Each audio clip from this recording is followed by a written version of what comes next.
Ladies and gentlemen, we are live as KRC presents the running of the Verizon 200 at the Indianapolis Motor Speedway road course this afternoon. We are going to see these NASCAR Cup Series drivers take this road course and bring it to life for one afternoon as we get to see who will win today's race, potentially lock themselves into the playoffs if they aren't already locked in, and a bunch of other content, of course, coming up in our pre-race show. We're going to talk all things predictions as far as today's race. Of course, we are going to talk about not only my prediction to win, but the drivers who I think will run well, not run well, potential sleeper picks, and I will have the betting odds and the starting lineup scrolling across the screen here in a couple of seconds. Let me get that up.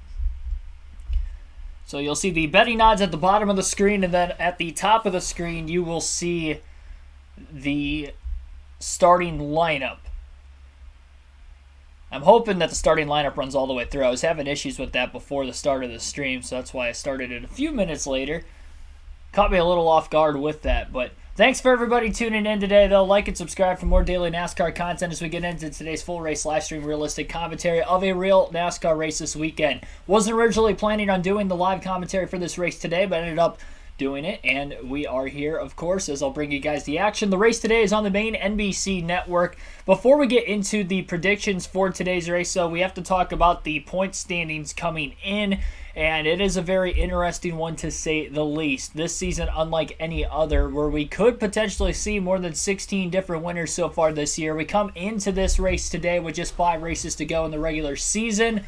4, of course, when the checker flag flies later on this evening. And as far as today's race goes, we have 14 drivers that are locked in. Those drivers are Chase Elliott, Ross Chastain, Joey Logano, William Byron, Kyle Larson, Denny Hamlin, Christopher Bell, Kyle Busch, Tyler Reddick, Kurt Busch, Daniel Suarez, Chase Briscoe, Alex Bowman, and Austin Cindric, as long as we don't get more than 16 winners. If we do get more than 16 winners, the least amount of drivers that have, or the least amount, let me rephrase that, the drivers that are lower in the point standings with only 1 win below the 16 drivers that would technically be above them with a win and points, unless you have multiple wins, would be eliminated. So guys like Austin Cindric right now, Chase Briscoe, Daniel Suarez, of course Kurt Busch, who is out again with concussion today. Those are probably drivers that we are looking at potentially being eliminated from the playoffs if we do get more than 16 different winners. Now, the Kurt Busch missing today, it is worth noting that as of right now, he is already the last of the drivers with 1 win this season, so him missing today's race, there's a good chance he's going to fall pretty far behind both Suarez and Briscoe, as well as Austin Cindric, who are not that far in front of him. As of right now, Suarez is only 41 points ahead of him, Austin Cindric is only 10 points ahead, and Chase Briscoe is only 2 points ahead of Kurt Busch right now. So it's a big day for Austin Cindric, Chase Briscoe, to track that is probably one of, if not their best on the circuit, to have a good run. Patrick Chatterley, Charles Sasser, welcome into the stream. Allmendinger or Blaney for the win? That is your prediction. Well, we'll get into my predictions with that being said. And also, the points cutoff line I did not mention. Ryan Blaney is 105 points to the good, 15th on the playoff grid. And Martin Truex Jr. is 83 points to the good coming into today's race. Kevin Harvick, first driver below the cutoff line, 83 points down below Truex. And Harvick is starting deeper in the field than both Truex and Blaney today. So he's got his work cut out for him. At a track he didn't run particularly well at last season. And so far this weekend, not looking particularly well as well. So into today's predictions for the race, we're going to start off with the drivers who I don't think are going to run particularly well. And 2 drivers you should absolutely stay away from in your fantasy lineups today are William Byron and Denny Hamlin. We'll start off with William Byron first and foremost. The Hendrick Chevrolets did not show up with much speed yesterday. Outside the top 10 were all of them in practice yesterday, and only Chase Elliott qualified inside the top 10 in the 8th place position of the 4 Hendrick Motorsport drivers. William Byron and Alex Bowman most notably were completely slower than Kyle Larson and Chase Elliott yesterday. They were both outside the top 20 in practice and qualifying. The reason why I put the emphasis on Byron not running as well, and maybe that Bowman has a little higher potential of running well, is because Bowman has had good runs on road courses this year. Of course, he ran good through most of the Sonoma race before falling outside of the top 10 late, as well as the fact that he did end up having that second place finish at COTA earlier this season as well. William Byron, though, hasn't been as great on the road courses this year. 12th at COTA, 16th at Road America. He did have a 9th place finish at Sonoma. There are a couple drivers that fell back a little later in the race. Tyler Reddick ended up having an issue late, finished 35th, as well as, of course, who I just mentioned, Alex Bowman, his teammate, ended up having a tire issue. So that bumped William Byron inside the top 10. If it wasn't for that, he would not have a top 10 on any of the 3 road courses so far this season. He finished 33rd at the Indianapolis road course last year, so obviously not too good there. He did run top 10 most of the day, but ended up not having a great finish. But if we look at this year, obviously, I'd say the performance is probably worse on the road courses for Byron this year than probably any other year in his NASCAR Cup Series career. And this weekend, also looking pretty poor. 23rd in qualifying, that's where he'll start today, and 25th fastest in practice yesterday as well for Willie B. So stay away from Byron in your fantasy lineups today. I'd probably say the same for Bowman, but if you had to pick between the two of them, I'd prefer Bowman over Byron if you had to start one of those 2 Hendrick cars. Denny Hamlin will be the other driver who I think is going to be on the don't have list this weekend. I know he's been on the don't haves quite a bit this year, but this is a track where he ran pretty well last season, of course, until the very end of the race when Chase Briscoe dumped him. Hamlin probably had a good shot, if not was likely going to go to victory lane on that last green-white checker finish. But this year, it has not been good, primarily for Toyotas as a whole on the road courses. Qualified 15th for today's race, was 21st fastest in practice yesterday. Obviously not great for Hamlin. I will say the Toyotas as a whole this weekend look a lot better than the last couple road courses. Christopher Bell qualified top 5. I think Kyle Busch was just outside the top 10 in qualifying as well. So they picked up the pace a little bit.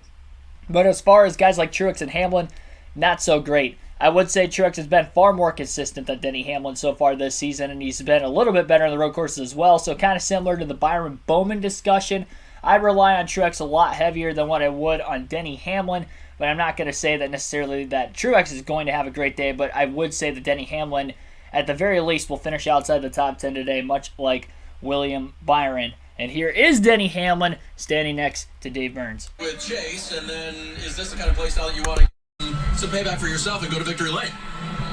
Yeah, I mean, I didn't cause us to spin last year either, but it's just the way it works. It seems, we certainly had a great race last year and had a chance to win, but this year things are different with a new car. Honestly, we've been struggling on road courses, all the Toyotas have, and we're hoping to right that ship today. I think it's going to be baby steps, though. It's going to be certainly, we're trying to incrementally make our speed a little bit better as the season goes. Danny, last week was one of the most unusual we've seen in NASCAR in recent years. You went home with the trophy and the champagne. I understand the trophy may have made it here this weekend, but didn't go home with the victory. How did you resolve the disqualification, and then why did you choose to have some kind of fun with it? Well, I mean, if you can't have fun with it, then what are you doing? My Instagram post was, and I gave Chase actually a heads up, say, hey, just don't get offended. I'm gonna have a little fun with this. But certainly from what I saw from the people, they enjoyed it. We were making light of a tough situation for our 11 team. That certainly was tough. It was the biggest and the toughest part was explaining to my kids on the car ride to the airport how we didn't win, because what they just saw was that we won. But it took a long conversation with them, but ultimately, NASCAR made a decision that we've got to live by, and we just hope that, other teams, if ever in that position, show the transparency that Joe Gibbs Racing and Toyota did this week. And the checkered flag, is anyone taking that away? I told Chase that if you want the checker flag, you're going to have to fight Taylor for it. He conceded the loss on that one. I think that's a good way to look at it, and I think a good way to look at today is Denny Hamlin will be a factor before today is over. Here's Kyle Busch, also with Parker Kligerman. I know that's a frustrating thing. Also, what's the update a week later on the contract situation? No updates right now. Just a lot of good conversations. Just nice to have support from a lot of different areas and a lot of different places within the garage area, within the industry. So that's positive, but nothing of substance yet. Kevin Harvick, a champion, a guy you've raced against for a long time, recently just said that he would love to have you as a teammate. What's that mean to you to hear that from a competitor like that? Well, we've certainly had our differences over the years, that's for sure. But obviously, over time, guys grow up, people grow up. I've grown up, he's grown up. our kids are growing up, right? So, a lot has happened over the years, but he and I respect each other's talent. There's a lot of other individuals in this garage area that I've got good relationships with. I wouldn't call them friends. They're all enemies, they're competitors. So, but we at least are cordial with one another. But it's just, again, it's nice to have that reassuring feeling within the garage area, within the industry, from other drivers itself that would be, willing to take on a Kyle and have a Kyle Busch be in their team and help them prosper and get better and to uplift any organization that'd be willing to have me. So again, it's a great feeling and thankful for that, but ready to put that aside for right now and go out here and drive this M&M's Camry as hard as I can to just go out there and get a good finish today. You seem to be in such good spirits. Does that mean we're closer to knowing where you're racing next year? Hey man, I'm always in good spirits. It's just a matter of how you catch me, right? But no, I mean, again, it's nice to feel wanted and have some reassurance out there. So that's a positive of it. I'll take that as a positive mindset for Kyle Busch, and obviously in good spirits even with all that's going on with the contract situation. One thing I also want to add on to Denny Hamlin and his recent road course performances. So far this season, he's finished outside the top 15 in all 3 road course races. 17th at Road America, 31st at Sonoma, and 18th at COTA in the first road course race of the year. So, again, Denny Hamlin, William Byron, those are the don't-haves. And you also just heard from Denny Hamlin and Kyle Busch moments ago. The 2 sleeper picks I have for this weekend, and another driver who you could probably throw into this category that in the must-haves, but the reason why I am waiting to talk about him, you'll find out here in a moment as well. We'll start off with Daniel Suarez and Tyler Reddick. I think they are the 2 sleeper picks for this weekend. Of course, Tyler Reddick qualified on the pole for today's race. He was 7th fastest in practice yesterday as well. He had good success and good speed here last year. He won both Stage 1 and Stage 2 at the Indianapolis road course. He didn't get a great finish, was caught up in that mess in Turn 6 last year. Turn 5 into Turn 6, and that chicane from the curb came apart, but he was in the top 10 right before that, despite winning both stages and staying out to get some stage points. We know Reddick to be a good road course racer. Of course, he won at Road America on the last road course we were at earlier this year, so trying to win back-to-back road courses on the Cup Series schedule this season. He also finished 5th at COTA earlier this season, and at Sonoma ended up having a mechanical issue that took him out of a good day there. Tyler Reddick definitely going to be a driver to look out for in today's race, and at the very least, I think we'll get a top 10 once again today at Indy.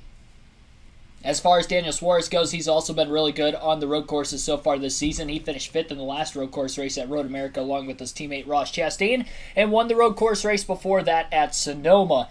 At COTA, he had speed right out of the gate. He qualified towards the front of the field. In fact, on the pole, if I remember correctly, led all 15 laps of Stage 1 en route to the Stage 1 victory, but unfortunately being back in the pack on the next restart, he ended up getting involved in an incident and could never get back inside the top 15 the rest of the race with the damage he had from that incident. So Suarez has had a lot of speed, and Trackhouse in general has had a lot of speed on the road courses this year, and this weekend is no different for Suarez. He was 2nd fastest in practice yesterday, timed in the top 10 in the 5-lap average, so he has a little bit of pace outside of just one single lap that he ended up having there, and qualified just outside the top 10 in 11th, but I think he started far enough towards the front of the field that you can probably rely on Daniel Suarez to have a pretty good day today. I'm picking Suarez and Reddick to at least get top 10s at the very least, and possibly contend for the win if all things go right by the end of the race. 2 must-have picks I have for this weekend you should absolutely have in your fantasy lineups, and one of which is my pick to win today's race. We'll start off with Ryan Blaney. I think he is one of the must-have picks. He's not my pick to win, but qualified in 6th place, was 3rd fastest in practice yesterday. All of the Penske Fords qualified inside the top 3 rows for today's race, so as a whole, Penske's got a lot of speed this weekend. Of course, this is the track that Roger Penske owns, so maybe that was some added emphasis into those teams trying to have a good weekend and kicking things off strong through practice and qualifying yesterday morning. Finished 2nd last season was Ryan Blaney at the Indianapolis road course as well. Had a good run there, and he's had great runs on road courses so far this season. Nothing that he has necessarily competed for the win in all 3 races, but he's had good speed. He scored a lot of stage points and still finished 11th at Road America. Shows the speed he had there. Remember, he stayed out to get stage points. In fact, won one of the stages. If I remember correctly, he won Stage 2, staying out to get some points, considering the fact he does not have a win so far this year, so trying to secure his point situation. You might see that out of Blaney today. I think he's got a good chance to probably stay out and get some stage points, some playoff points, so that way he can hopefully try to stack up as many of those as he can over these final 5 races of the regular season, in hopes that he could obviously clinch his way in off of points I would not be shocked if they go with that strategy today. So for that reason, you should definitely have him in your fantasy lineup, and for the reason that he still gets good finishes. He finished 11th at Road America, but the other 2 road course races, he ran top 10 all day and finished top 10 at Coda and Sonoma, both finishing 6th in those 2 races. So I'm high on Blaney this weekend, not just because I'm a Ryan Blaney fan, but he has had great speed as well as Penske as a whole on the road courses this year. Now my win pick is going to be another Penske driver today. You should absolutely have in your lineup.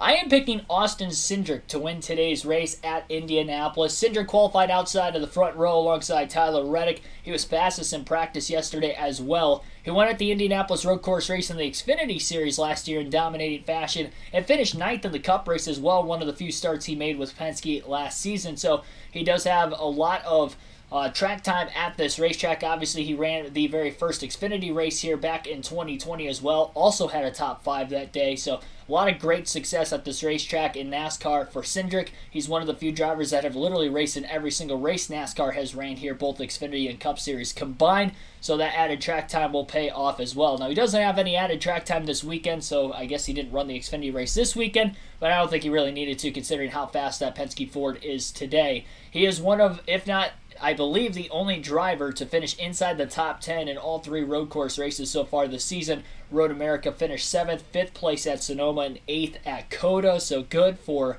Austin Cindric, and I think he's going to win today's race. He's my pick. He's the odds-on favorite according to Vegas at plus 325, I believe. So I wouldn't win much money this weekend if he wins, but nevertheless, I do think he will go to victory lane. Terry Lewis, Melinda Everett, Cheyenne, Jeff Sperry, welcome to the stream as well. Sorry I haven't shouted you guys out. I wanted to get through those predictions before the start of today's race. Drop of the green flag, I believe, is going to be any time in the next 10 to 15 minutes, if I'm not mistaken. I know it was originally scheduled for 2:30, and I'm not sure exactly what time we're looking at now. Checking to see if the raw feed is up on NASCAR's website. It hasn't been up since I started the stream. I don't know why there's been issues with that the last couple weeks. The last 2 races that we did live commentary for were the last couple weekends, and the raw feed was down for the start of both of those. The last week came up for the end of stage 1. The week before that, it was like halfway through the race before it popped up, so I will get that up to you guys as soon as possible. Got Chase Elliott winning at Indy today. I will say of the Hendrick cars, he is definitely the favorite, not just with his success at this road course racing skill in NASCAR's Cup Series, but just considering the fact that he is a lot faster in practice and qualifying as well. I think Chase Elliott's a good pick.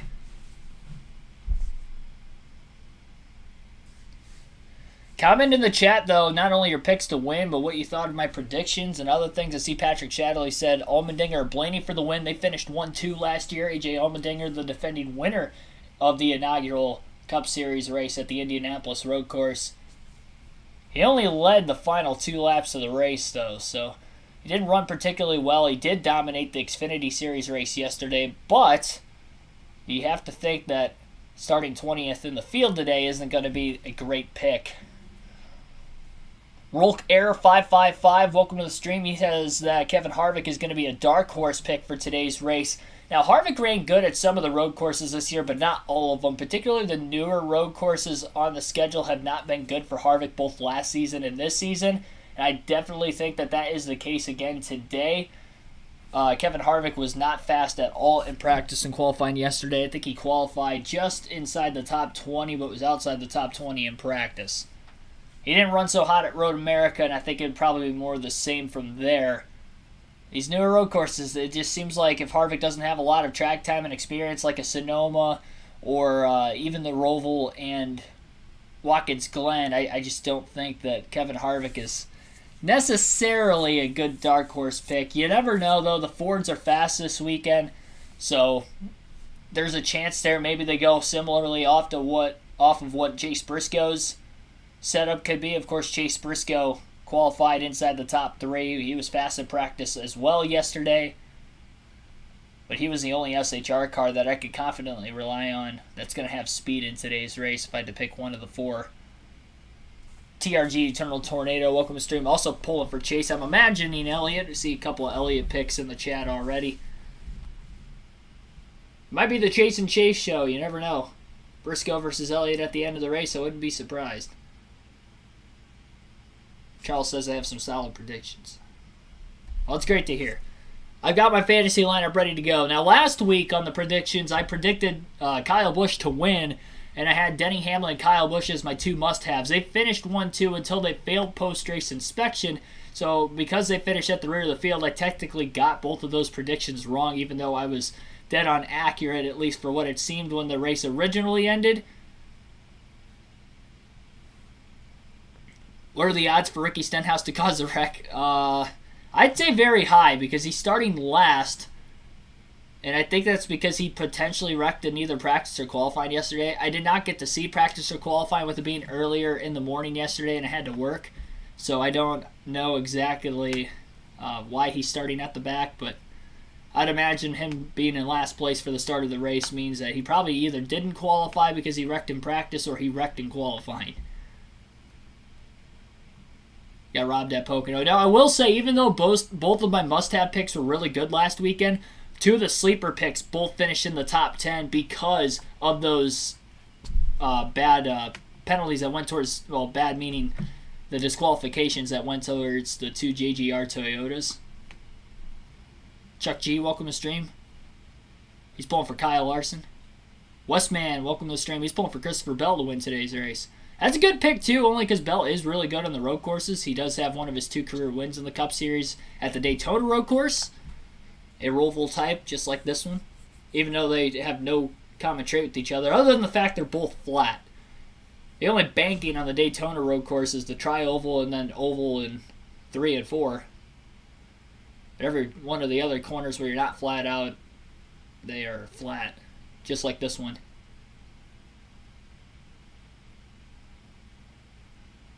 Odds top 3 for Ty Gillen, I'd say very low. I don't trust Gillen to stay inside the top 10 today. Even though the fact that both of the front row cars qualified in the top 10, there's a lot more trust in McDowell to do that.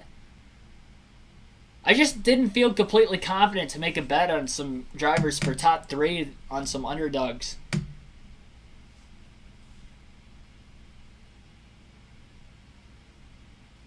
I realize I have a typo down in the betting odds at the bottom of the screen. Let me fix that. For some reason there's an M at the end of...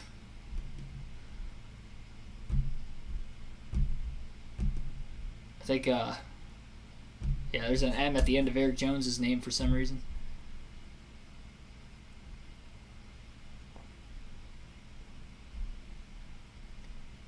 Yeah, I don't trust Todd Gilliland to stay inside the top 10, though.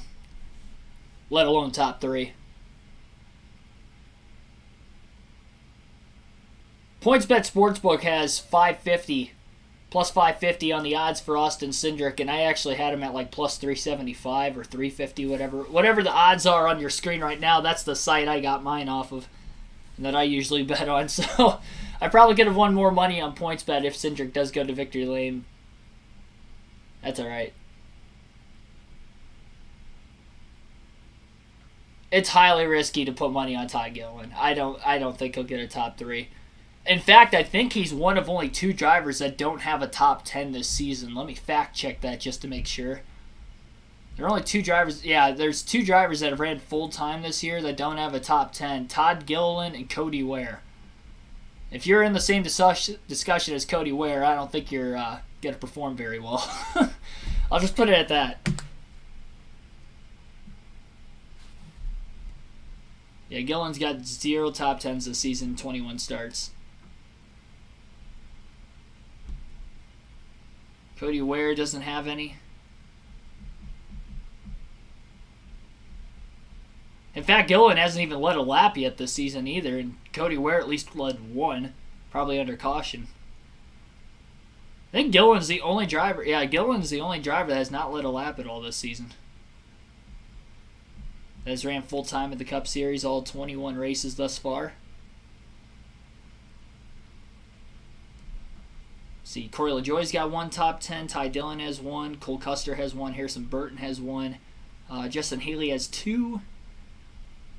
And everybody else, Keselowski's only got 3. Everybody else pretty much has 4 or more. Briscoe's only got 4.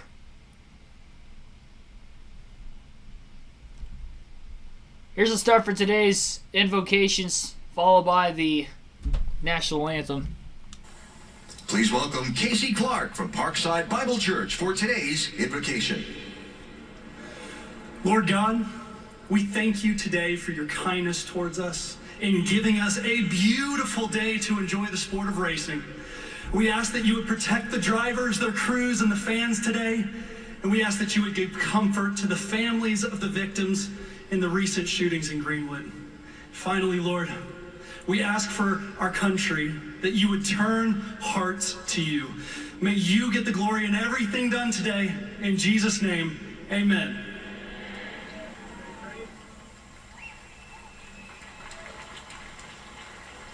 Here to perform our national anthem, international gospel music recording artist and Indianapolis native, Lamar Campbell.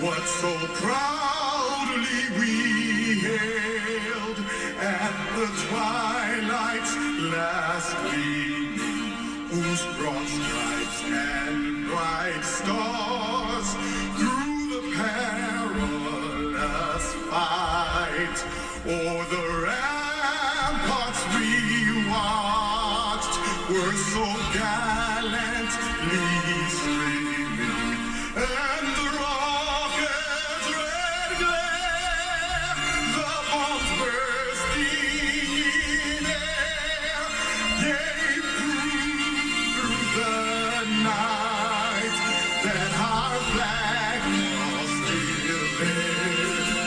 Oh, say does that star-spangled banner yet wave over the land of the free and the home of the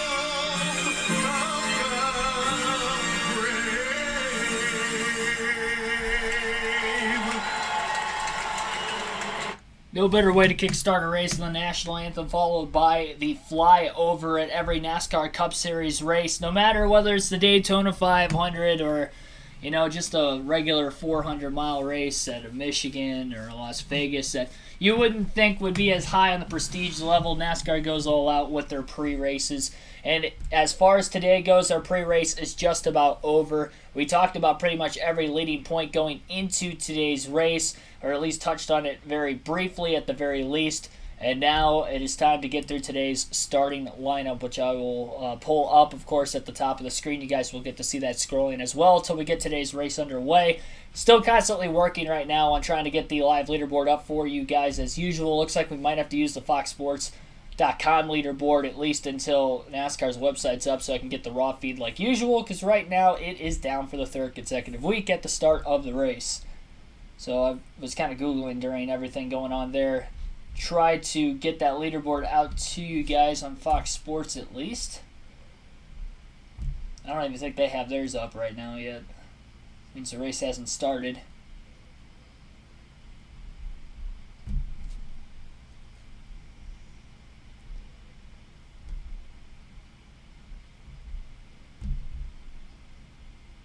Let me try this again. Give me one quick second.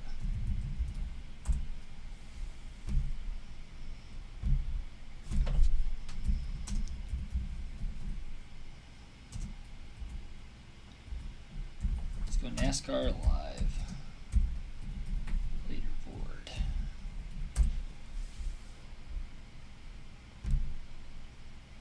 There we go. Okay, so I have Fox Sports is up on the screen at least. So I'll take you guys to that full screen here in a couple seconds. Let me see first who else has joined the stream here recently since we got through all the pre-race stuff. Oscar Ramirez Herrera, Gary Floyd, Dark Crypto, R6R6 NASCAR Fan 88, and others. Welcome to the stream. NASCAR HMS Fan, welcome as well.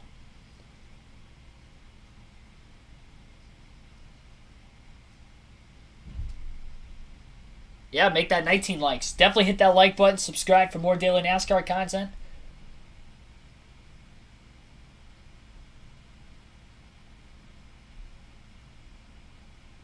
Ricky Spinhouse Jr. I think Cody Ware could win. I think NASCAR Fan 88 might have said that before. That feels very... So I know we've had people polling for him before.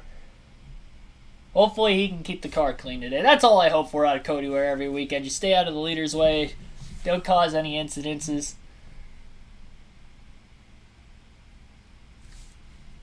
Alrighty. So I'll get that live leaderboard up for you guys. Let me check NASCAR's website one more time real quick.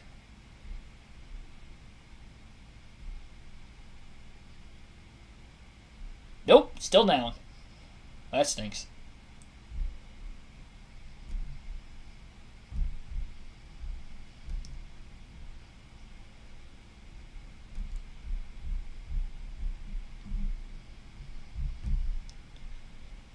Alright, I'll put that down there for right now.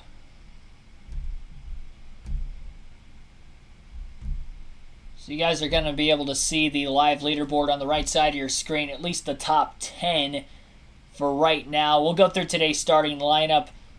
Still waiting on a sponsor on the channel, so we'll do the sponsor list once again this weekend. Tyler Reddick and Austin Cindric will be on the front row. Tyler Reddick has the last win on a road course for the NASCAR Cup Series this season, and Austin Cindric, who won back in the Daytona 500 this year, looking for his second win of the season and second win of his rookie campaign. Chase Briscoe, Christopher Bell will line up in row number 2. Both drivers with one win this season. Bell won a couple weeks ago at New Hampshire. Briscoe way back early in the year at Phoenix.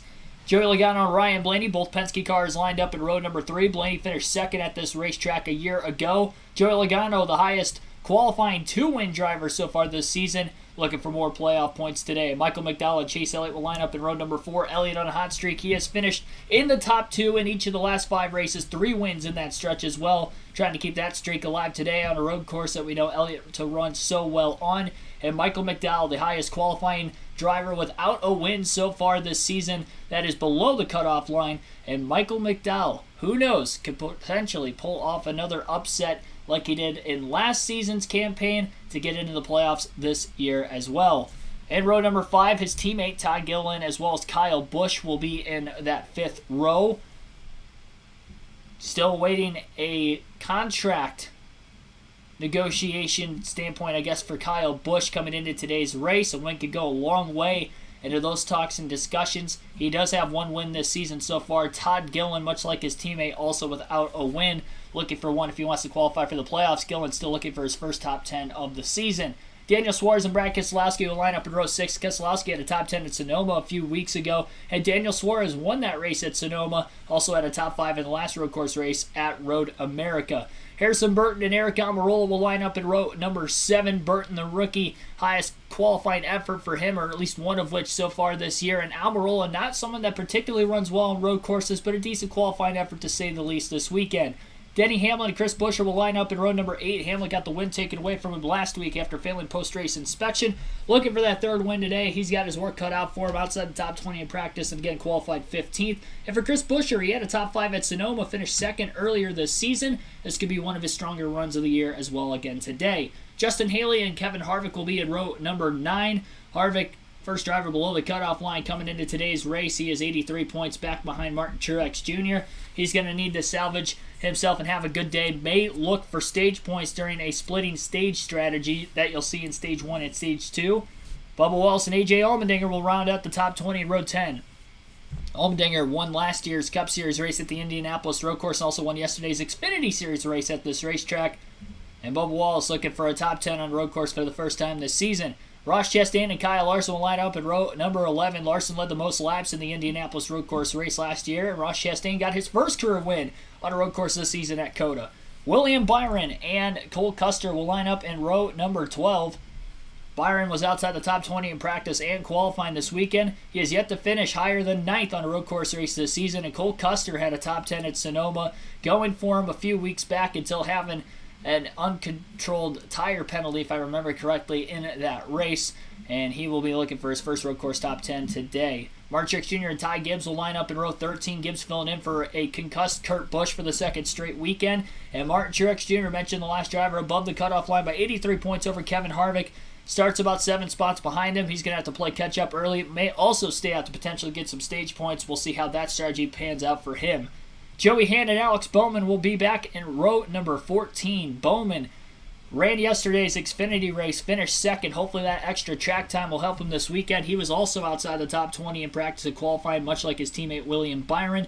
Joey Hand making one of the few starts this season for that 15-car Frickware Racing on the road course today. Both the Dillon brothers back in row 15. Austin on the inside, Ty Dillon on the outside.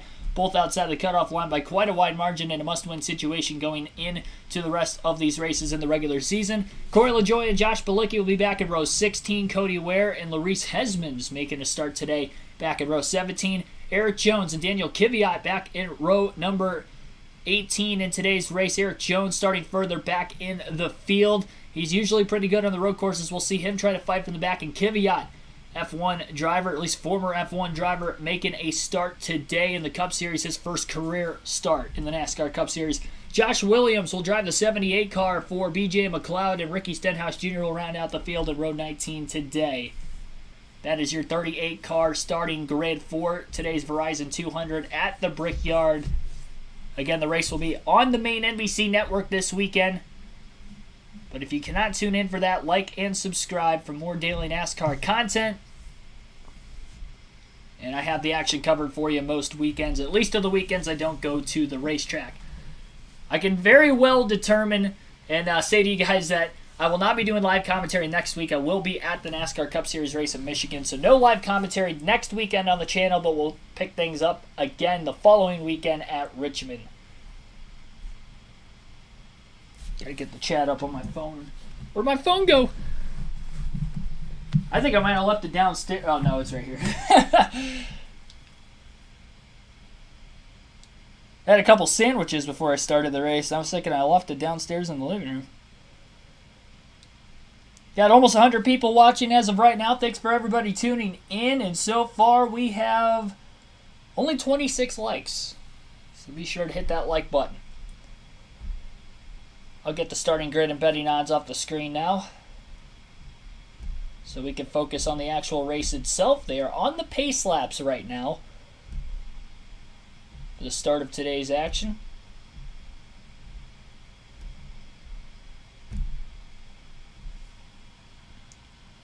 Ortiz Cruz, welcome to the stream.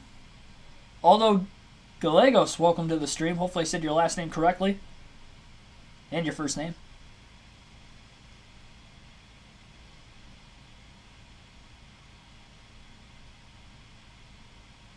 Like the toys. Those aren't toys, those are die casts. It's like calling a doll an action figure. Or an action figure a doll. Missed the oval already. I'm kind of with you on that. I'm fine with NASCAR running the road course at Indy as long as they ran the oval too, personally. Here's Chase Briscoe in his pre-race interview. What's the most important part of this racetrack? Yeah, I think just trying to keep your tires underneath you. It seems like you definitely have quite a bit of fall off here, just keeping the rears, not only from a four drive standpoint, but even laterally. So a lot of high-speed corners where you really need that, but then you got to have them for the slow-speed stuff to get back going. So hopefully I can save them good today. Be there at the end of these long runs because it seems like that's typical where it paid off. Well, you have a lot of friends and family here today. How important would it be to you to win this race? Yeah, I mean, it'd mean everything. I mean, for me, I rank this right there with the Daytona 500. Just from a personal standpoint, I think every race car driver wants to win Indianapolis, but whenever it's your home track, you got a ton of friends and family here, it's even more special. It's the whole state of Indiana. I feel like it's behind their Indiana drivers. So, there's nothing cooler than winning here. I've been able to win here once, but there was no fans here. So, definitely want to win there with fans, and be nothing better than winning in the Cup race. Well, good luck, man. We want to come to the party if you do win. Thank you. It should be good. Appreciate it, guys. Alrighty, that was Chase Briscoe with his interview from the booth. Should be getting the 1 to go signal this time by. Lights are still on in the pace car, I do believe, for right now. Michael Mount, welcome to the stream, as well as Alan C. Crow, welcome to the stream.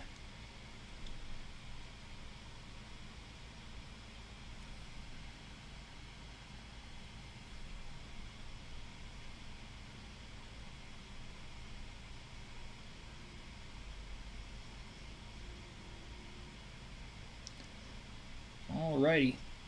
Just getting ready here. It looks like Rutledge Wood is at the indoor karting track in Indianapolis. I want to go there sometime. I go to Indy. Both times I've been there, I just haven't been there long enough during the weekend. Last year I went to the Indianapolis road course race for NASCAR/IndyCar in the doubleheader, and I was literally at the track just all day, both days I was there. And then this year for the Indy 500, I didn't get to Indy until the Saturday night before at like 6:30-ish. And obviously I was at the track all day Sunday before heading home right after the race.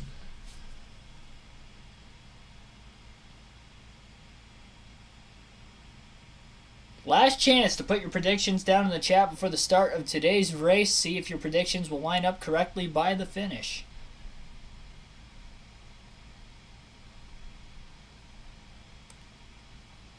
Mathematically, Chase Elliott could still break the all-time record for the most wins of any NASCAR driver on a road course in the NASCAR Cup Series this season if he wins these final 3 road course races. One more road course race in the regular season at Watkins's Glen, and then they have the Roval in the playoffs. Those are both tracks Elliott has won at, but obviously 0 for 1 at Indianapolis. He did finish in the top 5, though, last season at this track, as well as his teammate Kyle Larson. Led some laps along the way, were both of those HMS drivers.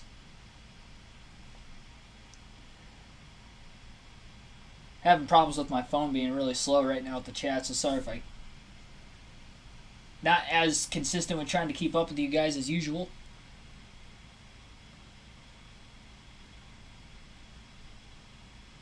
It's like I lost internet connection on my phone. Obviously I have it on the laptop. I think the stream's still going on strong. Yeah, it is. Okay. Sorry, Z and all. Welcome to the Stream Mystic Studios. Welcome as well. Kvyat in his first NASCAR race after 4 seasons in F1. Yep.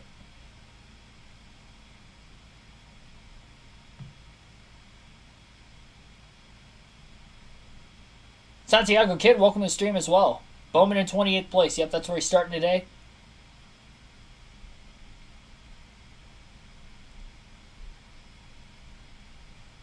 Sorry, I have the chat up on my laptop right now where you guys can see it. Try logging out of YouTube on my phone to get back in real quick. I'll have to just restart it at this point.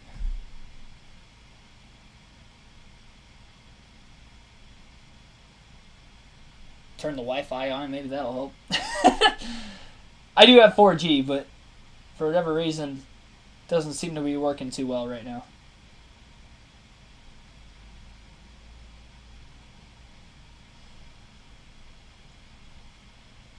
It does seem like there's more fans at the Indy Road Course race this year than what there was last year when I was there. Seems that way, at least.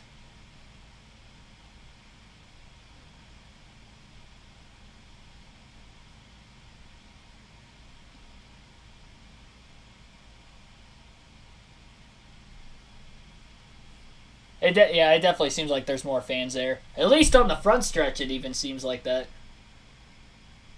Maybe they don't have as many seats open in the corners, potentially. Maybe that's why it might look more full than what it did last year. The optics. Optical illusion.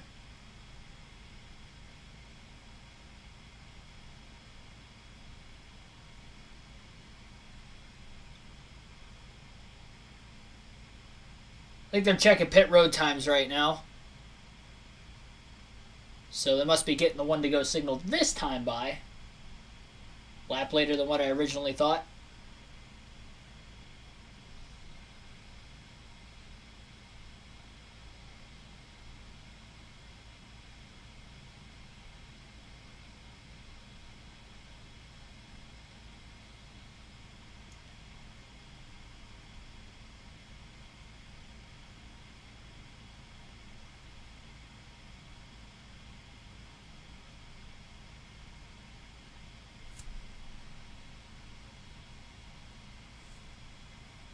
Alrighty.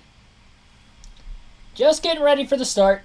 I don't really have many things to talk about other than until this race starts and we can get the live commentary going. Try looking at the chat again here. I finally got it back up on my phone. Haven't been to a NASCAR race ever. Highly recommend it. I'm not sure exactly where your home track might be, Michael, but definitely want to get there as much as you possibly can. Support your home tracks. NASCAR, local, it doesn't matter. Like the name Verizon 200 at the Brickyard. I wish they would have kept the Brickyard 400 name, personally, just because that was a crown jewel race. I don't know that you could really say the same for the road course being the crown jewel. I'd say most fans and drivers would probably agree that it's not. But I feel like in the name they should have made it like the Brickyard 400K or something, just to keep the Brickyard 400 name on the schedule.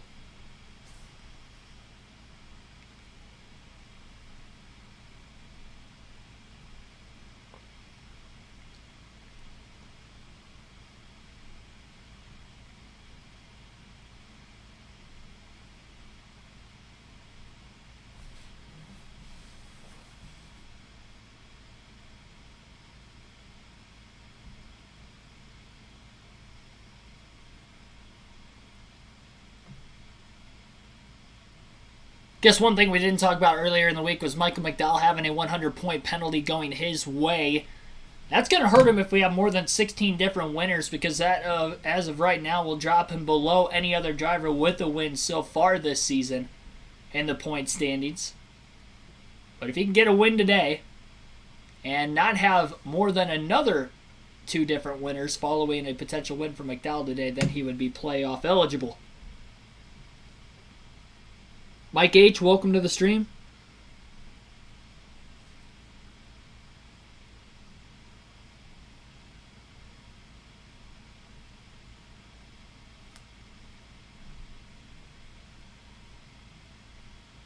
Pace car is on pit road now as the field comes up off the final corner, and we will be going green at the Indianapolis Motor Speedway road course for the running of the Verizon 200 at the Brickyard 2022 edition.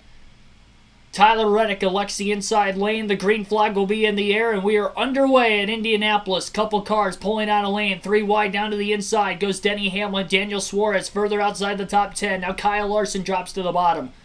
2, 3, and nearly 4 wide. Now 5 wide into the first turn, and Justin Haley's going to go around in front of the pack. Haley has spun. He gets back going in the right direction, and he'll lose all his track position after qualifying inside the top 15. He was in the middle of the 5 wide mess and had contact from a couple other cars, got squeezed, and around he went.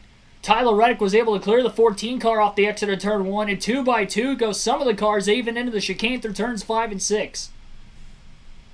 Tyler Reddick has already pulled out to about 2 to 3 car lengths over the 14 of Chase Briscoe. 4 wide into turn 7 down towards the bottom of the track. Contact between Ross Chastain and Denny Hamlin as Hamlin door slams the 1 car to get around him in turn 7. Bumper being placed now from the 12 of Blaney to the back of the 99 of Daniel Suarez as he's got 2 by 2 traffic of Chase Elliott and Todd Gillen right behind him in the back half of the top 10. Kyle Larson up a couple spots from the beginning after qualifying just outside the top 10 is already up to 5th and right in line behind Joey Logano battling him for 4th. 3 wide into the next corner. Hamlin on the inside of both the rookies of Todd Gillen and Harrison Burton. Bounce off the curb. Hamlin couldn't get the acceleration. Drops in line behind the 21 into 38. Back to the start-finish line this time by go the leaders. Tyler Reddick will lead lap 1 at Indianapolis. 15 laps is all there is in stage number 1. Fuel window a little over 20 laps at this racetrack. Side by side into turn 1 for second place is Austin Cindric trying to outbreak Chase Briscoe for position. Close quarters racing into turns 2 and 3 as Cindric powers by the 14 car of Briscoe. And we've got trouble again. Ross Chastain has a tire down and he's holding up some of the cars, it looks like. Maybe he doesn't have a tire down, but he was sideways and it looked like he may have spun. He had contact on the opening lap from Hamlin. Now Hamlin's off in the grass. He goes wide. He spins off the exit of turn 6. Right in front of a lot of the cars on the main straightaway. In the middle of the race course, cars are going inside and outside to miss the slow 11 car. More chaos on lap 2. Chastain had an issue, and now Hamlin ended up in the grass, gone a bit wide off the exit of the chicane. And when he got his left side tires in the grass, he went for a spin. As he got back up onto the asphalt, but lost a lot of traction before that. We continue to stay green as everybody was able to miss him, and Hamlin now has dropped outside the top 30.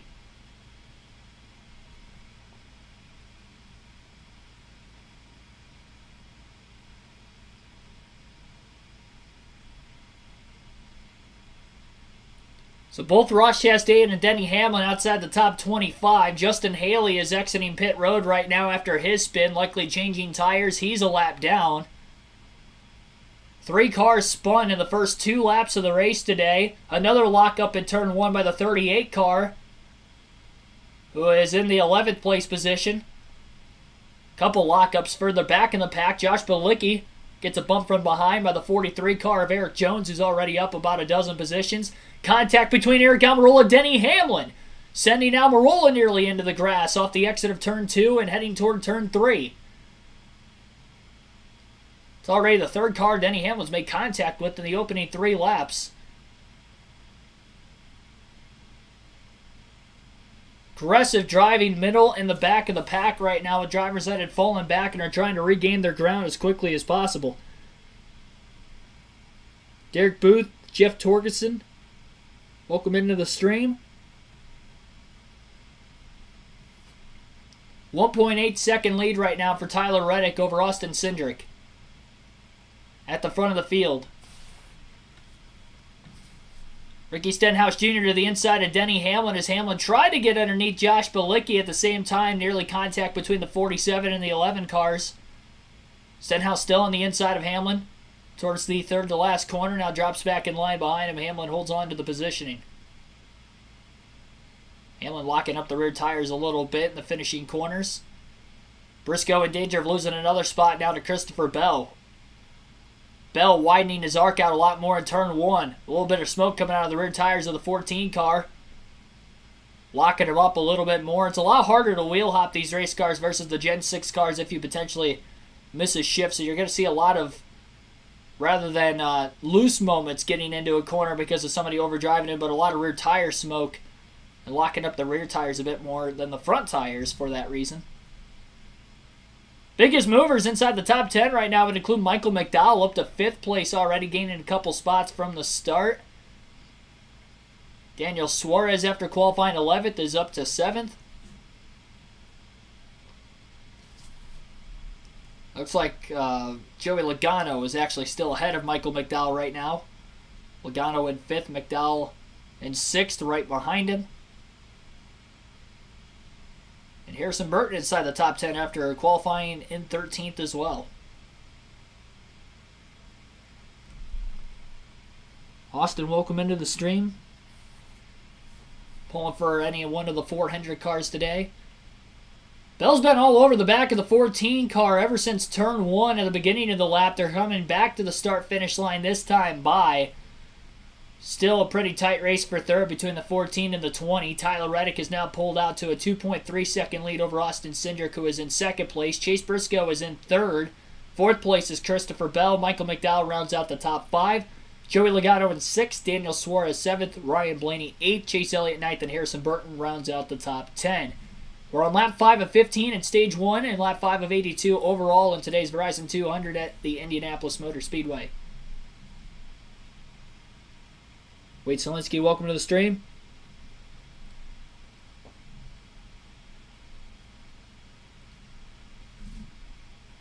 Denny Hamlin is off course somewhere. I think he went wide potentially in turn 1 as he worked his way back onto the racetrack. Looked like there was an issue somewhere for Denny Hamlin where he has lost even more spots and is now back to 33rd after going wide in the first turn. On lap 5, he spun on lap 2 off of turn 6. Denny Hamlin having issues. He was one of the drivers on the don't have list so far this weekend, and obviously not off to a great start today. The other driver on the don't have list was William Byron. He is up to 15th, but still outside the top 10. So far so good with those predictions. 2 sleeper picks of Tyler Reddick. Reddick obviously in the lead. Daniel Suarez has moved into the top 10 already, up to 7th.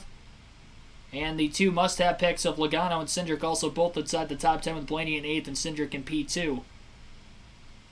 So far, so good in the predictions, at least in the early going, despite the chaos in the opening couple laps.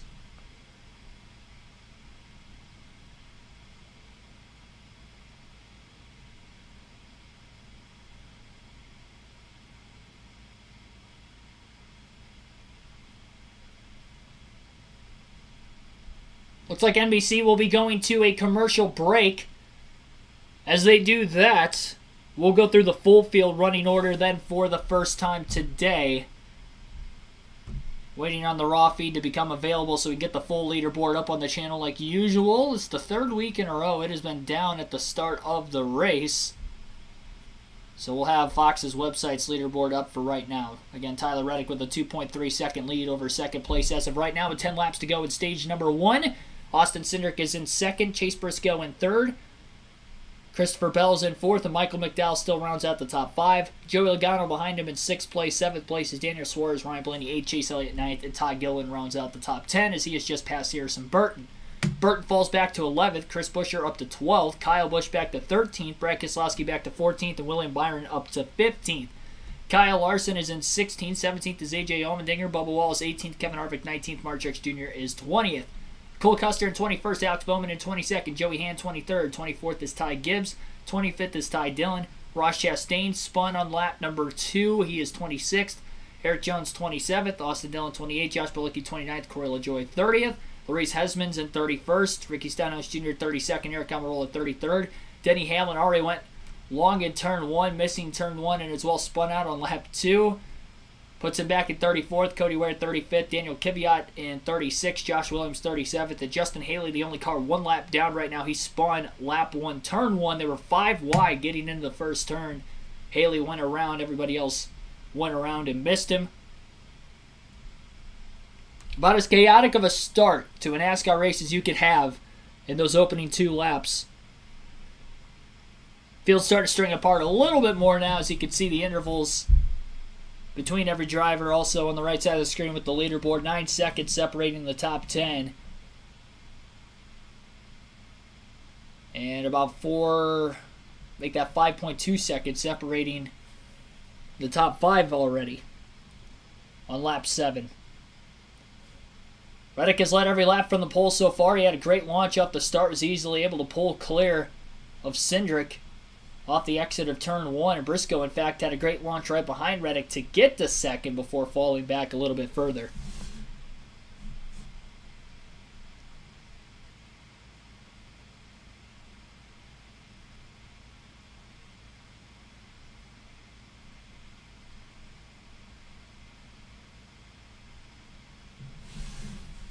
I didn't realize the Nashville Grand Prix was next weekend. I thought I remembered it being... No, I guess it wasn't August last year. Never mind, because it was after the Watkins Glen race last season.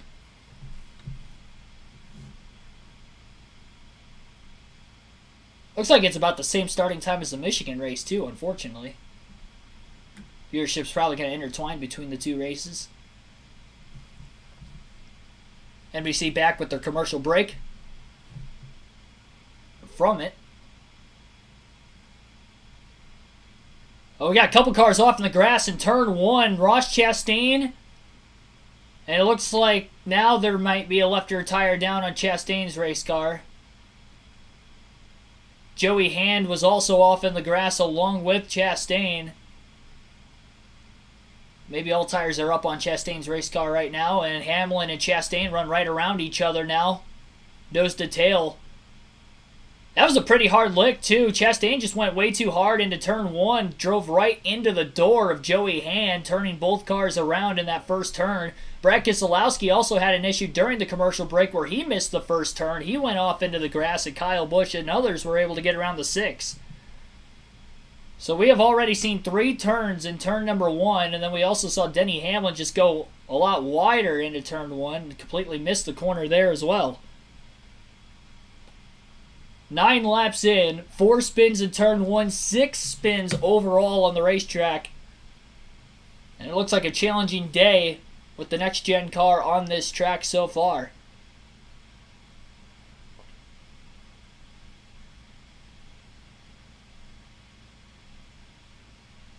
There is quite a bit of damage to the left front fender right now of Ross Chastain's race car, and it looks like the splitter is kind of pointed up on that part of the body, which could affect the downforce on the number 1 car and especially affect him on the long run straightaway speeds, both on the main straightaway as well as off the exit of turn 6 towards turn 7. Looked like right in front of Chastain, Josh Bilicki lost a couple spots as well after missing turn 1. He stayed on the actual racetrack, didn't go off in the grass like we've seen others already do. Cindric and Reddick kind of maintaining a 1.8 to 2 second gap over each other. Doesn't look like Cindric's really gaining nor Reddick pulling away.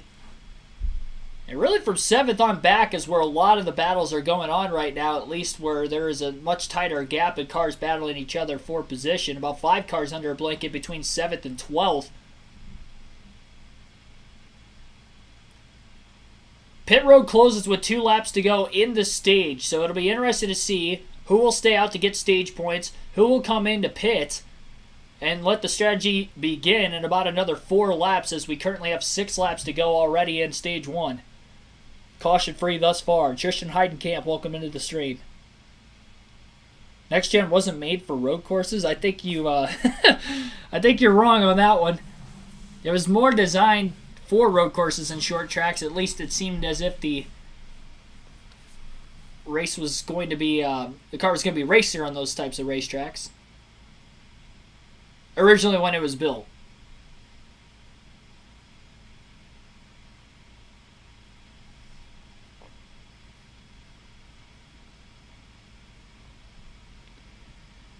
I missed the oval too, Wade. Had season tickets for MIS in the 90s, late 80s. Fun times, but got too costly. I hear you. Well, I mean, I wasn't around at that time, so I wouldn't be able to. I would imagine that maybe it got too pricey. Chris Buescher's now cracked the top 10 after getting around both the rookies of Gilliland and Burton over the last couple of laps.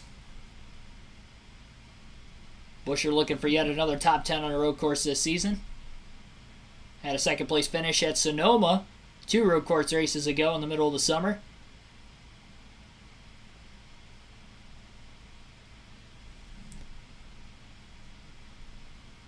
Reddick is pulling away from pretty much every car except for Cindric right now. It's 4 seconds back to Briscoe. Top 5 currently with 5 laps to go, coming to 4 laps to go at stage 1 would have Reddick in P1, Austin Cindric P2, Chase Briscoe in 3rd, Christopher Bell 4th, and Michael McDowell rounds out the top 5.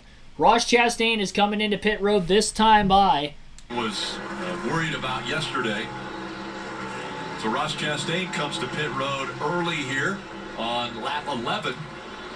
Dave. Ricky's not been doing a lot of complaining about that race car, so is this a strategy move? If you take the 72 laps remaining, 36 apiece, one more stop, or probably a couple of stops based on tire wear? We shall see, but need to get a look at this car just to make sure nothing is rubbing on it. He'll take on 4 fresh Goodyear tires to get a full fill of Sunoco fuel and give Phil Surge and his crew chief some options from here on out. Yeah, they're going to take a good long look at that left front. Trouble's trying to pull that left front tire off on Chastain's race car with the fender kind of caved in a little bit after the contact after he had overran turn 1 into the side of Joey Hand. Still working on the left front tire, trying to get the car back on as the leaders are working their way towards the entrance to pit road this time by. Chastain still on pit road. This is a very, very long stop, over 30 seconds so far. Chastain still in the box, and it looks like Ross Chastain's going to go a lap down. 4 laps to go in the stage currently. And Chastain's definitely got to finish towards the back half of the field in this stage. Potentially a tire rub is the reason why they may have brought him into pit a couple laps earlier than everybody else, but needless to say, issues for Chastain.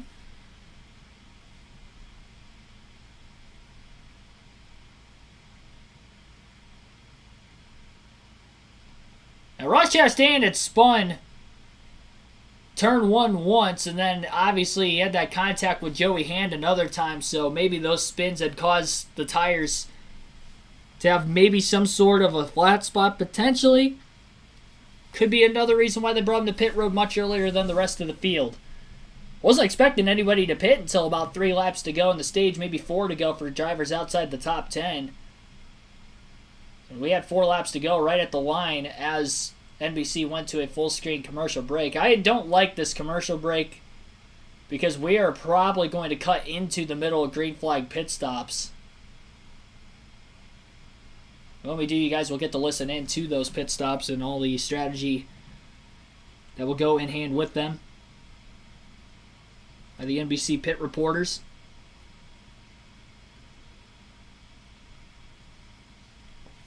Yep, I'll be at Michigan next week.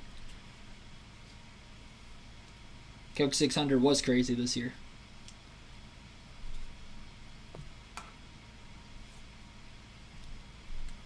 At least this race has stayed green throughout all the spins. Everybody else was pretty much able to miss the cars that were spinning or slow on the racetrack. They were able to keep their cars going and not completely stall out, which is something typical you would see out of the calls being shown on the racetrack.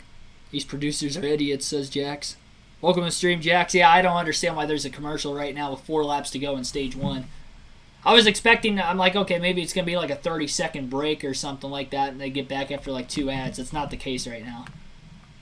And there are 3 laps to go as they run in this stage. And I'd have to imagine there are quite a few cars on pit road right now as well. Still waiting on our live leaderboard on NASCAR's website to come up. It is currently still down, so keeping the Fox leaderboard up for you guys so at least you can see the top 10 on the right side of the screen. Problems for the 17 car engulfed in potential smoke and flames. So Buescher, the 17 of Chris Buescher was on pit road. The car caught on fire. They're extinguishing that right now as they come back from the break. Tyler Reddick will pit from the lead this time by, along with Austin Cindric. And some of the other cars inside the top 10, Christopher Bell in as well. Quite a few cars have already hit pit road the lap before. Stage points here, Steve, and what would have been a playoff point for Tyler Reddick, who right now is in the playoffs. So an interesting move. And you also see left-hand side of your screen, Chase Briscoe staying out. They're now going to run and get those points. And if they can get that playoff point, win the stage, because they need every point they can get with that 14 car. No surprise, Tyler Reddick very happy with the race car. No complaints, Parker. Right, Christopher Bell picks out a 4th position here, just loose in the left-handers, but very happy with that race car in the right-handers here, just air pressure.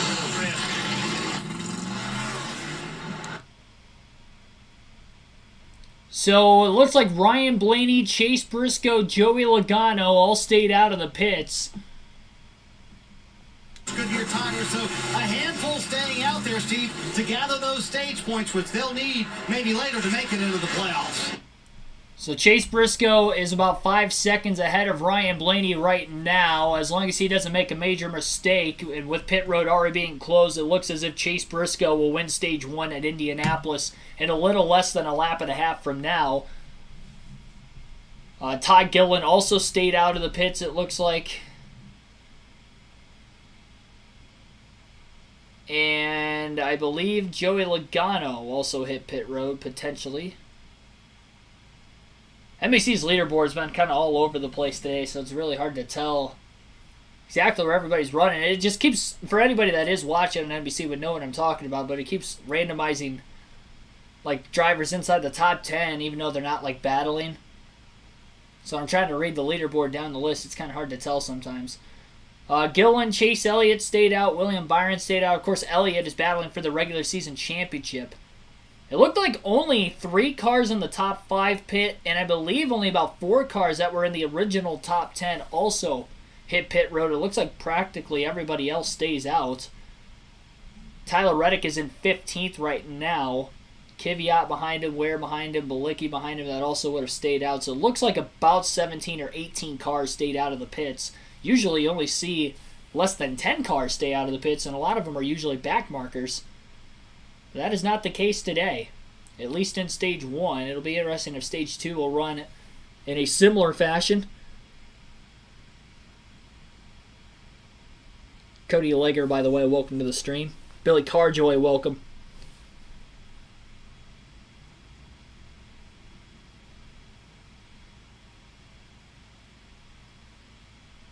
So Ross Chastain will be the first car 1 lap down at the end of the stage, and he will get the free pass. 2 more corners to go for Chase Briscoe. Left-hander and then a right-hander to get back onto the main straightaway. And as he comes off the exit of that final corner down the main straightaway, Chase Briscoe will win Stage 1. The Indiana native off to a good start today at the Brickyard. That'll be a playoff point that will carry over when the playoffs begin in 5 races. Ryan Blaney will finish second in stage number 1. William Byron will end up third in the stage. Joey Logano fourth. The Chase Elliott rounds out the top 5 in stage 1. Todd Gilliland will be 6th. Kyle Larson 7th. Kyle Busch 8th. Harrison Burton 9th. And Martin Truex Jr. will round out the top 10. So those will all be the drivers getting stage points in stage 1. I guess Chase Elliott went for a spin during that last commercial break as well as he tried to pass Joey Logano. Wild hop off the curb in turn 1 after spinning as well, but was still able to get a top 5 finish in the stage with all those other cars hitting pit road around him. Big flames coming out of the 17 car as well before putting it out. I think Buescher's still in the race. I didn't see him drop the window net down despite the car being in flames and heavy smoke coming out of it after trying to get the flames put out. Looks like Buescher's 2 laps down in 38, so maybe he's a lap down. And yes, Chastain again will get the free pass in 35th place. He had a long pit stop in which he had to get the left front fender pulled out. His crew was able to do so. Fortunately for Joey Hand, he's also a lap down. He was the other car that spun with Chastain.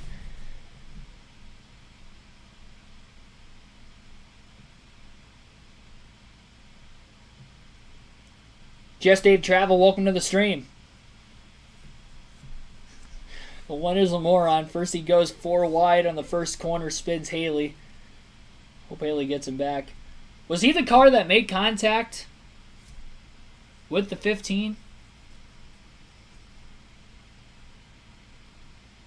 Or not with the, obviously he did with the 15. I meant with the 31. Chastain actually made contact with Haley? Yeah, I'll be vlogging Michigan. Seth Thomas, welcome to the stream. Morgan Miles, welcome as well. Rest of the field will be hitting pit road.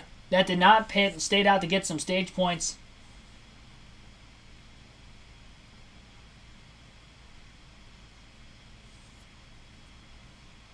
Again, Chase Briscoe, Ryan Blaney, William Byron, Joey Logano, Chase Elliott, the top 5 in stage 1. At the end of stage 1, Todd Gilliland 6th. Kyle Larson 7th, Kyle Busch 8th, Harrison Burton 9th, and Martin Truex Jr. all rounded out the top 10 in the first stage. They will be hitting pit road as soon as it opens up.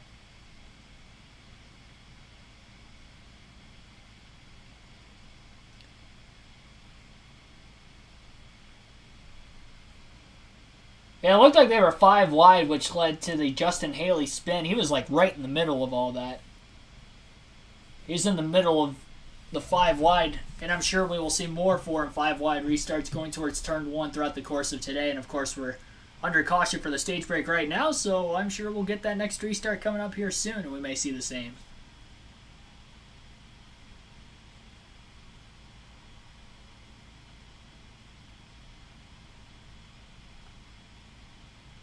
Benny Cude, welcome to the stream.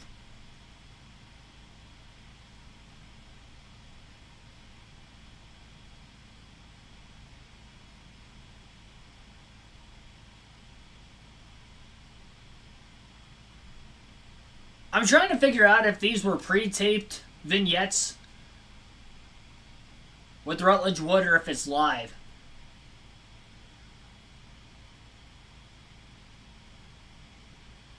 Because he was literally just at an indoor karting track right before the drop of the green flag, and now he's in a local bar.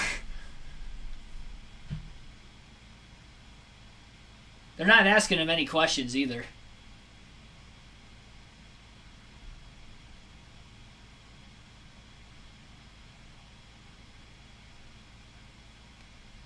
Is Buescher the only driver from Texas now? It's actually surprising considering how big the state is. Both the Labonte brothers, of course, from Texas.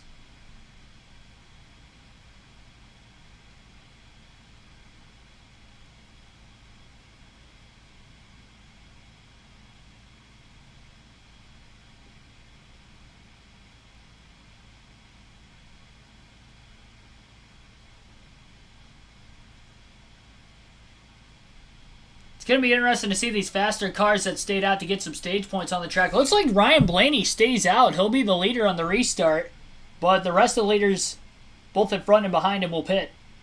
With was a priority, starting to kind of get a little glimpse on the decisions of some of these crew chiefs and engineers on pit road.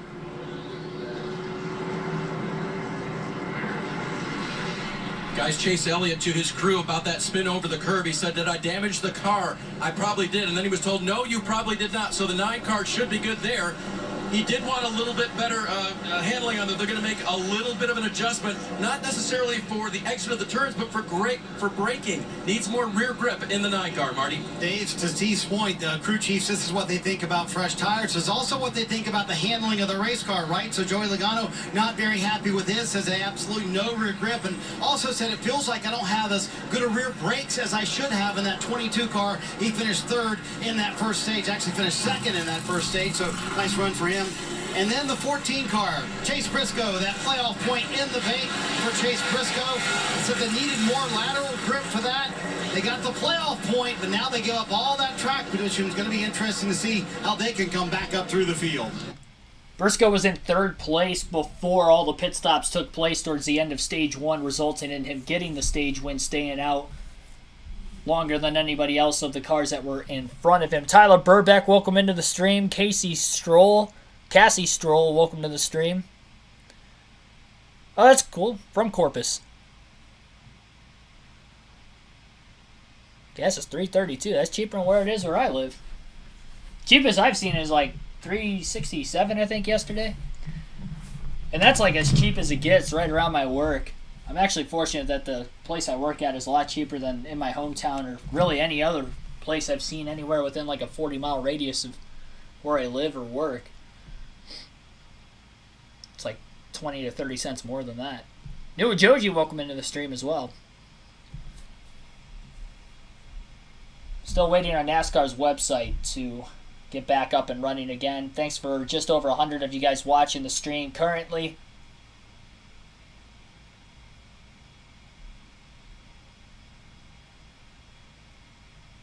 Live commentary for today's Verizon 200 at the Brickyard will continue as the stage is complete. Stage 2 will get started likely when NBC comes back from the commercial break. Bowman gained 8 spots without a pit cycle. That's pretty good. He was outside the top 25, though, and Byron was moving up through the field pretty good and actually finished 3rd at the end of Stage 1, but even before that, he was just outside the top 10 after qualifying 23rd. So I do think the 100 cars have more race speed than what they had. What caused the caution? Just a stage end. Michael Baxley, welcome to the stream. Yeah, there were quite a few spins in Stage 1. I think I counted like 6 or 7 of them. Keselowski spun in turn 1. Chase Elliott spun in turn 1. Lap 1, Justin Haley got turned in turn 1 when they were 5 wide. Denny Hamlin spun off in turn 6. He got his left side tires in the grass. Lost control there. Then he also went wide in turn 1 but didn't spin. Ross Chastain spun off the exit of turn 1 and then on entry into turn 1. And when he spun out in the entry to turn 1, he collected Joey Hand with him. They were off in the grass. So I think that was all the spins, if I'm not mistaken. About 6 to 7 spins. And that was just in 15 laps of green flag action. We're going to see them all bunched together for another restart here very soon as well. Still checking the raw feed right now. It is up. Okay, so the raw feed is up on NASCAR's website right now. And I will get that to you guys. You guys will get to see the top 30. Sorry it's been down at the beginning of the race the last 3 weeks. But it is up and running right now. Now, there were a couple drivers that stayed out of the pits during the caution. 4 drivers stayed out. Ryan Blaney, William Byron, Brad Keselowski, Corey LaJoie were the 4 drivers that stayed off of pit road during the stage break. So those are the only 4 drivers that have not pit at all in this race yet. They'll start at the front of the field. Tyler Reddick in 5th on back will be on fresh tires. And you have to go back to 22nd where you find Briscoe, Logano, Kyle Busch, Harrison Burton, Martin Truex Jr., Chase Elliott, Kyle Larson, and others that had already stayed out. They got stage points, and they're farther behind the cars that pitted before the end of the stage as well.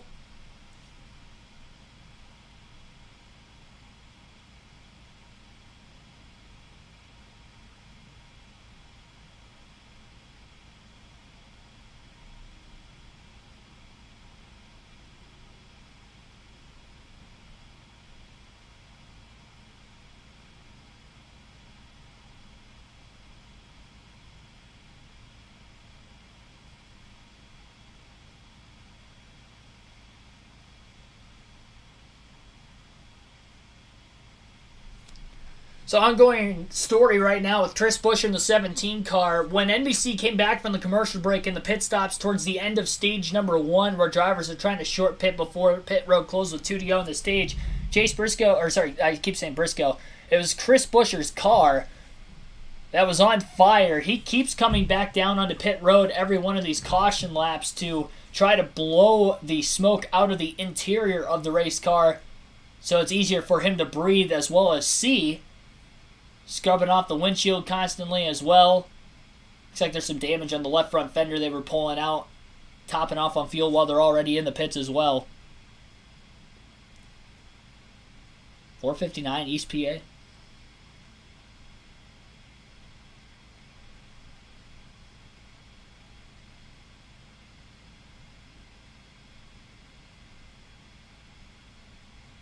Wonder what caused the fire to begin with anyway, if it came from the left side of the car, considering the fact that they are fueling the cars on the right side this weekend with the backward style of pit stops at Indianapolis.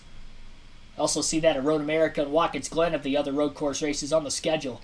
Ryan Blaney will elect the inside lane for the restart towards turn 1. William Byron will be on his outside. Road 2 will have Keselowski on the inside and Corey LaJoie on the outside. Row 3, Tyler Reddick on the bottom, Austin Cindric up high. Which one of the drivers on fresh tires can get through the drivers on old tires first?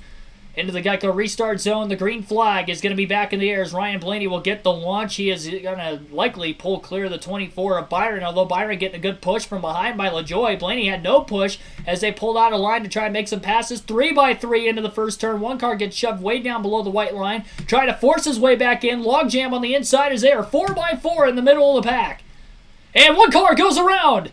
Kevin Harvick is spun off the front bumper of Ty Gibbs. Denny Hamlin ends up hitting him. Chase Elliott's off in the grass to try and miss the spinning Kevin Harvick 4 car. Harvick is stalled out now towards turn 2. One car is going to completely miss the first turn as well. And Ryan Blaney has the lead as they work their way off the chicane into the middle portion of the racetrack now. Austin Cindric, first of the drivers on fresh tires, currently in third, right behind William Byron, and Tyler Reddick seems to be the car in line behind him. 3 wide in turn 7 between McDowell, Bell, and Ty Dillon as they make contact between the 42 and the 20 cars, leading on each other into the S's. McDowell has pressure from Ty Gibbs from behind now. It looked like Harvick spun off the front bumper of Gibbs' race car, but they were all kind of sandwiched 4x4 in the middle of the corner, and they were still 4 wide towards turn 2, which is exactly where Harvick spun. Not sure if Harvick has gotten that car back rolling yet or not, but if he is stalled out, we'll likely see a caution sometime soon. They're coming back to the start-finish line this time by. I would imagine that they would have thrown the caution already for Harvick stalled out there if he didn't already get back rolling.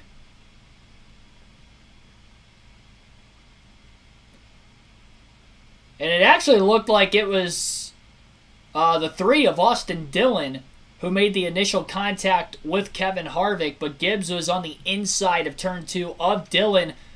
And Harvick also got hit pretty hard in the right rear corner panel by Alex Bowman, which may have knocked him into Dillon. It was just a racing disaster in turns 1 and 2 as they were 4x4. And Alex Bowman's got major damage on his car. Left front tire is down, and he is on pit road after that heavy contact with Kevin Harvick, which launched Harvick and Dillon together, with Gibbs alongside Dillon, as I just mentioned. 20 laps in Stage 2. This is 5 laps longer than Stage 1. 15 laps to go in the stage so far. Now, Blaney and Byron, who are 1-2, will definitely have to pit at some point early in this stage on a different strategy from everybody else in the field, because they did not pit either at the end of Stage 1 or before the end of Stage 1. And you can go a little over 20 green flag laps on fuel at this racetrack, so I'm probably going to expect those guys to pit right around lap 25, 26 if I had to imagine.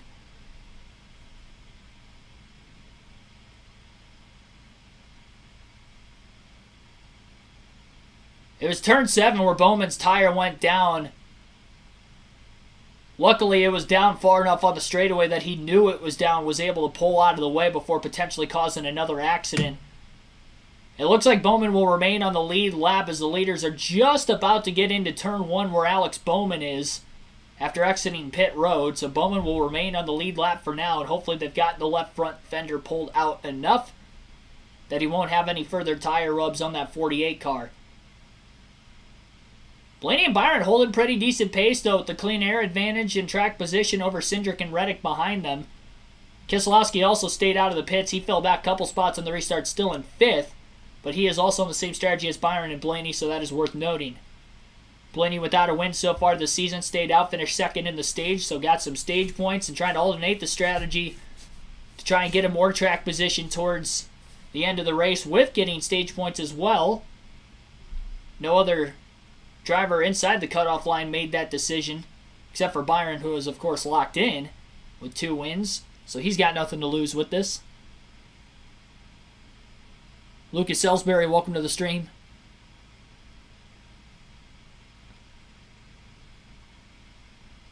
Tired of Bowman getting screwed. Oh, I will say he was the one that initiated the contact with Harvick. That's the risk you pay, though, when you're trying to go 3, 4, 5 wide into that first turn. You could pull out a line. You could either gain a lot of positions or you can get caught up in an accident, and that was the case right there for Harvick and Bowman. And I'd say Harvick was kind of the innocent bystander in it, considering Bowman was the car that pulled low, and nobody on the outside wanted to get out of the gas either of both Austin Dillon and Ty Gibbs because they were already there and already had the positioning. Can't really blame them for wanting to get out of the gas. So it happens, though, mid-pack, you're putting yourself in a vulnerable position. You're trying to be a little overly aggressive, and it came back to bite Bowman there. Just like it's come back to bite quite a few cars that have already had spins in the early going of today's race. We'll update the top 5 as of right now. Again, Ryan Blaney is 1st. William Byron is 2nd. He's 0.7 of a second behind Blaney. Cindric is a 1.5 seconds off the lead in 3rd. Reddick is 2 seconds off the lead in 4th, and Brad Keselowski is 2.9 seconds off the lead in 5th place.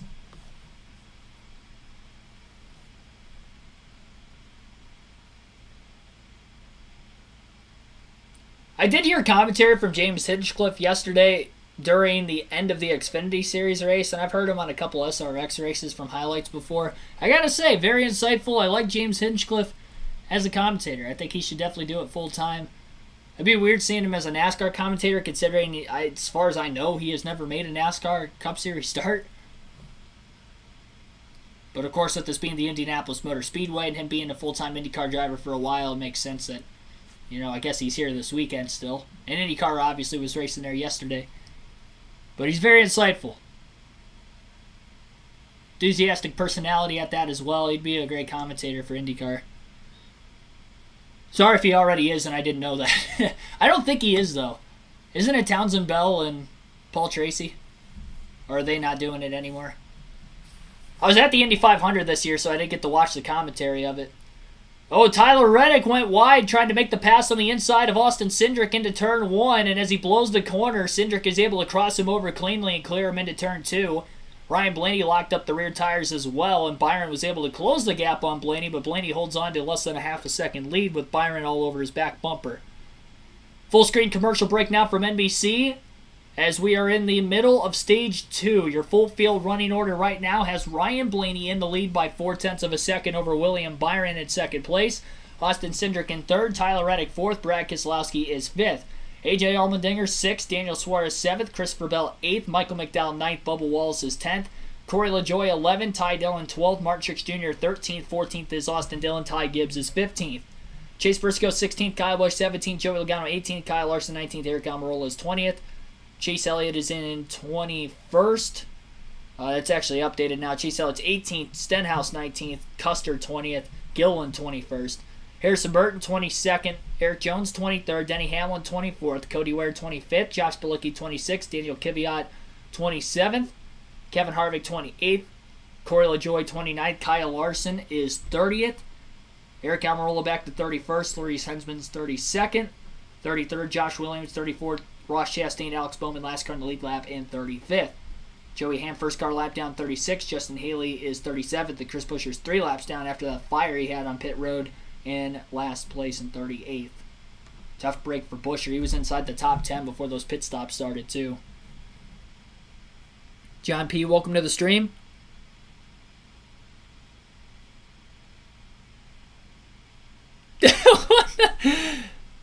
Unfortunately not, John. Some chest lettuce. That may be up there with one of the most random comments I've seen in a live stream so far. Oh, jeez. As confident as I am in my body, I do not feel like that would be something that you guys would want to see on the stream. Oh, jeez. We got a ramen noodle. Who doesn't like ramen? Nice bowl of ramen. It's cheap.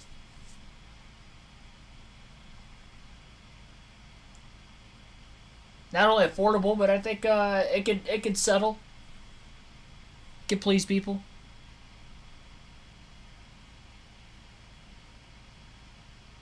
What scheme does Kevin Harvick have? I'm not entirely sure. I would imagine a Busch beer scheme of some sort, but it's a different color than usual today. Kyle Larson's having some sort of a mechanical issue on pit road. I mentioned he was in 30th during the full field rundown. Had to drag his car around the racetrack all through turns 7, 8, 9, 10, 11, and 12 back there, but the right front was completely disconnected. You see here the replay down into turn 1. Oh, there's Eric Almirola getting to the right side of Kyle Larson. That obviously hurt the right front suspension. The team's trying to fix it right now. So suspension issue with both Kyle Larson and Eric Almirola. Larson ended up blowing turn 10, ran right into the right front of Larson's car, causing the damage. So both Eric Almirola and Kyle Larson during the commercial break got together. Almirola blew turn 10, ran right into the right front of Larson's car, causing an issue with both of their race cars. And they're going to lose multiple laps on pit road as they try to readjust the front suspension on Larson's car, then the rear suspension on Almirola's car.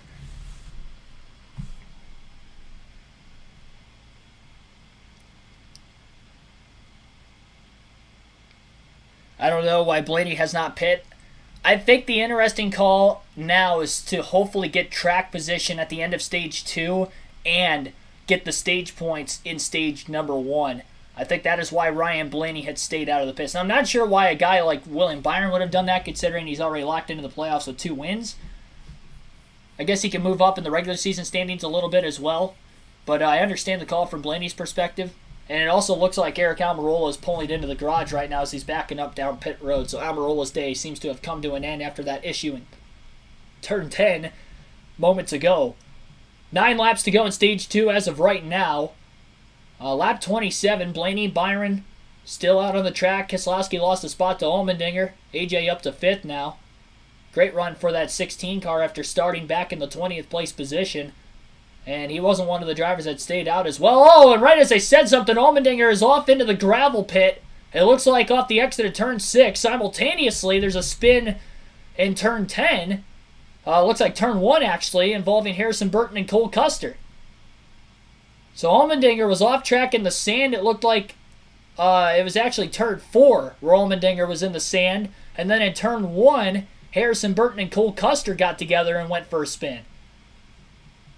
It is crazy how many incidences we've seen on the track, and Allmendinger will fall from 5th back to 17th before getting back up to speed on that long straightaway towards turn 7 as he falls in line behind Chase Elliott.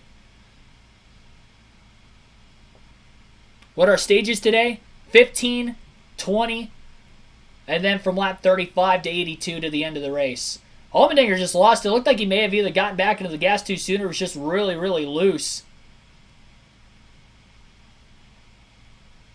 And ended up out in the sand. He didn't spin completely into the sand, so he was able to keep his foot in it and get out of there eventually, but obviously lost 12 positions. And the spin and the reason for the spin between Harrison Burton and Cole Custer, it looked like Burton was coming in hot trying to make a pass on Custer. He looped it around and backed into the right rear of Custer's car in the middle of turn 1, resulting in both cars going around.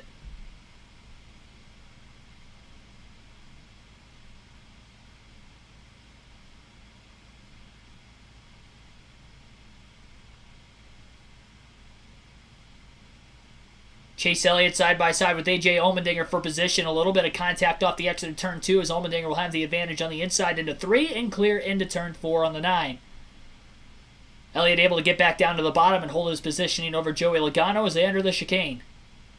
Good run for Allmendinger as he now pulls to the inside of Larson, who had that suspension issue and is back on the racetrack and very, very slow. It looks like down that long straightaway in between turns 6 and 7, Logano Elliott also will get by as Larson tries to pull in line in front of Stenhouse.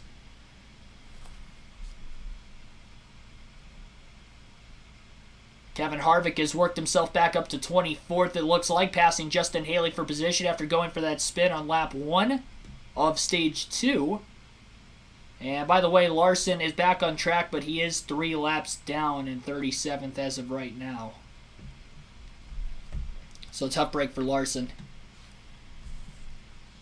That was definitely not his fault with Eric Almirola just completely blowing the corner into the side of him. Stephen Goad, welcome to the stream.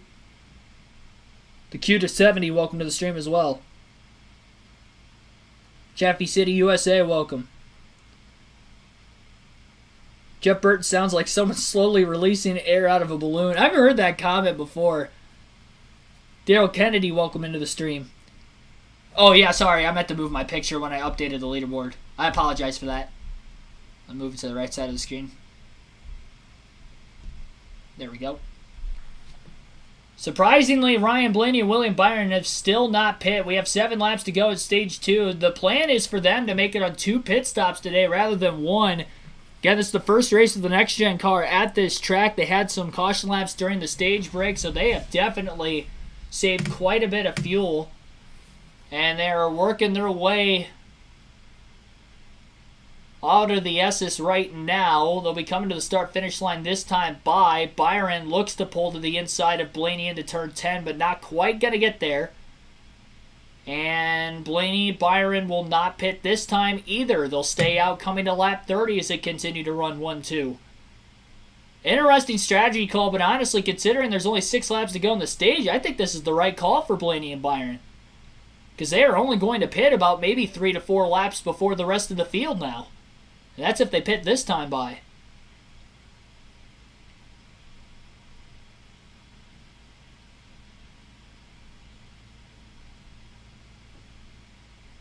Brad Keselowski is into pit right now on the same strategy as both Byron and Blaney. He was out back at 6 before pitting. 6 laps to go in the stage right now. Currently the top 10 would be Ryan Blaney in first, William Byron second, Tyler Reddick third, Austin Cindric fourth, Daniel Suarez rounds out the top 5, Christopher Bell in 6th, Michael McDowell 7th, Mark Truex Jr. 8th, Bubba Wallace 9th, Ty Dillon rounds out the top 10. Our spotlight drivers right now, must-haves of Ryan Blaney, Austin Cindric, both in the top 5 in 1st and 4th. Both the sleeper picks also inside the top 10 of Daniel Suarez and Tyler Reddick, actually both in the top 5 themselves in 3rd and 5th. And then the 2 don't have picks of Denny Hamlin and William Byron. Byron actually in P2 right now, proving me wrong there, and Hamlin still way towards the back in 20th. Back half of the field right now is Denny. Entering towards turn 10 again for Byron and Blaney. Will they pit this time by? Keselowski pit the last lap, so maybe expecting the 12 and the 24 to pit this time. Byron will pit, Blaney stays out. So Blaney going an extra lap longer than Byron. This may allow Byron to actually cycle in front of the 12 car with Byron pitting a lap before. But also you want to go as far as you can at this point if they're going to want to try to make it on fuel on 2 stops. Which, considering they've gone 30 laps so far out of 82, they should be able to make it. The plan here is the first to blink on this strategy between him and Blaney, getting the lead by staying out there through stage 1. We expect this to be 4 Goodyear tires and filling it full of good fuel here on the 24. William Byron hitting out in second place right now. This looks to be a routine stop. We'll be back for more in Indianapolis right after this. Going to commercial break, Daniel Suarez is also on pit road. He was in 5th, but not on the same strategy as Byron and Blaney. He was on pretty much the normal strategy as he pitted right before the end of stage number 1. But he is also on pit road trying to gain some track position. Doesn't want the 24 and the 12 to get too far away. He wasn't too far behind him. Side-by-side commercial break right now from NBC. So as soon as we see Ryan Blaney pit, likely this time by, if he didn't pit the last 2 laps. And again, just like stage 1, and just like every other race on the schedule, pit road closes with 2 laps to go in stage 1 and 2. Once the leader takes the start-finish line to get to 2 to go, is the exact moment where pit road will close. R. David Vaughn, welcome to the stream. Hey, I will give at least credit where credit is due, that it does seem like there are more fans this year at Indy than last year when I was there.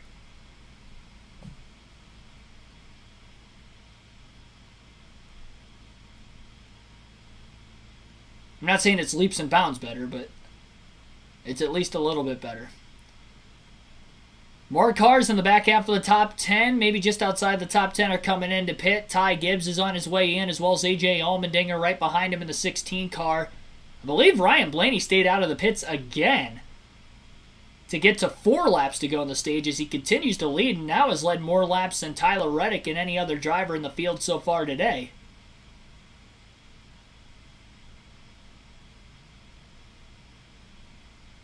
He gets strung out after a couple laps following the restart, and it seems like it is very difficult to pass. As we've seen on flat ovals so far this year, and with this being the flattest road course on the schedule, it's kind of looking like the same thing. It's part of the reason why the start and the restarts have been as crazy as they probably have been. Well, Blaney will definitely have to pit either this lap or the following lap if he's going to pit before the end of stage 2. It is insane how long Ryan Blaney has gone on fuel from the start of the race. Again, he is the only car that has not pitted yet. And we have drivers pitting for their second time. And towards turn 11, Blaney again stays out of the pits. Another lap, Ryan Blaney stays out of the racetrack. 3 laps to go now in stage 2 this time by. How much fuel does that 12 car have right now? Tyler Reddick is still about 1.3 seconds behind the 12 of Blaney at the start-finish line that last time.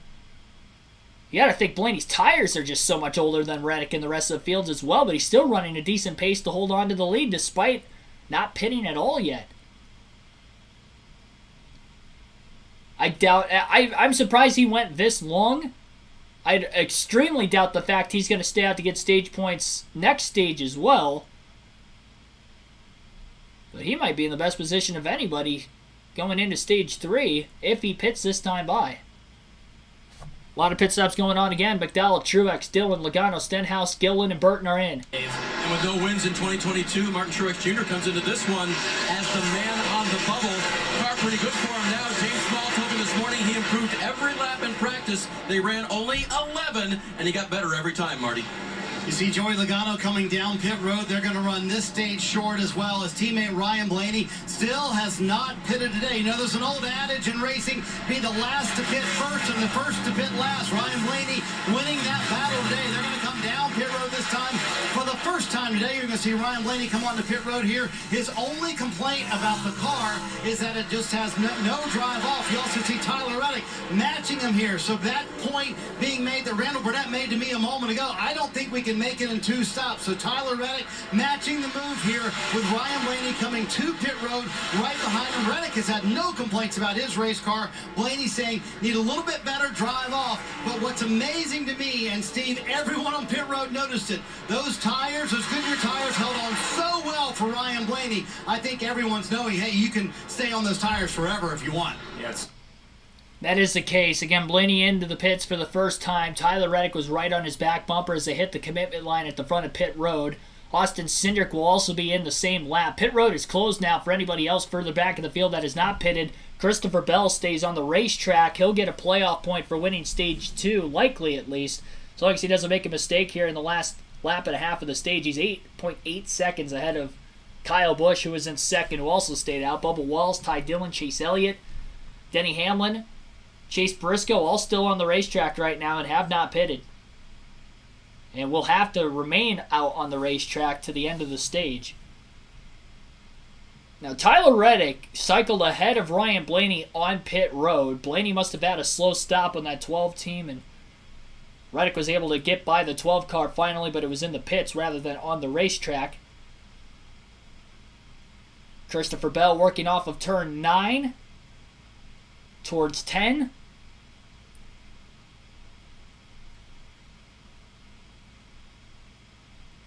So it sounds like the strategy from Adam Stevens radioing into his driver, Christopher Bell, is that they are going to be saving fuel from now to the end of the stage. So that way he could stay out during the stage break.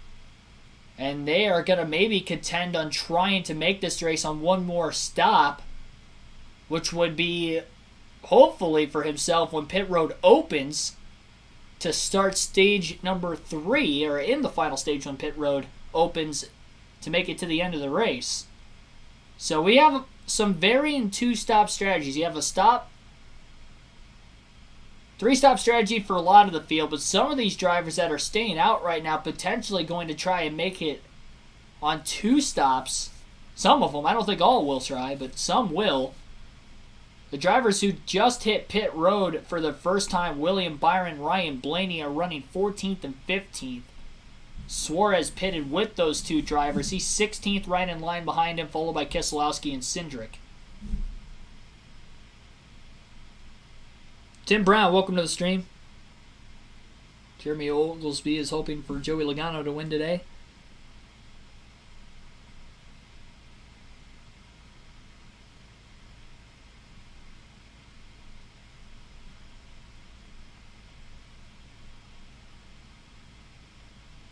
Christopher Bell's already given up almost 3 seconds to Kyle Busch in second place over the last lap.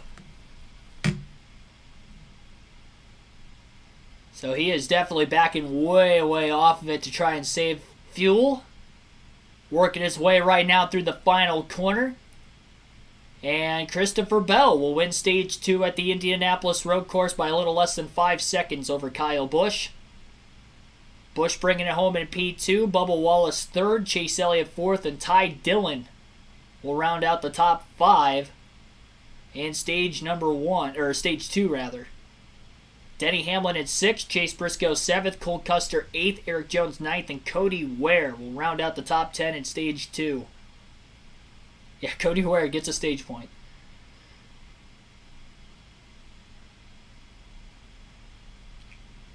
Brandon Snyder Nikoloff.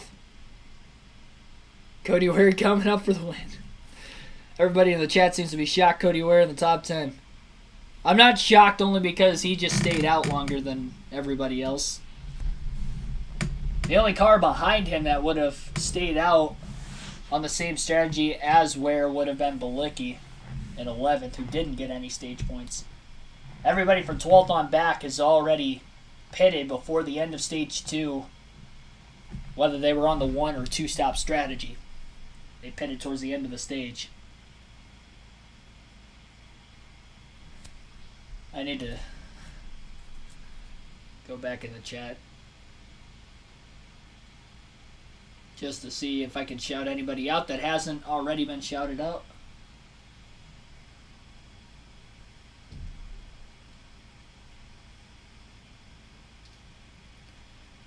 You guys will get to listen in to pit stops that will be coming up following this commercial break from NBC.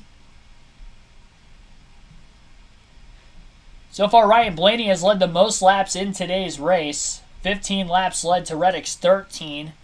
Briscoe led 5 laps at one point, as well as Bell, now currently in the lead and plans on staying out during the stage break. And we'll see how many other cars behind him will also stay out. I would imagine that drivers like Cody Ware, Josh Bilicki will pit, but it's going to be interesting to see what the other top 9 of Bell, Busch, Wallace, Elliott, Ty Dillon, Hamlin, Briscoe, Custer, Jones, if they will stay out or pit. And how much they were potentially saving fuel at the end of the stage like Bell was. Bell was able to because he had a gigantic gap over Busch, almost 9 seconds by the time everybody in front of those 2 pitted.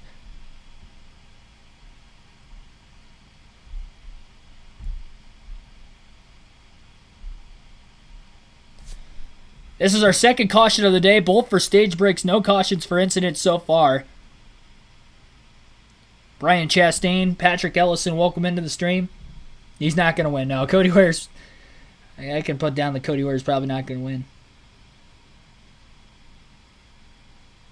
I think he was 10,000-1 odds, though, so credit if anybody put money on him today. I should think about that next time they go to a road course. Well, I don't think they have bets for stage points. That'd be pretty cool, though.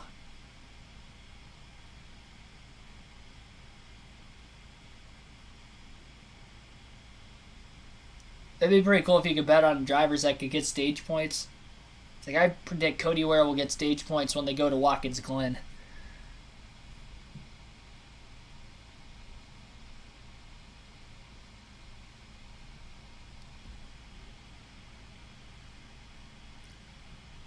I do like that the trophy, though, at least stayed the same with the brick.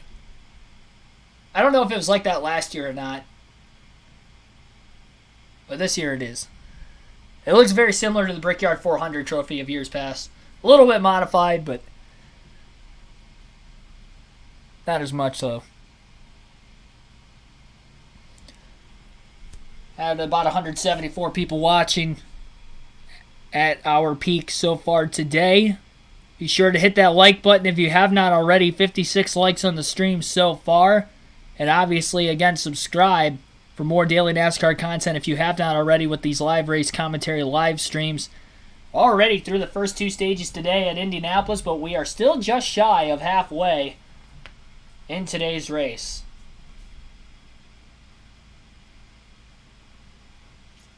And we will have a trivia question at the halfway mark.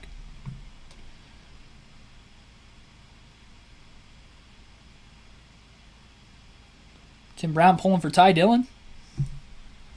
Yeah, he'll be in the top 5. At least right now. I don't know if he's pitting or not. Looks like Chase Elliott's in the pit. I believe Truex is in the pit as well. Larson's in, but he was already a few laps down. Cody Ware is in, as well as Josh Bilicki. And actually, it's Kyle Busch. Kyle Busch, Chase Elliott in. Comes Chase Elliott, to the surprise of his crew chief, Alan Gustafson. They were discussing whether or not to pit, and Chase wanted to know, should I? And nope, stay out. And suddenly the night was here. So you have to adjust to that, and the crew will now go to work, give him the Goodyear tires and the Sunoco fuel he needs. He needs a bit of an adjustment, too, because the car is not exactly to his liking. And one thing they can't change, and he's tried to, is the balance of the brakes. We'll talk more about that a little bit later. Marty? 12 stage points in the book for Kyle Busch today, and he finishes second in that stage. A number of cars obviously staying out right here. Kyle saying the car just a little bit too free, and Ben Bayshore telling him, hey, I think tires might actually start mattering the longer this race goes. A little bit longer there on the left front. That's going to cost him a little bit of time, but with less cars on pit road, shouldn't cost him too much. But Kyle said the car, not bad. He also asked for an ice bag. Very warm here at Indianapolis this afternoon. So again, miscommunications between Alan Gustafson and Chase Elliott on whether to pit during the stage break or not. The team sounded like they wanted Chase to stay out, but the uncertainty, or not the clear command at least to stay out, is what led Chase Elliott to thinking, okay, I'm going to pit here, and they had to adjust accordingly, and that is going to throw them way at the back of the lead lap now behind other cars. At least they'll be able to make it on one more stop no matter what. The drivers that stayed out on the track, like Christopher Bell, Bubba Wallace, Denny Hamlin, Chase Briscoe, Cole Custer, Eric Jones, they all stayed out, but they have only pitted once so far, and that was at the end of stage 1. But we saw how long Ryan Blaney was able to go, as he was able to go a little over 30 laps on a full tank of fuel.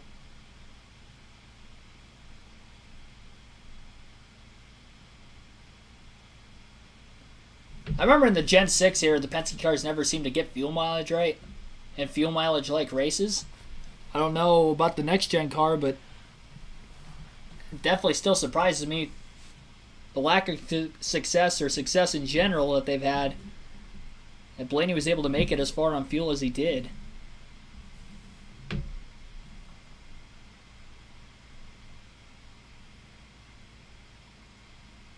Andrew Jones, welcome into the stream.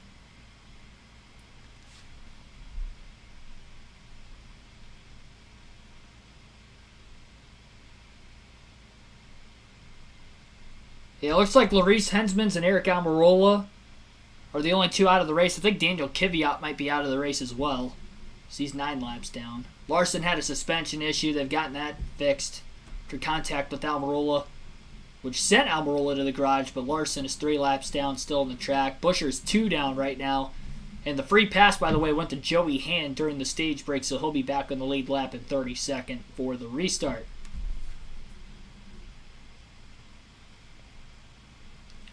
Spotlight drivers so far in today's race.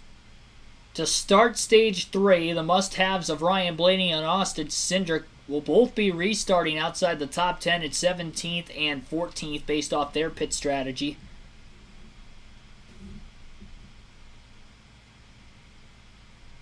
Looks like 11th and 14th as their leaderboard is just updated at the start-finish line. I guess the drivers have just crossed.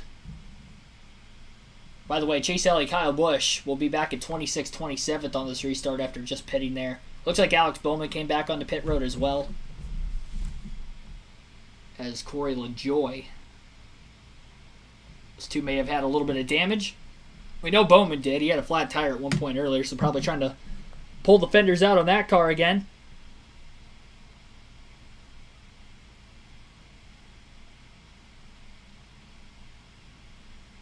Well, my name is the same name as the channel, Keegan Schneider.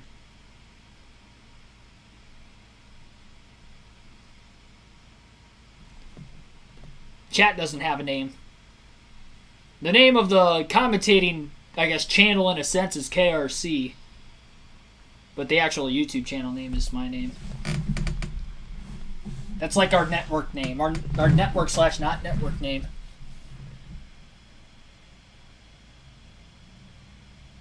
Definitely hit that like button. Again, subscribe if you are new. I will not be doing live commentary next Sunday, as I will be at the Michigan Cup race. But we'll return for the following weeks after that when we go to Richmond and Watkins Glen. Both those races will be on the USA Network today. We are on the big NBC for just the second time this season.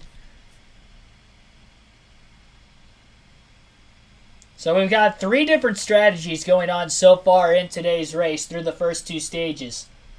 Strategy A is to pit at the end of both of the first 2 stages and make it a 3-stop race to the finish. Strategy B is a strategy in which Ryan Blaney, William Byron, Brad Keselowski are on, where they stayed out during the end of stage 1 and then lasted as long as they could on fuel before pitting towards the end of stage 2 in hopes to make it on 2 stops. And then strategy C is to make it on 2 stops as well, but that is by pitting at the end of stage 1 and staying out during stage 2, like Christopher Bell, Bubba Wallace, Ty Dillon, Denny Hamlin, Chase Briscoe, Cole Custer, and Eric Jones will be doing, and that's why they are restarting in the top 7 for the restart coming up here in a matter of moments. They are double wide, and they will be going green this time by. And everybody from 8th on back will have fresher tires. Tyler Reddick, Ross Chastain, William Byron, Ryan Blaney. And actually, I think Chastain is on old tires as well. But Reddick was ahead of him position-wise. So Chastain's going to have his work cut out for him on older tires. And he's already got at least 1 or 2 cars inside or alongside of him that also have fresher tires than the one. Christopher Bell will elect the inside lane for the restart. That's been the preferred lane through the restart and original start of today's race. Into the Geico restart zone. Bell, Wallace on the front row, green flag back in the air. Bell gets the launch and easily pulls clear of Wallace on the outside. Big block down towards the bottom, and a move now to the middle goes the 14 of Chase Briscoe underneath Ty Dillon. 4 wide, back around Blaney, Cindric, Suarez, McDowell all making contact. McDowell clips the grass, still 4 wide, into turn 2 as they continue to battle and make contact. No spins yet, but a couple cars clipping the grass off the exit of the curvature. Into turn 3, Logano locks his tires up as he was 3 wide on the outside of a couple cars. 2x2 into the S's now inside the top 10, right around Custer, Cindric, Daniel Suarez, Ross Chastain. Blaney gains a couple spots. 3 wide into turn 7 now. Blaney on the outside, Chastain down low. Contact between Chastain and Byron into turn 7 as Chastain bounced up off the curb. Everybody still hangs onto the race cars. More than a half a lap after the restart, despite being 3 and 4 wide and contact all over the racetrack. Everybody has held on to both their positioning and their race cars. Christopher Bell has a 1.2 second gap already over Bubba Wallace in the battle for the lead currently. Still a lot of side-by-side racing going on outside the top 10. A big bump from Daniel Suarez to the back bumper of Michael McDowell, which almost lost him into the 1 car. Another car gets loose further back outside the top 20. Hangs on to it off of that finishing corner. Is going to lose a lot of straightaway speed as they work their way back across the start-finish line. Blaney pulling out of line to make the pass on Cole Custer. William Byron is going to follow Blaney through there. The 43 of Eric Jones locking his tires up into turn 1, and the 12 and the 24 close up on him into turn 2. Byron not quite able to get alongside Blaney that time off the exit of turn 2. Jones is holding up Blaney. This is a fight between two drivers that have fresher tires than the cars around them. Tyler Reddick, though, right now in 5th place would be the highest running driver on fresher tires totals. He got by both Dillon and Jones the first lap following the restart.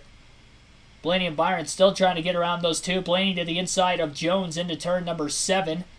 A little bit of contact now as Jones gets clipped in the left front by the right rear of Blaney. Blaney will make the pass. One car is around in turn 7, and it is a 6 of Brad Keselowski. He will be able to keep that car rolling. It looks like he was able to keep it off the wall, but Keselowski has spun for the second time today. First time in turn 1 at stage 1, and now early in stage 3, he has spun in turn 7. Bell now 2 seconds ahead of Bubba Wallace. Chase Briscoe is third, 2.5 seconds off the lead. Hamlin is in fifth, 3.5 seconds back, and rounding out the top 5 right now. Chase Briscoe, Tyler Reddick closing in on Wallace for second. 3 cars all within less than a second of each other. And Reddick on fresher tires on all of those 3 drivers. Reddick to the inside of Briscoe into turn 1. Power move by the 8 car. Clears Briscoe getting into the corner. Reddick has not led since before pitting with about 3 laps to go in stage 1 after leading the first 13 laps of the race from the pole. That was the last time Tyler Reddick has led, and we are already at lap 42 of 82. We are just shy, past the halfway point. Time for today's trivia question. I already kind of gave you guys the answer earlier in the stream, but we'll see who was listening, or maybe if you guys weren't there in time. I will shout out whoever gets the question correct in the chat. In last year's Indianapolis road course race for the NASCAR Cup Series, which driver led the most laps? That is today's trivia question. Which driver led the most laps in last year's Cup race on the Indy road course? Through the S's, Tyler Reddick is going to make a pass for second place over Bubba Wallace for position. And Reddick now just over 3 seconds off the race lead of Christopher Bell. Going to try to run him down for the race lead. Bell on a 1-stop strategy. Reddick on the 2-stop strategy. So Reddick has fresher tires now. And Bell will also be pitting before Reddick as far as between now and the end of the race.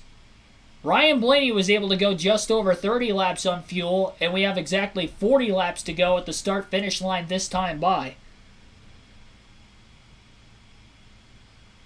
Yep, R6 was the first one to get it right in the chat. Lester Troyer also got the question correct in the chat. Toxic Punk Youngboy also tripling in on it. Yeah, I see a lot of Kyle Larsons. Kyle Larson led the most laps in last year's Indianapolis road course race for the NASCAR Cup Series. He led 28 laps in the race. Denny Hamlin was close. Right behind him, Hamlin led 27 laps, just one shy of Larson. That is the answer to today's trivia question. Congrats to those of you who got the question correct.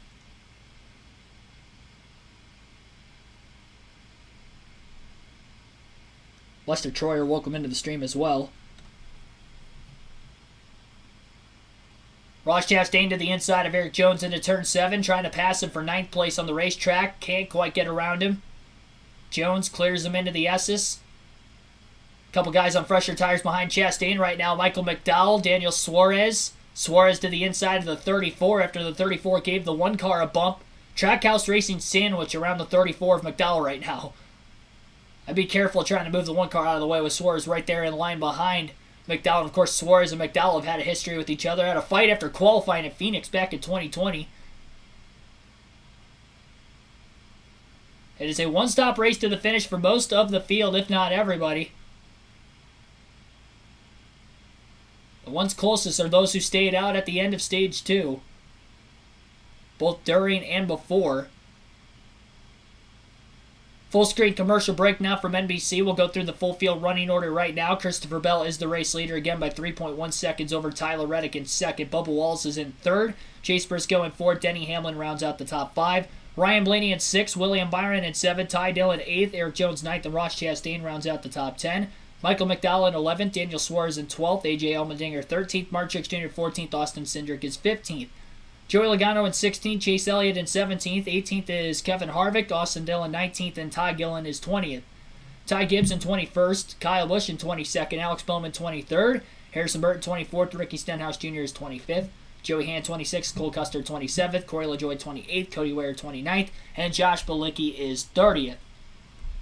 31st is Josh Williams. Brad Keselowski, last car in the lead, lap 32nd after spinning early in this stage. Justin Haley, first car lap down from that lap 1 spin, is still back in 33rd. Chase Briscoe, after catching fire back in stage 1, is still in the race, but he's 34th, 2 laps down. Kyle Larson is 35th, 3 laps down after a suspension issue with contact from Almirola back in stage 2.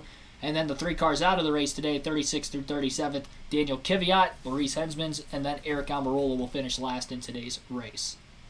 That is your full field running order in today's Verizon 200 at the Brickyard.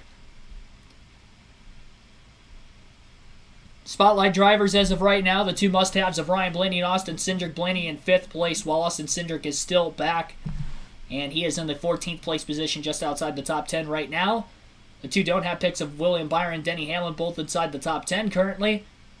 And the 2 sleeper picks of Tyler Reddick and Daniel Suarez. Suarez is just outside the top 10 and is actually back to 18th, so I think something happened to Daniel Suarez during this commercial break. We'll have to see when we come back, but Suarez has dropped from about 12th place now back to 18th. So my guess is something happened to him. Michael McDowell has passed Chastain for 10th place also during the commercial break. But anyway, the sleeper picks, Reddick is in 2nd, and then Suarez now back to 18th as well.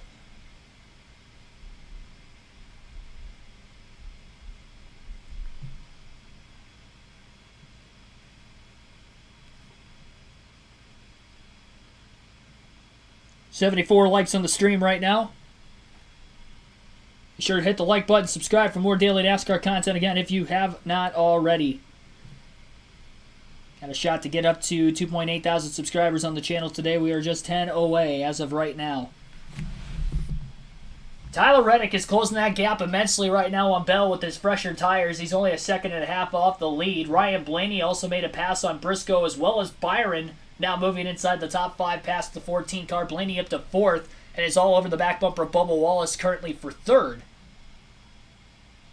There's already about 5.5 seconds behind Tyler Reddick, who seems to be a couple tenths of a second a lap faster than Bell. Blaney has completed the pass in turns 1 and 2 on Wallace. Byron alongside Wallace into turns 3, heading towards turn 4. Byron is going to clear the 2311 Toyota. Briscoe, Hamlin closing in now in the 23 cars. Wallace is just hanging on for dear life at this point. Out of all the cars right now inside the top 10, I think Wallace was last in speed on both practice and qualifying.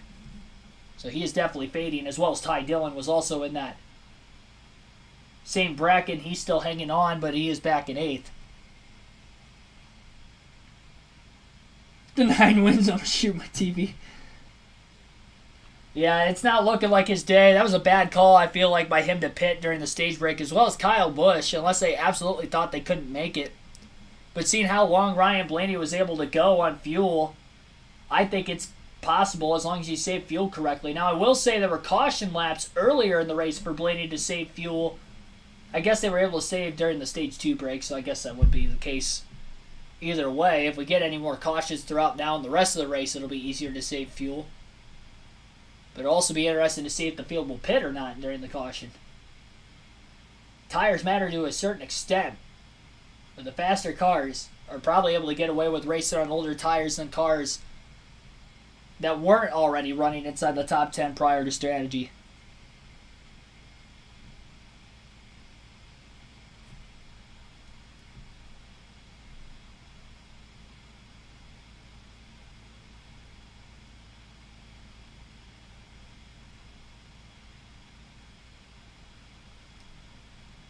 Reddick is now under 1 second off the race lead from Christopher Bell. He's 0.8 of a second back. Ryan Blaney also quicker than the 20 of Bell right now. As after passing Bubba Wallace, he's down to 6.5 seconds off the lead. Maybe even less than that. Reddick, half a second back. He is hard charging on the 20 car. And once he gets there, if Bell can't hold him up too much, Reddick's probably going to just start driving away. Question now is, though, who is faster between the 8 of Reddick and then the 12 and the 24 of Blaney and Byron? Because even Byron is keeping up with Ryan Blaney to a certain extent right now. After both getting around Bubba Wallace the last lap, they're still within about 7 to 8 tenths of a second of each other.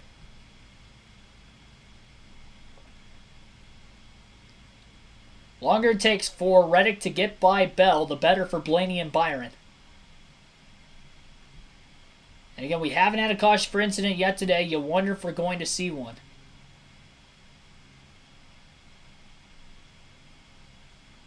Reddick getting a big draft on that main straightaway towards turn 1 behind the 20 of Bell. Able to break a lot later into the corner.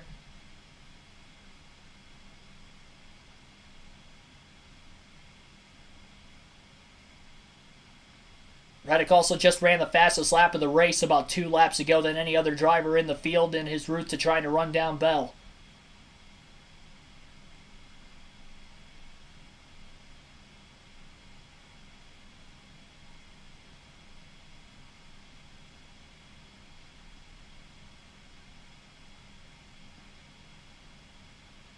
We got about 34 and a half laps to go, and if I remember correctly, I believe Blaney would have ended up hitting pit road after about 32 laps on fuel. And right now, as we come to 34 to go, it looks like Bell will stay out again. So he's got to at least, you would think, have to make it to 32 laps to go if he's going to want a shot to make it on fuel to the end. But again, the problem, and I guess what I was stating earlier, Blaney was able to go 32 laps with caution laps thrown in there during the stage 1 break. If it stays green to the end of the race and Bell has to go 32 green flag laps, it's less likely that Bell will be able to make it as far as Blaney did through stage 1 and stage 2. So that's where I'm kind of questioning the strategy that Bell is on right now, and he is being pressured to run faster laps because in order for him to get the win on this strategy, he still needs to keep the 8 car behind him until he comes to pit road, unless his pit stop is that much faster than the 8 car, or that he can gain that much more time on fresher tires in the middle of the field where there's going to be more traffic, which is probably unlikely, than the 8 of Reddick, who would have the cleaner air on not as old of tires as what Bell has in comparison to Reddick right now.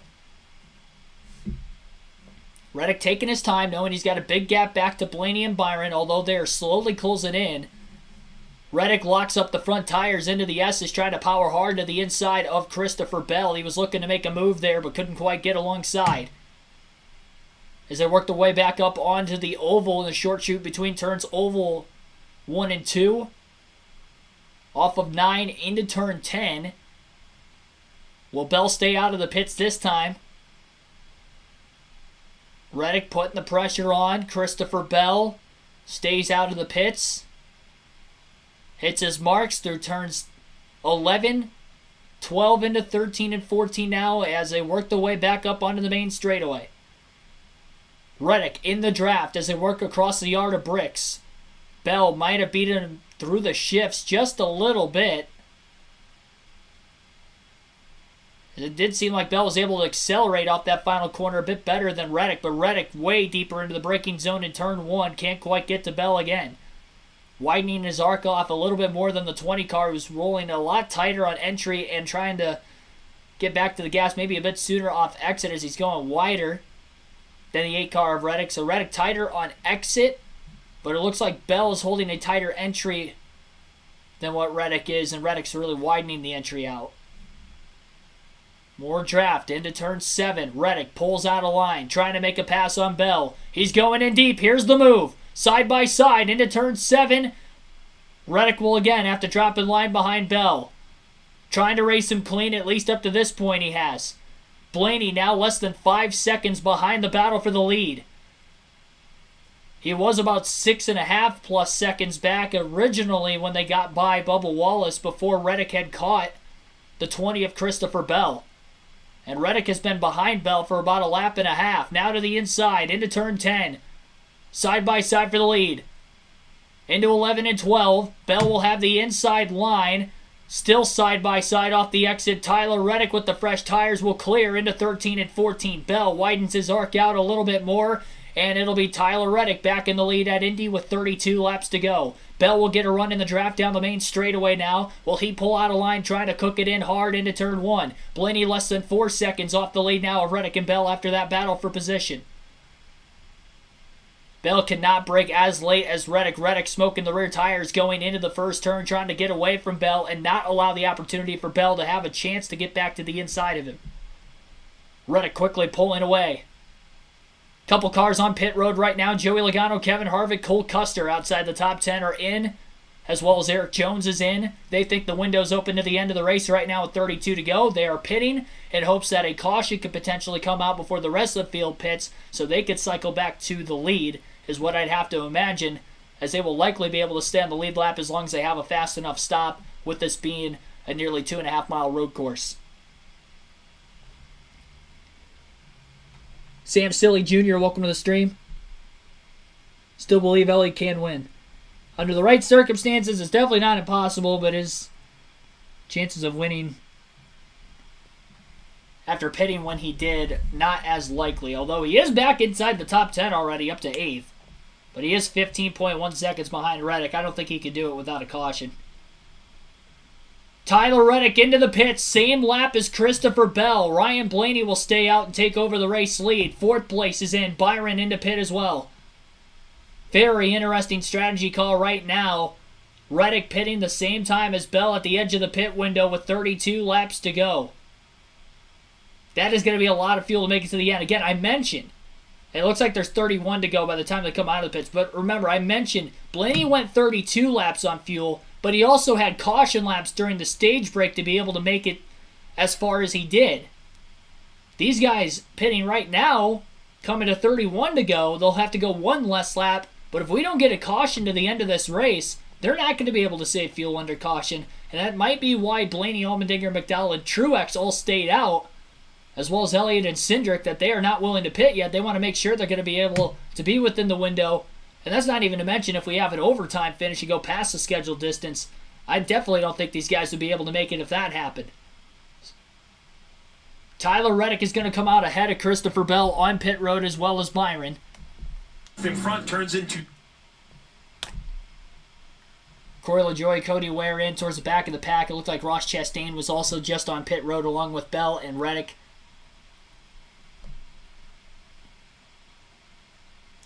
Six and a half seconds separating Blaney from Allmendinger in first and second. The two drivers finished 1-2 in last year's Indy Road Course race. It looked like Reddick had a faster pit stop than the 20 of Bell, and you wonder if maybe Bell was able to get a bit more fuel in the car than Reddick, having a bit longer of a stop as well. It was a 12.2 second stop for Reddick versus Bell's pit stop being 13.1 seconds. 0.9 of a second more they were able to fuel Bell's car versus Reddick's. Reddick was also quicker on pit road, which really extended his gap. Michael McDowell's in the pits for third. Nobody else inside the top 5 will come down that lap. Allmendinger a little bit faster than Blaney the last lap as well. Keselowski has spun for the 3rd time today. He is very, very slow right now. And he has stalled out, it looks like, in the middle of the main straightaway, at least in the middle portion of the track. He's getting rolling again. Looked like he got back into the gas a bit too soon and just got loose. Lost it off the exit of turn 6. Right off the exit of the chicane. Same spot Denny Hamlin spun earlier in the race. The only difference is that Hamlin spun because he went wide into the grass. Keselowski spun just because he got a little loose in the process of maybe trying to just get back to the throttle. Ty Gibbs is also on pit road with McDowell. Rear window that'll change the balance of the car. Try to help this young 19-year-old get around this track. 5.4 seconds now separating Blaney and Allmendinger.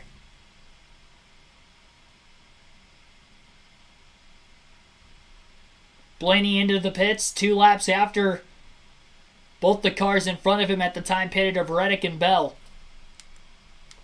But you don't want to make a mistake. Right here is where pit road speed starts. Marty. Rick, I'm sure Steve can understand Jonathan Hassler. I'm sure his heart was in his throat, Steve, when he saw that 6 car briefly stopped on the racetrack, thought the caution might come out. That would have really called out Ryan Blaney. Car has been really good, but somehow they have to make up this 6-second gap that Tyler Reddick built on that run. Blaney saying car too free on exit. That's his biggest issue, and it's been his issue all day long. And look at this move by Jonathan Fuel Hassler. only for Ryan Blaney. Steve, do you like this call here? No fresh Goodyear tires. Oh, and they're having troubles trying to fire the car now. Only a second or so, but you don't know what that would have cost him on the track. Ryan Blaney stays out. He does not take tires. He is going on a strategy in which he is only changing tires once today, but he stalled trying to leave pit road, and that is still going to give Tyler Reddick the lead as they work their way into turn 1.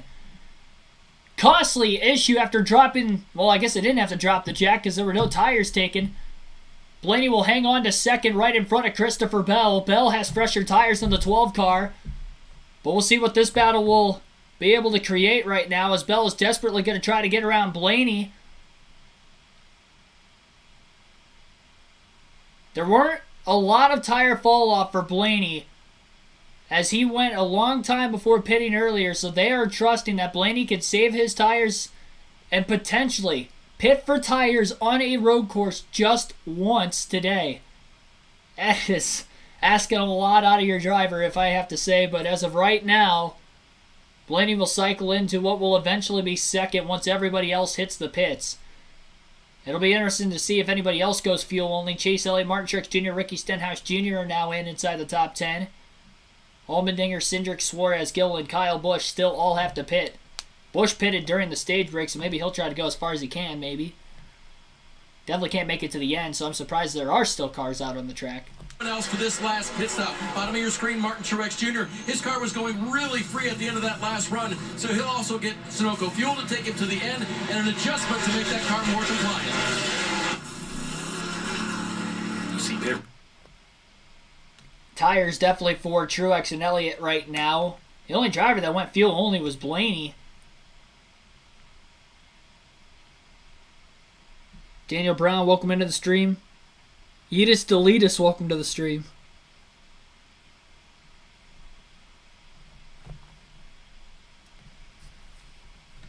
Tyler Reddick is currently scored in 9th.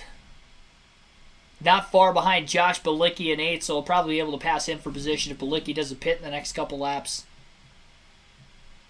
AJ Allmendinger will stay out of the pits this time into turn 11. So again, Allmendinger, Cindric, Suarez, Gilliland, Kyle Busch, Alex Bowman, Joey Hand, and Josh Bilicki are the only 8 cars that still have to hit pit road at least one time before the end of the race. Well, I should say one time in general. Everybody else pitted right around the edge of the pit window. One thing you also have to wonder with Ryan Blaney as well right now is did they get the car full of fuel with going fuel only? At least when you change tires, it buys a little bit more time for you to try to get that tank full. So that's something else maybe you got to look out for if you're the 12 team. Bilicki is in. That'll move everybody else who has already pitted up another spot. And putting Bell back inside the top 10 now.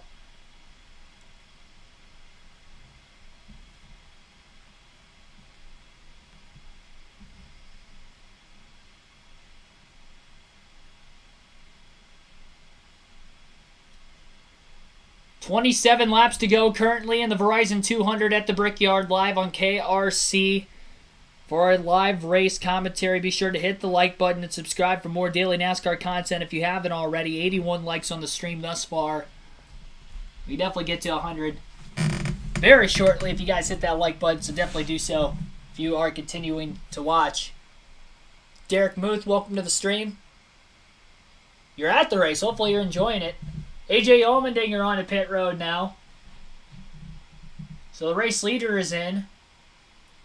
And it looks like Austin Cindric is also into the pits behind him. This will mean that Gilliland, Kyle Busch, Alex Bowman, Joey Hand are the only cars that still have to hit the pits.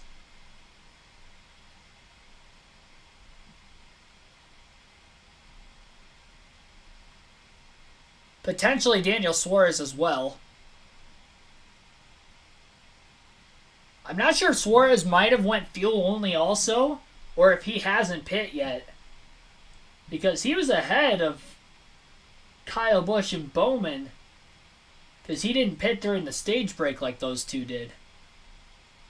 So there is a potential possibility that maybe Suarez went fuel only as well.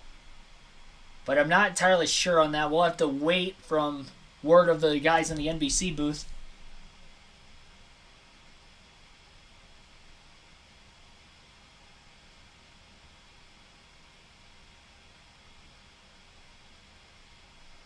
Sorry if I say your name incorrectly, Anahis.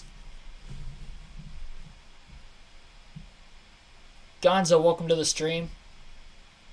In the infield, so it's hard to get news or numbers. Gotcha. In the infield, watching the race, like in one of the infield corners, or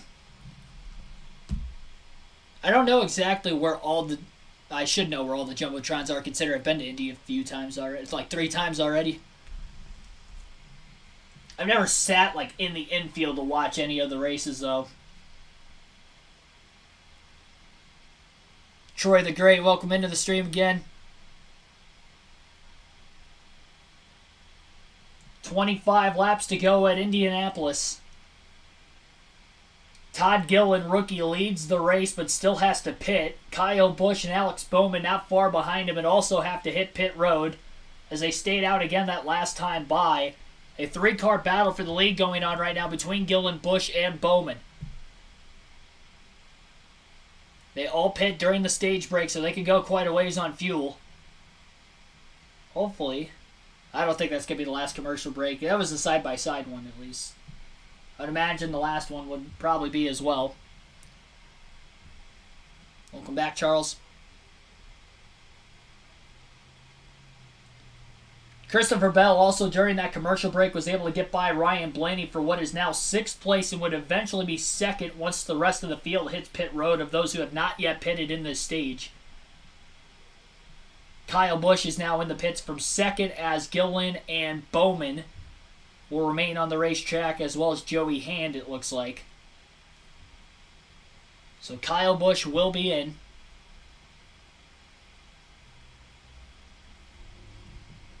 As you can see on our leaderboard.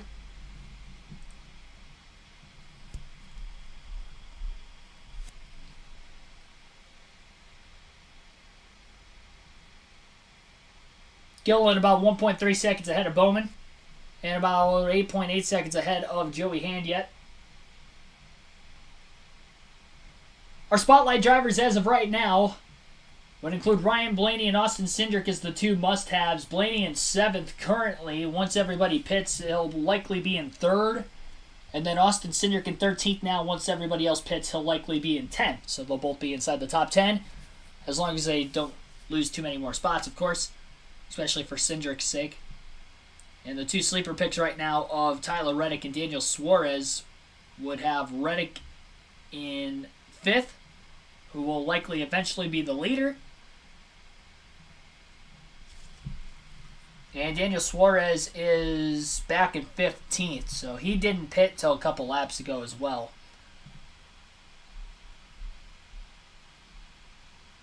So he's got some work cut out for him if he's going to get a top 10 finish based off of my predictions from before the race started. And the 2 don't have picks as of right now would be Denny Hamlin, who is 14th currently, as well as William Byron, who has had an outstanding day after qualifying 23rd, is in 8th right now, but would eventually be in 4th once Gillen, Bowman, and Hand pit. Gillen, Hand stay out. Bowman is in. So Alex Bowman will now be in the pits. Tyler Reddick about a little less than 21 seconds off the lead for now. And he's got just over 3 seconds ahead of Christopher Bell behind him. Jacob Jones, welcome to the stream. He is desperately pulling for Kevin Harvick to win this one.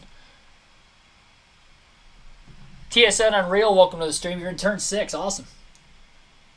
There's been an action corner so far today. Definitely was last year. Turn 1's probably been Calamity Corner, but there's been a lot of action over by turns 5 and 6 as well in the chicane.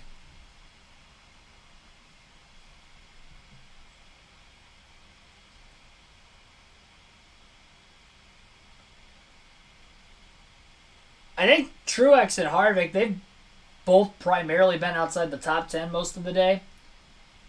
But Harvick had that spin earlier, and he's still back at 21st. Truex is 11th currently. Those are the two drivers, both first driver in above the cutoff line, first driver below the cutoff line as of right now. We've got a slow car. Daniel Kvyat in the 26 car is very, very slow on the racetrack. Some sort of a mechanical issue.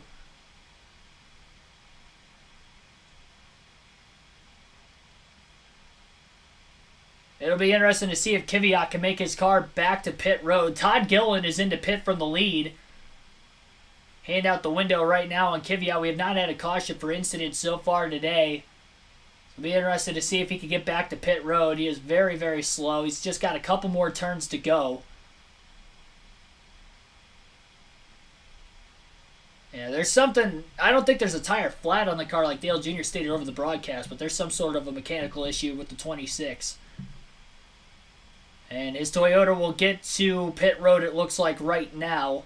Joey Hand will take over his first lead of the race after a spin earlier back at turn 1. So Kvyat is in. Joey Hand still on the track. 10.4 seconds ahead of Tyler Reddick.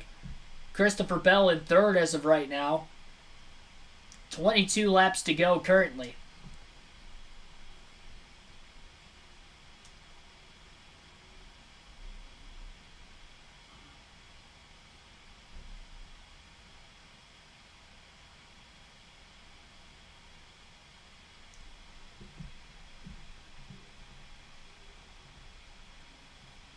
.7 seconds off the lead now is Reddick.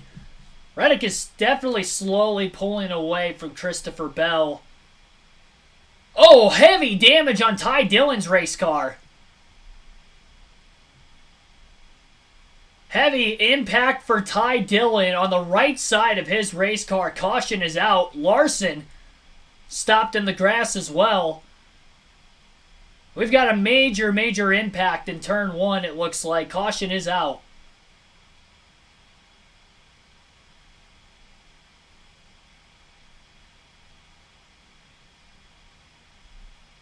Waiting to see a replay on this. Caution's out for incident for the first time today with 22 laps to go. Ty Dillon and Kyle Larson look to be involved. Heavy damage towards turn 1. And that 42 car is all sorts of tore up right now.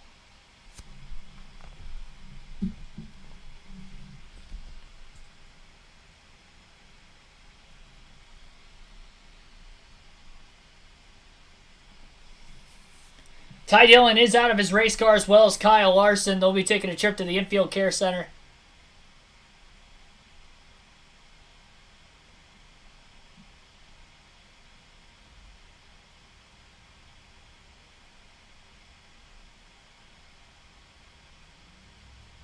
Larson running over to check up on Ty Dillon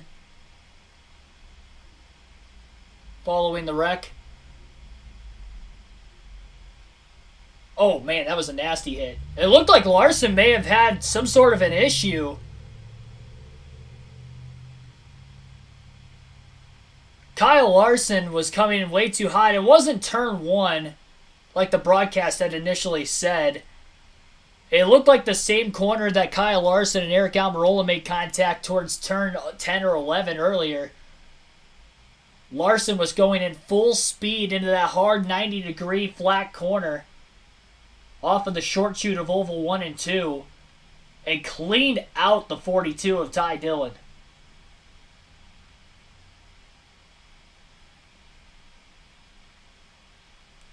Lucky that didn't happen in, say, a turn 1.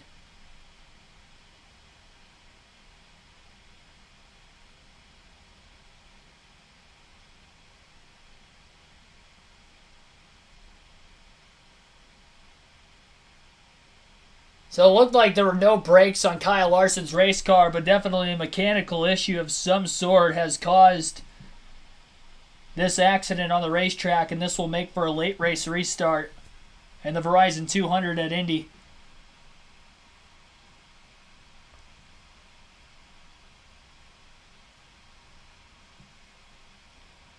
CBDT88, welcome to the stream.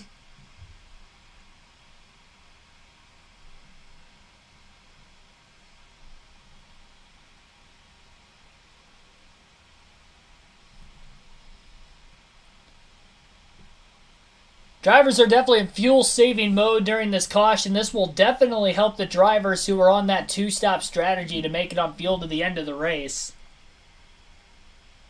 Cleanup going to work on the racetrack right around Ty Dillon and Kyle Larson's car. And never mind, it was turn 1. I was wrong initially on the impact being towards turn 10. But it looked like they were in turn 1 where that took place.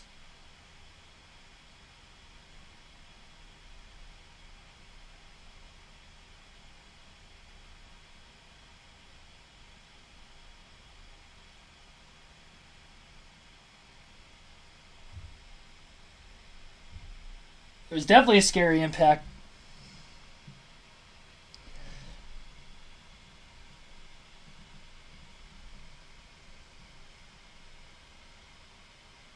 I'm going to show you guys a picture of the damage on the 42 car of Ty Dillon I was able to take right before NBC cut away. I'll go full screen real quick with my camera, and then I'll get the leaderboard back on for you guys. Terrible impact between Ty Dillon and Kyle Larson following the accident. Here is the damage to Ty Dillon's race car following that impact with Kyle Larson.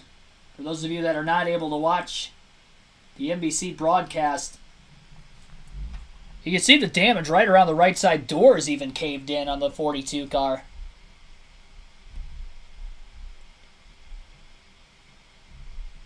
Definitely a pretty violent crash at Indianapolis. But again, both drivers are alright. They were able to get out of the car under their own power. And we will have a restart with less than 20 laps to go.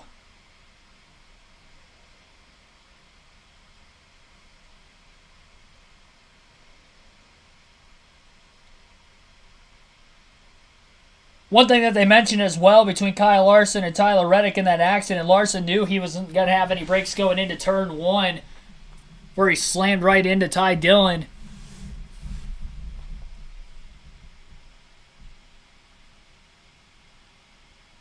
But also, though, for Ty Dillon's sake, he had no clue Larson was going to clean him out from as far back as Larson was. There was a car behind Ty Dillon when that impact took place between the two cars that Larson missed him and then ended up hitting Dillon, who was in the middle of the corner and already kind of sideways when Larson had sideswiped him.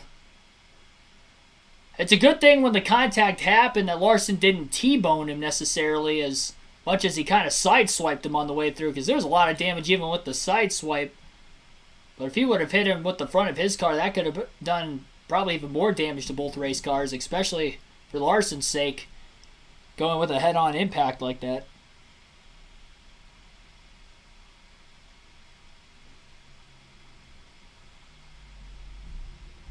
But yeah, everybody is alright. Tyler Reddick, Christopher Bell will be the top 2 on the restart. Then it'll be Ryan Blaney, William Byron in row 2, AJ Allmendinger, Chase Elliott, row 3, Michael McDowell, Mark Truex Jr., row 4, Austin Cindric, Daniel Suarez will round out the top 10 in row number 5 for the oncoming restart. Again, there is no choose cone on the road courses or super speedways in the Cup Series, but the leader will get to have lane choice. We've seen the inside lane be the preferred lane so far today on the restarts. Third caution total, first for incident. The other 2 cautions were the 2 stage breaks so far. So this will bunch everybody back together despite the strategy differences that we have had so far.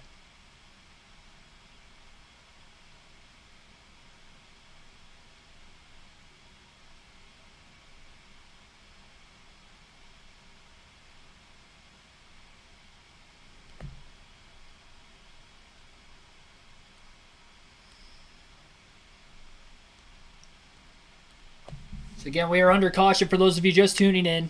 Ty Dillon, Kyle Larson have crashed in turn 1 after Kyle Larson had a brake failure and had nowhere to go and ran right into the side of Ty Dillon, who was already in the middle of the corner.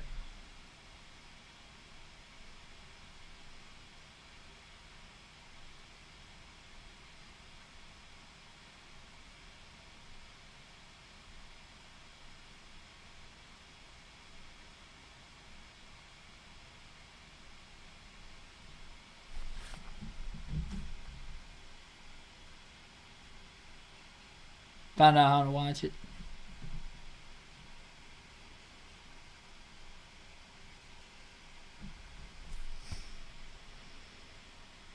Gonna watch Pirate League. Good luck with that. Yeah, I can't show the actual race footage. For copyright reasons.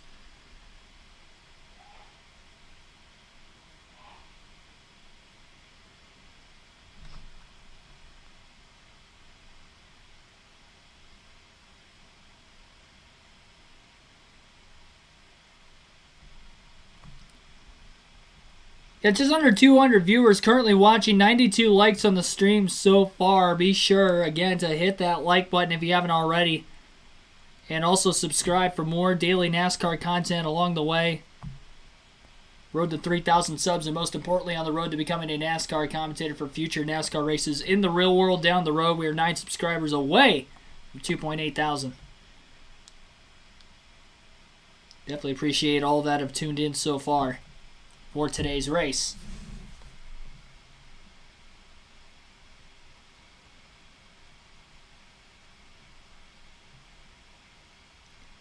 There's quite a bit of a launch off the curb from Larson too before the impact with the 42 car, which is probably what caused the damage just underneath the right window of his race car.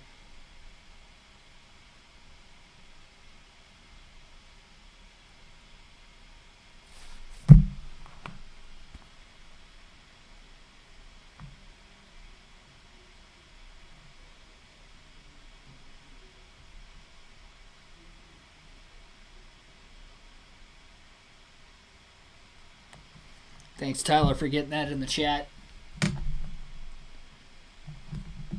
Pace car is going to pull onto pit road this time, and we will be going green for what could potentially be the final restart of the day in the race where we haven't seen many yellows. We'll have 18 laps to go. Reddick does elect the inside lane. It'll be Christopher Bell on the outside. Bell, Byron, row 2 with Blaney down low. Byron on the outside.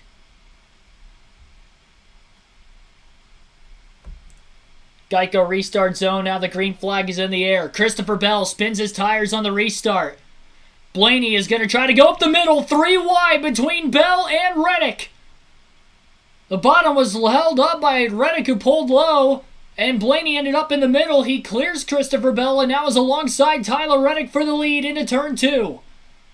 Reddick will clear, though, into 3. Blaney on the bottom, right in line behind him after getting 1 spot back. Bell locks up the tires now with A.J. Allmendinger on the inside of the 20 car. Side by side, contact made between the 20 and the 16. Into the chicane, still side by side, still making contact. Bell clips the grass, gets back onto the asphalt. Chase Elliott will make it 3 wide down to the bottom underneath the 16 and the 20, who have been using each other up for a couple corners in a row. Allmendinger will finally clear the 20 of Christopher Bell, and now clears Elliott, who is on the outside. 3 wide into the S's off the exit of turn 7 between Elliott, Byron, and Bell. Bell still continues to lose positions. Larson has gotten around him as well as Byron. McDowell on the inside of the 20 car. 1 car spinning back in the middle of the S's. Couple cars are around. Kevin Harvick is involved. Somebody else is stopped behind the 4 car. They're rolling again. It is Alex Bowman. Bowman and Harvick have spun in the middle of the S's right around turns 8 and 9. Pretty good damage to both race cars as well. There were a couple other cars that were out wide in the grass trying to miss the 2 that had spun underneath them. Reddick has a half a second lead over Ryan Blaney as they work their way through the finishing corners of the lap. Left rear tire is down right now in the 4 car of Harvick, and it looked like the toe link might be broken as well, as that rim is facing an awkward angle on the 4 car of Kevin Harvick. Chase Elliott has worked his way up to 4th. He'll challenge to the outside of Allmendinger into turn 1. Side-by-side contact. Allmendinger does not give Elliott a lot of room. Bounce off the curb. Elliott charging hard. Side-by-side with the 16. Contact made through turns 2 and 3, similar to when Bell and Allmendinger were making contact just the lap before. And Elliott cannot hold on, and he'll dive in line behind Allmendinger into the chicane.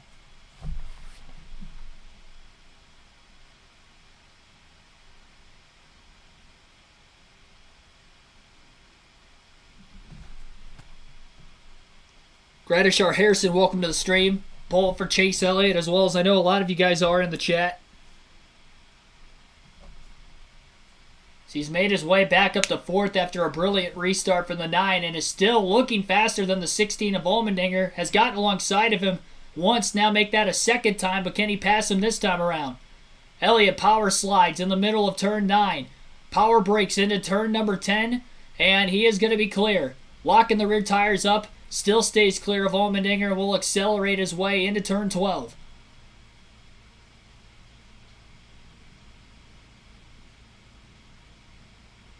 Chase Elliott has cleared A.J. Allmendinger, quickly pulling away and trying to run down Ryan Blaney and Tyler Reddick to have a shot to win at Indy.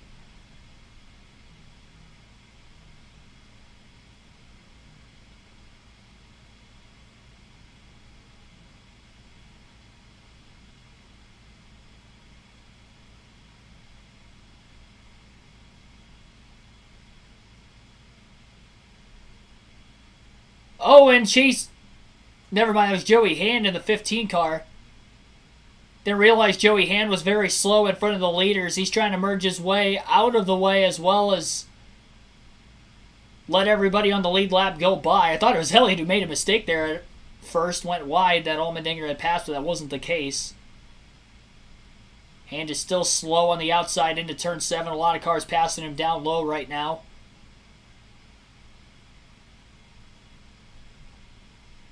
Rod G, welcome into the stream. Bell, by the way, fell all the way back to 6th place after restarting in 2nd, but he spun his tires in the initial restart in the Geico restart zone.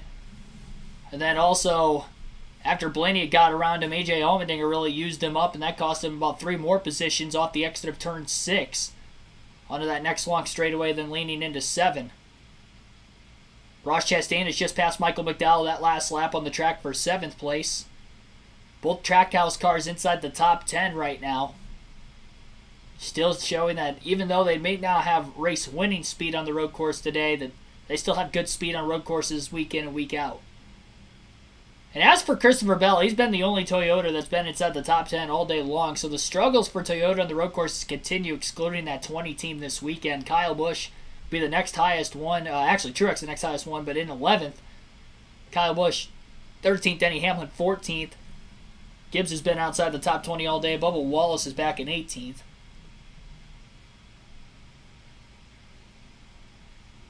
And Tyler Reddick has definitely looked like the best car in the field today. Ryan Blaney's not able to keep up the pace with the 8, but remember, Blaney also went fuel only during that last caution. The only hope right now for Blaney is that Reddick doesn't have enough fuel to make it to the end, but I would have to imagine they probably do. With that caution coming out, them able to save a few laps under the couple caution flag laps that we ended up having. But Blaney did pit 2 laps after Reddick.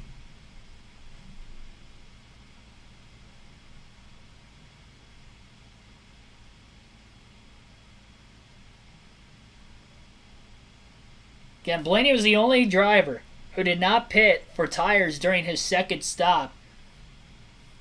Trying to make this race on just one set of tires today. And this set of tires is going a lot longer than even the first set did, considering he pitted at lap 32. Not including the caution including the caution laps, it'll be 50 laps on Blaney's tires to the end of the race from the last time he pitted for tires. That is insane on a road course. He paced himself well earlier. He's in second right now with 14 to go. Hopefully, he can continue to stay there. Massive points day for Blaney because he stayed out to get some stage points in stage number 1. Didn't get any in stage 2 because he pitted before the end of the stage. But with Truex just outside the top 10 right now, Harvick has spun a couple times and has damage now. This is going to help him stay well above the cutoff line. He was already over 100 points to the good coming in. He would probably be over 2 full races ahead of the cutoff line now, as long as we don't get another new winner this season that is running full-time in the Cup Series. Other than Ryan Blaney in second, Allmendinger fourth, obviously doesn't have a win, but he is only running part-time. Meanwhile, also Kevin Harvick is pulling his car to the garage. Looks like a rear toe link issue right now in the 4 car of Harvick, similar to Almirola earlier. So Kevin Harvick pulling into the garage as they run. Truex is over 100 points ahead of Harvick now. Blaney 145 to the good. running right where he finished last year's race at Indy in P2.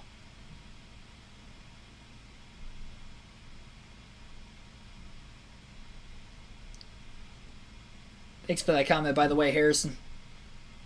Mr. Harrison.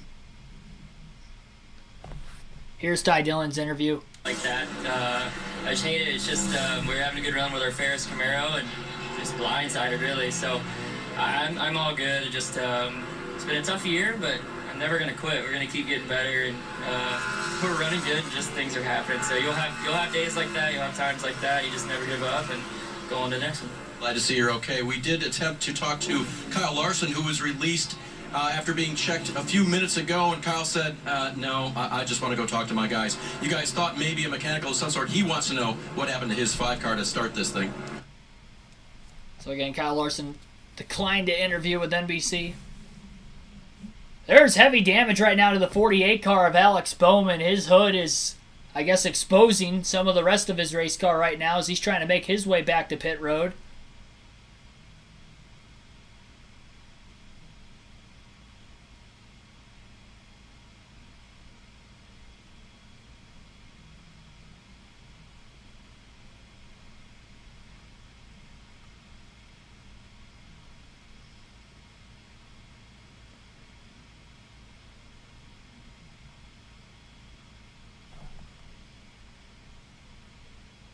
Been here the whole time, just haven't said much. Gotcha. Mike No Dying, welcome to the stream, though. Love your stream so much, I hit the like button twice. Well, if you do it twice, it actually unlikes it, so be sure if you hit it more than once, hit it at an odd number of times. So it actually counts it. But I appreciate it. Appreciate all you guys that are tuning in right now as we have just 12 laps to go at Indianapolis. And Tyler Reddick out just over 2 seconds ahead of Ryan Blaney. Chase Elliott isn't really running fast enough as of right now on a pace to catch Reddick, but he is closing in on Blaney for second. Wants to put himself in position in case a caution comes out that maybe he'll have a shot to restart on the front row. Although Blaney restarted in third in the last restart. Got the second, we got trouble off turn 6. One car has spun. Cole Custer, no caution, he keeps it going.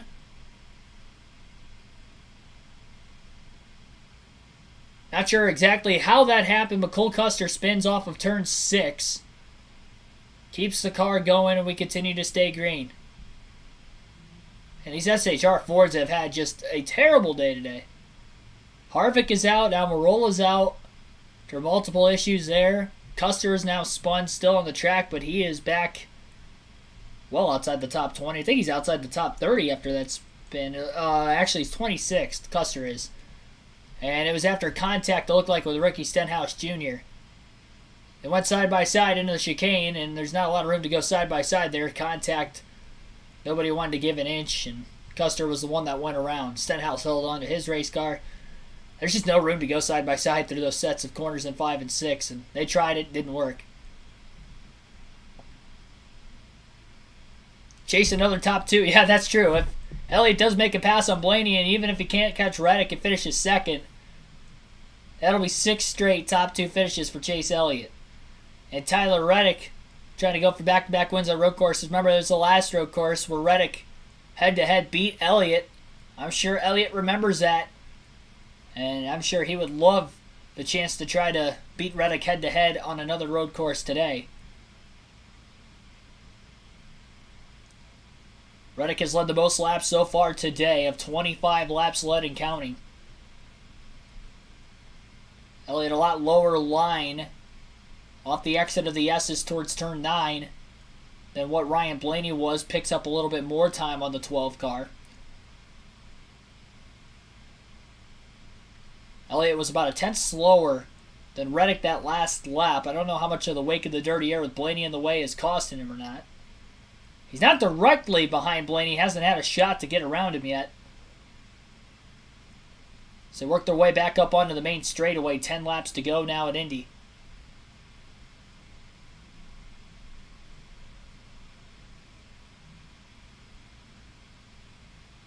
Chase Elliott looks low into turn 1, but a little bit too far back to have a shot to get underneath the 12 car that time.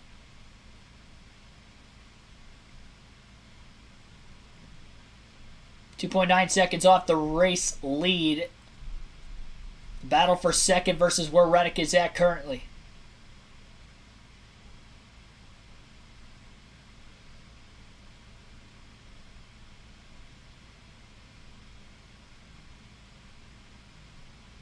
Elliott pulling out of line like he did in turn 1, but again too far back. He'll actually go back into line to arc his corner off in turn 7.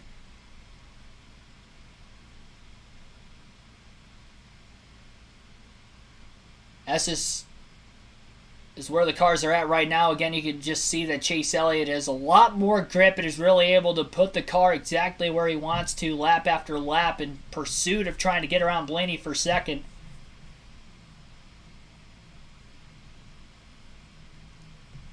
And as Elliott's taken quite a bit to get around Blaney, Allmendinger and Byron are starting to close in on this battle for second place. Elliott looking low, can't quite get there. Blaney going to accelerate a bit quicker than the 9 car.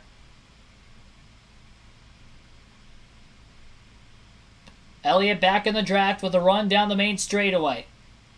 He's about a car length and a half back as he pulls out a line to the inside. Elliott really late into the braking zone. Turn 1, the 12 car wiggles just a bit.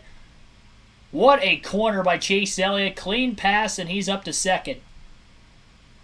3.2 seconds off the lead is Chase Elliott as he has finally passed Ryan Blaney for second. Allmendinger and Byron right in line behind the 12 car as well.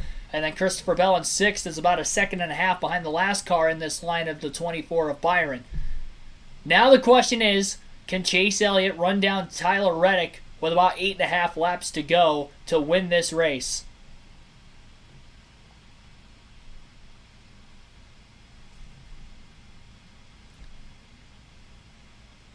About 3.3 seconds between Elliott and Reddick once Elliott finally got around Ryan Blaney for second place. Allmendinger, similar line to what Elliott was running in pursuit of trying to get around Blaney as well.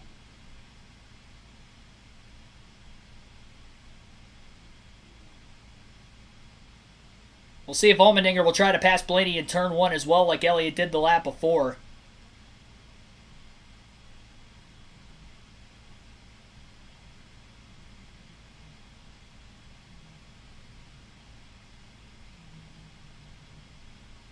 Allmendinger won the Xfinity race yesterday at Indy. He won the Cup race at Indy last year. Finished second in the Xfinity race last season as well. Definitely showing that he's got a great race car again today and knows how to drive this racetrack and this road course and any really car in general. NBC going through the fields. You guys will get to listen in. To Alexander Rossi, who won an IndyCar. AJ Allmendinger, who won yesterday in Xfinity. But is there a concern maybe on the 8? Listen on the radio.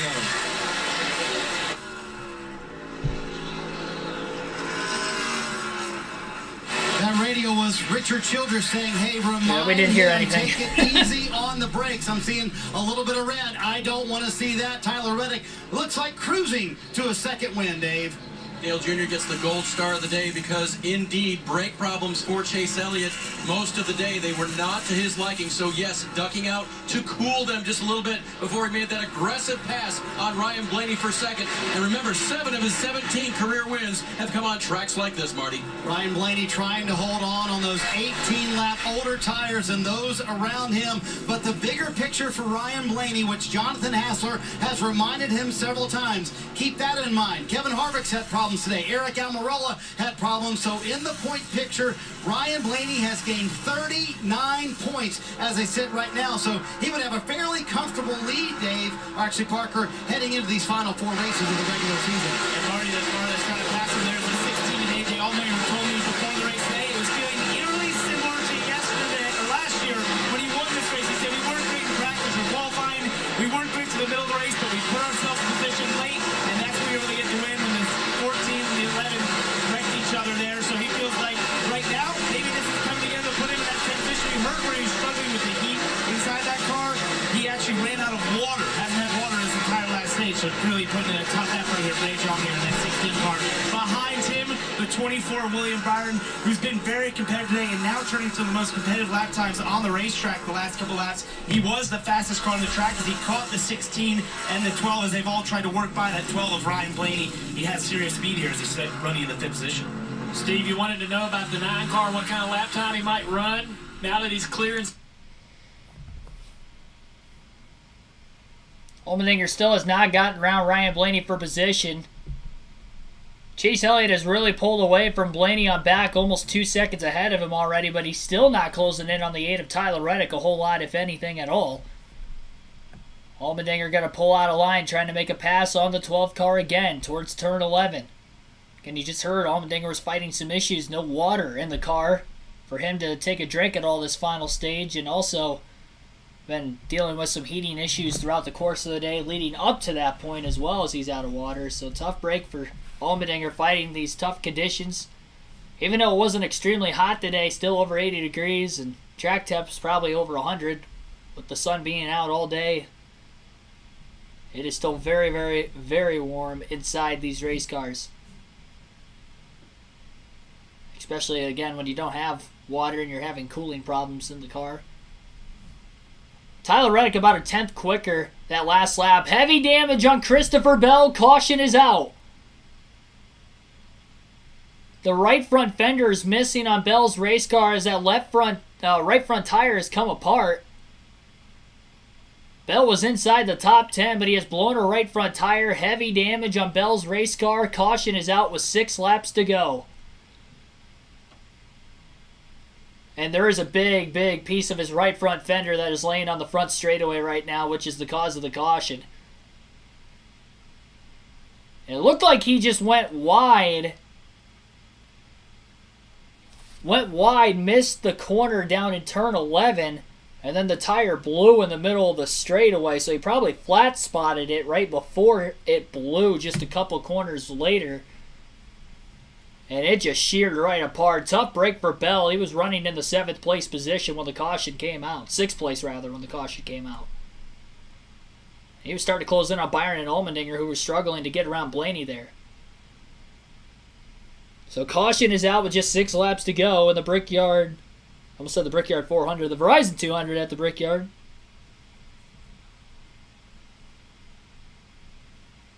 Well, teams are going to be able to save a little bit more fuel under the caution. Shouldn't be a lengthy yellow. It'll be interesting to see when they'll be able to go green. It won't be an overtime finish as of right now. But if we get another caution after the restart, it will definitely be an overtime finish. And again, you wonder who can make it on fuel and who can't.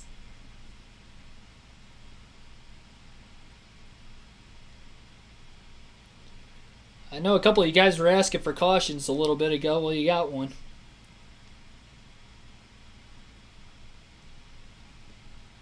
Natural yellow at that, too. Christopher Bell blowing a right front tire. Huge chunk of debris on the main straightaway with that entire right front fender really coming apart, laying on the racetrack. And Bell will be towards the back now. I would believe he's going to stay in the lead lap by the time he limps it all the way back to pit road, but obviously not going to get the finish in which he had ran inside the top 10 pretty much all day. Qualified 4th. We're going to have either 2 or 3 laps to go on the restart. It'll be interesting to see exactly how many laps we have left. This is just the 2nd caution for incident today, the 4th caution total, and both cautions for incident came in this race with less than 25 laps to go.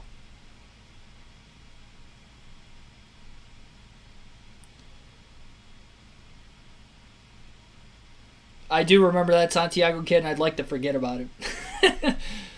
Thanks for bringing it back up. Yeah, nobody's gotten the black flag for cutting the corner in the middle of a straightaway, like I did on NASCAR 21 Ignition. That's definitely up there on one of the worst moments I've had on the channel.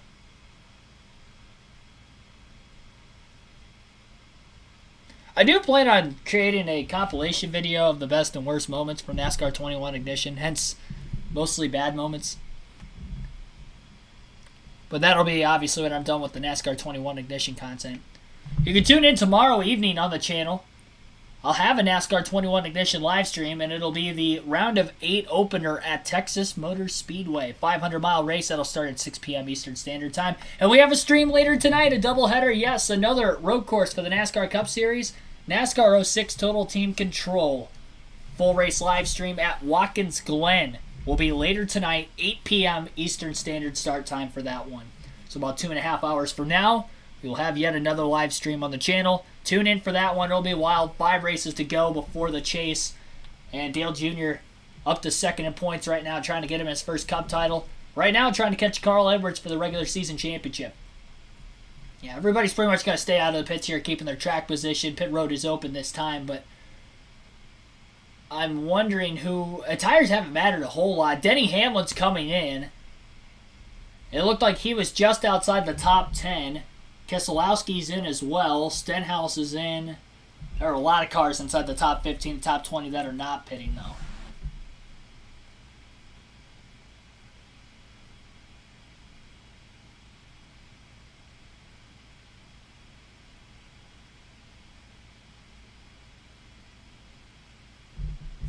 Like Stenhouse and Eric Jones also in the pits.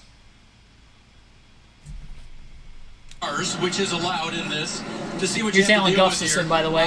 Your man is in a great spot now with that gap caught up. How is it for the end for him? Yeah, we'll see. I mean, it's not been a super easy day for us. Certainly, the Alpha guys battled through. Chase has done a good job. I think our car's pretty good. You know, the 8's really good too, so it's all about the launch here, and, you know, who knows what's going to happen in turn 1. It's just real wide and then funnels down, so it's going to be crazy. All right. He'll be watching. Marty? Hanging out with Randall Burnett as driver Tyler Reddick. He's Tyler Reddick's crew chief as well. Like Road America all over the go. The 9 and the 8 battling each other. Steve called it. It's going to be a slugfest on this restart. How do you feel about your driver's chances? Well, I like our chances. We've had a good car all day. Tyler's been doing a phenomenal job all day. I liked where we were at a little bit before this caution, about 3.5 second up, but the fans will certainly get their money's worth out of this. You know, you got Chase there, AJ, and so it's going to get exciting. I feel like we got the best driver for it, and this 3G team's been doing great all day long, so hopefully we can pull this out. There you go, restart with a handful of laps to go, and Steve, I think that's the appropriate term. Slugfest. We'll see what happens here. Well, as I look at all the players involved, Lights are not out on the pace car right now. They have 4 to go currently as they're going to be going towards turn 7 this time. Just put a poll in the chat. You guys can vote who you think is going to win between any of the drivers in the top 3 as of right now, or other. Maybe somebody else outside the top 3 in the restart. We'll win today's race. Interested to see what you guys think as we head into this green-white checker finish. Car Studios, thanks for tuning back in. Well, Chase Elliott's up to second, if you're talking about that, Chase.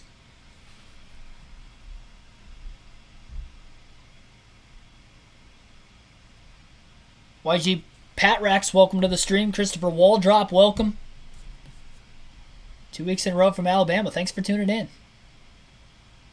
Morgan Miles pulling for Kyle Busch still.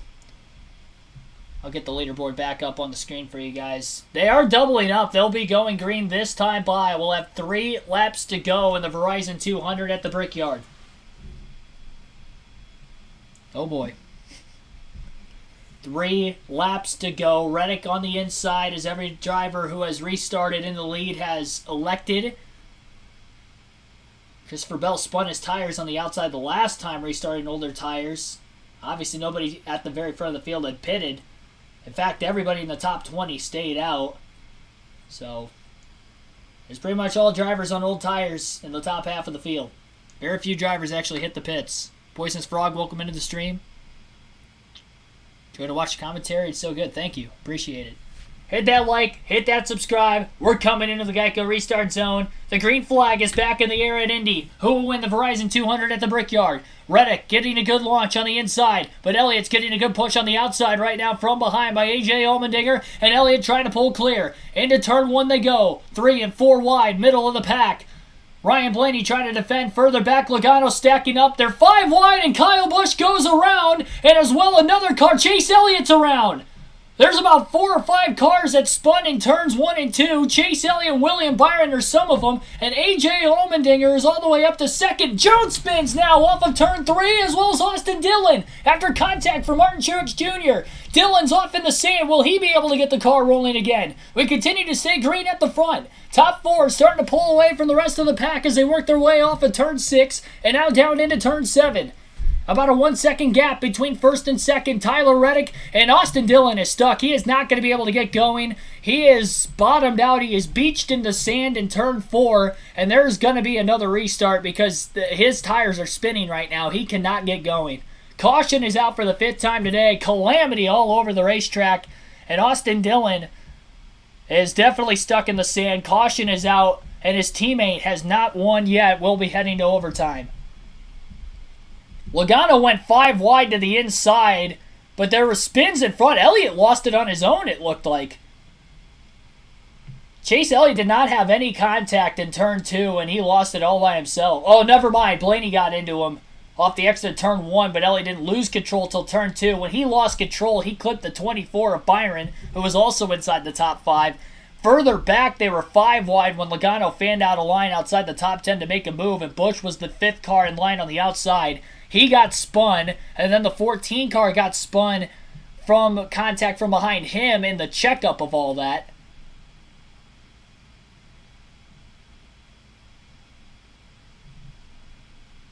There was just so much contact there. I don't even know if anybody's to blame.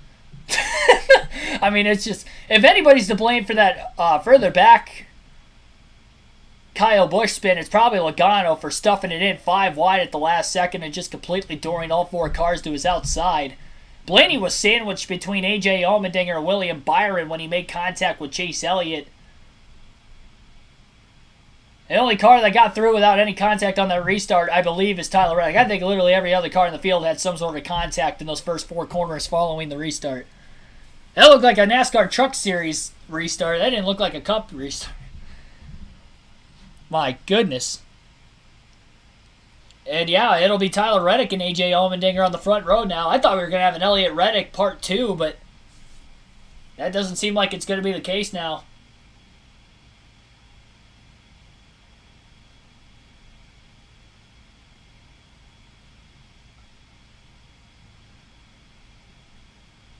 Not what Reddick wanted to see, though, as he was pulling away from the rest of the field. Looks like there's a toe link issue on the rear of William Byron's race car as well. So he'll likely be going to the garage. Byron's day will come to an end after that contact, getting hit at a perfect point in the rear when he was trying to get around Chase Elliott.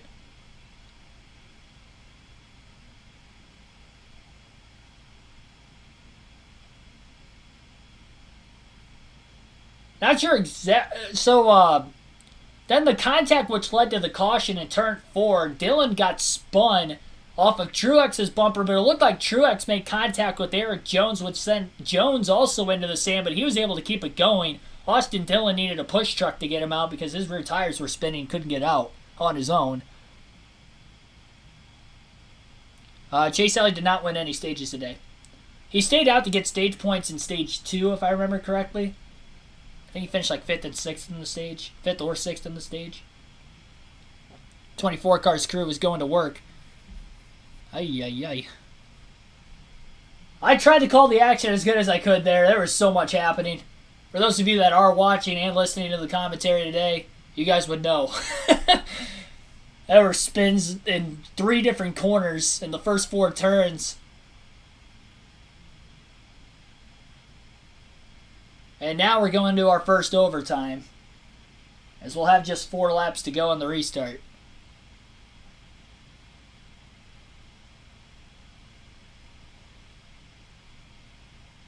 It's all Chase Elliott's fault. I don't know about that. None of those spins in turns 1 or 2, with the Busch spin and then the Elliott spin, led to the caution, which ended up coming out in turn 4 on a completely separate incident involving Truex, Austin Dillon, and Eric Jones. Race Sparky 388, welcome to the stream. AJ will be hard to beat. Yeah, he's going for the sweep today. Well, he didn't run the truck race on Friday night at IRP, but the Indy Road Course sweep is what he's going for. Hope Michael McDowell wins. He's in the top 6.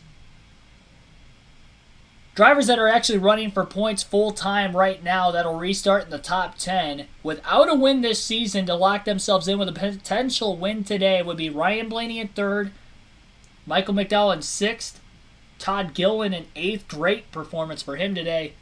Bubba Wallace in 9th and Harrison Burton are all in the top 10 and all winless coming into this next restart. That's 6 drivers in the top 10 without a win. 7 if you include Allmendinger, but he's not running for Cup points. He's running for Xfinity points. That would block the 16 car into the owners' playoffs, which would be interesting.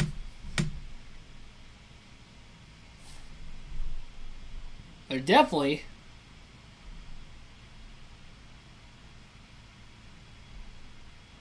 would not lock him into the actual driver playoffs.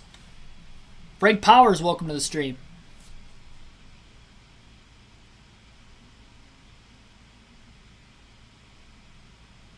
Seems like everybody's wrecking except Stenhouse. Yeah, I think you mentioned, was it you that mentioned something about Stenhouse wrecking earlier? Somebody tried to wreck Stenhouse earlier. It was Cole Custer. They were side by side in the chicane, and Custer lost control, but Stenhouse didn't. Stenhouse is in 11th. He's made it through all the carnage. Denny Hamlin, the highest running of the drivers that pitted under the last caution. The caution before this one. But he's still in 17th yet. And actually, I don't know if Ty Gibbs pit or not. Gibbs is in 16th. I don't know if he ended up pitting or not. He may have. Drake Hampton, welcome.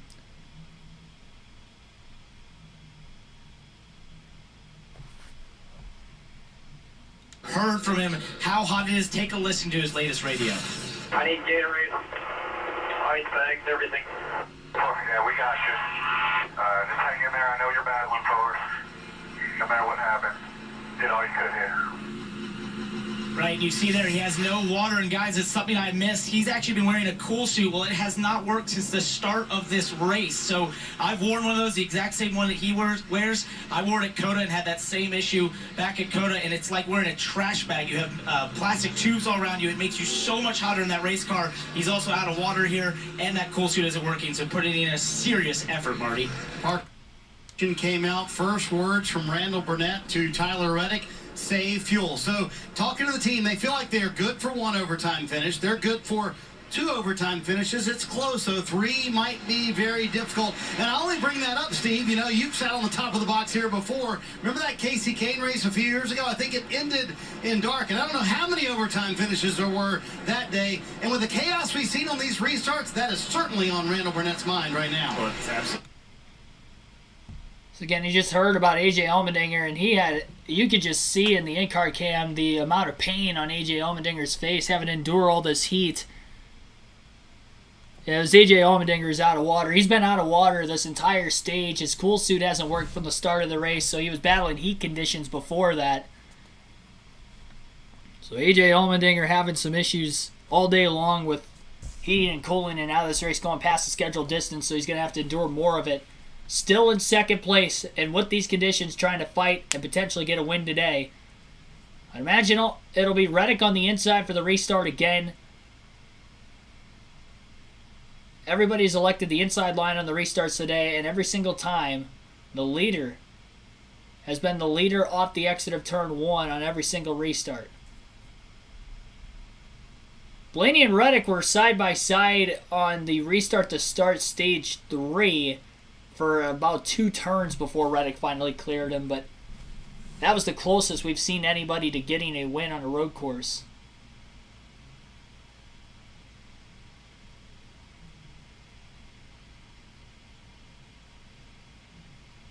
Dark Shadows, see you in the chat. Thanks for tuning in. Ricky Spinhouse, you mean. Brandon Schutz, welcome. Just over 200 people watching. Be sure to hit that like button. Again, subscribe for more daily NASCAR content if you are new. This will be an overtime restart at the Indianapolis Motor Speedway road course today. Tyler Reddick, who has dominated the day, has led 35 of the scheduled 82 laps. We are at lap 82 right now. They will not be going green this time by. Who can make it on fuel is the next question. Tyler Reddick was one of the first cars to hit pit road when that window immediately opened. Christopher Bell, who had that flat tire, which brought out the second to last cautions, back up to 15th. I know he's on fresher tires. And he's probably the first driver of those on fresh tires right now. And I was just looking at it and thinking to myself, he started 21st. You just don't know on these road courses how it is going to turn out. It can go so crazy. So a 21st starting spot, not bad as long as you have the car under you. And as crew chief Phil Surgeon told me this morning, you've got a driver who likes to slide the car around. These cars tend to reward that, he said. And I think Ross is going to have a good day. He is so far, Marty. Dave, we told the story about how Tyler Reddick is leaving Richard Childress Racing to go to 2311 Racing in 18 months. Yes, 2311. He'll drive for them in 2024. But you have to give credit to Randall Burnett, Steve, because he said there was a couple weeks of anger, no doubt about it. Everybody was kind of mad that Tyler decided to make the move and announce it before the playoffs started. But he gathered his guys together, and he realized when he's looking at everybody in the room, he said, everybody here is a veteran crew member. You've been through all this. A lot of you were here when Kevin Harvick left Richard Childress Racing, when Clint Boyer left Richard Childress Racing. Let's show up and be professionals. And then they go out and finish second at Pocono. Here they are with a shot to win the race. Steve, as a crew chief, it is your job to lead your group, no matter what the situation is. And Randall Burnett's done a terrific job of that with the situation with Tyler Reddick. Believe they got the one-to-go signal this time by, so they will be going green the following time, and we'll see if this will be the final restart of the day, our first attempt at an overtime finish. And the Verizon 200 at the Brickyard. Tyler Reddick trying to go for his second win of the season. Allmendinger trying to go back-to-back at the Indianapolis road course in the NASCAR Cup Series, and also trying to sweep the weekend at the Indy road course after winning the Xfinity race yesterday. Ryan Blaney trying to look for his first win of the season, will restart in third. And Ross Chastain, who has been quiet all day, is up to fourth place. For this restart, his teammate Daniel Suarez will also be in the top 5 and 5th. Michael McDowell, the only driver below the cutoff line that is winless, that is in the top 7 for the restart. Rookies Todd Gill and Harrison Burton also inside the top 10 of the restart is Bubba Wallace. All three of those drivers without a win this year and need a win to get into the postseason.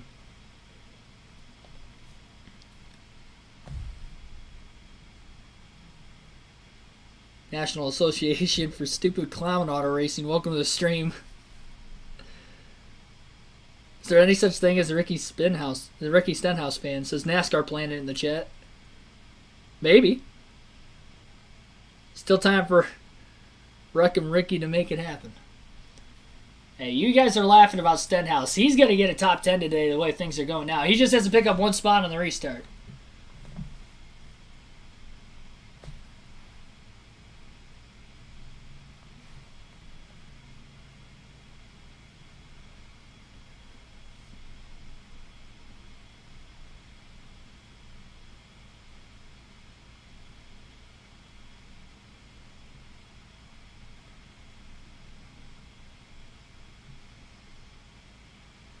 Look like there's no fans on the front straight at the race. Oh, there is some.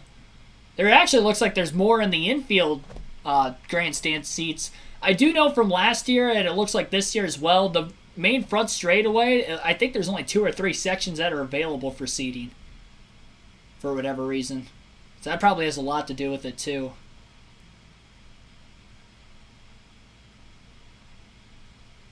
Field is all doubled up. Pace car is pulling to pit road right now. Reddick on the inside of row 1, Allmendinger on the outside, row 2, Blaney on the inside, Chastain on the outside, row 3, we'll have Suarez on the inside, McDowell on the outside. 2 laps, first overtime attempt. If they get to the white flag, the next flag will end the race. Turn 1 is where most of the action, I'd have to assume, on this restart is going to happen. Who will get the launch? Who will make the dive bombs? I'm sure we'll see those middle in front of the pack. Green flag back in the air. Reddick getting a push from Blaney. Blaney pulls to the inside. Reddick to block down low. Allmendinger getting a push by Chastain up on the outside lane. Ryan Blaney still pushes Reddick. Let's go. One car goes 3 wide to the inside. That's Daniel Suarez. 4 wide. Oh, one car misses. Chastain completely misses turn 1. Blaney shoved off the bottom. Allmendinger's in the grass, and Blaney goes around. Allmendinger gets into the left rear of the 12 car. He's stacked up in the middle of the pack. Cars going into the grass to miss. Side by side for the lead at the front of the field between Chastain and Reddick. But remember, Chastain missed turn 1. Ross Chastain missed turn 1. He's going to power ahead of Reddick. He's sideways up the curbing in turn 6. Chastain missed turn 1. I don't think he is going to be able to make this race without getting black flagged to the finish. I could be wrong, but they're side by side into turn 7 regardless. Chastain on the access road to get back on the track is still battling Reddick for the lead, similar to a situation with Briscoe last season where he cut through the grass in turn 1. Austin Cindric is in third, right behind the 8 and the 1 who battle for the lead. Chastain may get black flagged by NASCAR, and Reddick doesn't want him to stay in his way. Chastain protects the inside line. Reddick to the top. Reddick has Cindric all over him. Ross Chastain still not pulling out of the way of Tyler Reddick. Reddick to the outside is finally going to clear Ross Chastain for the lead as he has outdriven the 1 car, coming to the white flag. Cindric now trying to get by the 1 as well. Cindric needs to get around Chastain and Reddick to win. Will Chastain pull out of the way? Cindric to the inside into turn 1. Chastain's going to drive it in deep as well on the inside lane. Reddick protects from Chastain behind him and hangs on to the lead through turns 1 and 2. Cindric still trying to get around Ross Chastain. Into turn 4. Chastain a little bit harder into the braking zone than the 2 of Cindric behind him. Reddick is pulling away from Chastain and Cindric. Harrison Burton and Todd Gillen, by the way, are both inside the top 5. What a great run for both of the rookies. Wallace up to 6th as well. Logano smoking with damage further back at 7th. As he has Michael McDowell inside of him going into turn 7, battling for position there. Reddick is pulled out to about a 3 to 4 car length lead on Ross Chastain as they work their way into turn 10. There will be 4 more turns to go following this one for Tyler Reddick in his 2nd win of the Cup Series, and both coming this season. Cindric still cannot get around Ross Chastain in the 1 car. 2 corners to go now for Reddick. A left-hander and then a right-hander coming up. Reddick went a little bit wide. Chastain closes in a little bit, but he's still about 2 to 3 car lengths back onto the main straightaway. Checkered flag in the air. The man who dominated the race today will win. Tyler Reddick is going to win at the Brickyard. Ross Chastain, for the time being, will be 2nd, but he may be getting black flagged after missing turn 1 and taking the excess road. Austin Cindric will be out there in 3rd, Harrison Burton 4th, and Todd Gillen, as of now, rounds out the top 5. Bubba Wallace 6th, Joey Logano 7th, AJ Allmendinger fell back to 8th, Michael McDowell 9th, and Cole Custer rounds out the top 10.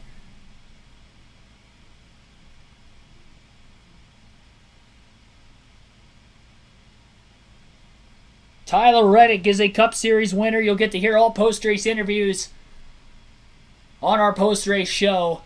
So don't go anywhere.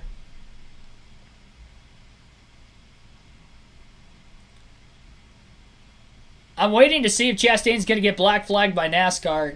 He went full speed into turn 1, took the excess road, and came out alongside Tyler Reddick. There is no way you can tell me that he should not get black flagged for that. I saw him go full speed into turn 1. I thought he missed the corner. But then when he came out alongside Reddick, I was like, no, he didn't even slow down at all.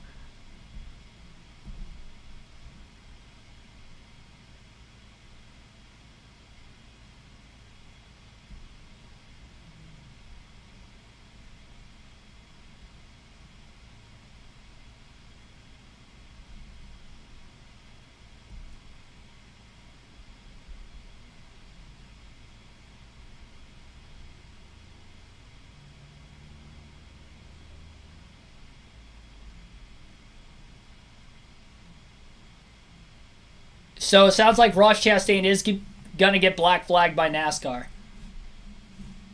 So Ross Chastain has been black flagged by NASCAR. He will not finish in 2nd place. He will finish last car in the lead lap, likely in 28th.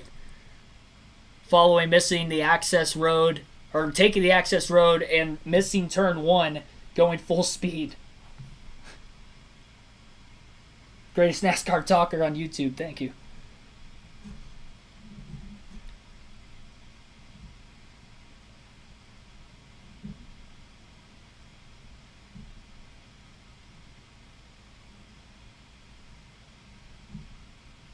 So Ross Chastain will not get credit for 2nd. It'll be Austin Cindric who will finish there instead. That means Harrison Burton will get a career best 3rd place finish. And Todd Gillen, what a weekend. Qualified top 10 yesterday. He'll finish 4th. Bubba Wallace will then round out the top 5. His first career top 5 on a road course. Reddick finishing up his burnouts on the front stretch. Again, you'll get to hear his interview as well as many others. I kind of feel bad for Cindric with Chastain being in the way. You wonder if Cindric would have had a chance to get to Reddick on that last lap, but he was stuck behind the one car the entire time. But I will also say that Reddick was stuck behind Chastain for about a half a lap coming to the white flag as well. So, definitely a very similar circumstance to what we saw from Briscoe last year. I was hoping that Chastain was not going to wreck Tyler Reddick there at the end, knowing he was probably going to get black flagged. That wasn't the case. Here's Reddick.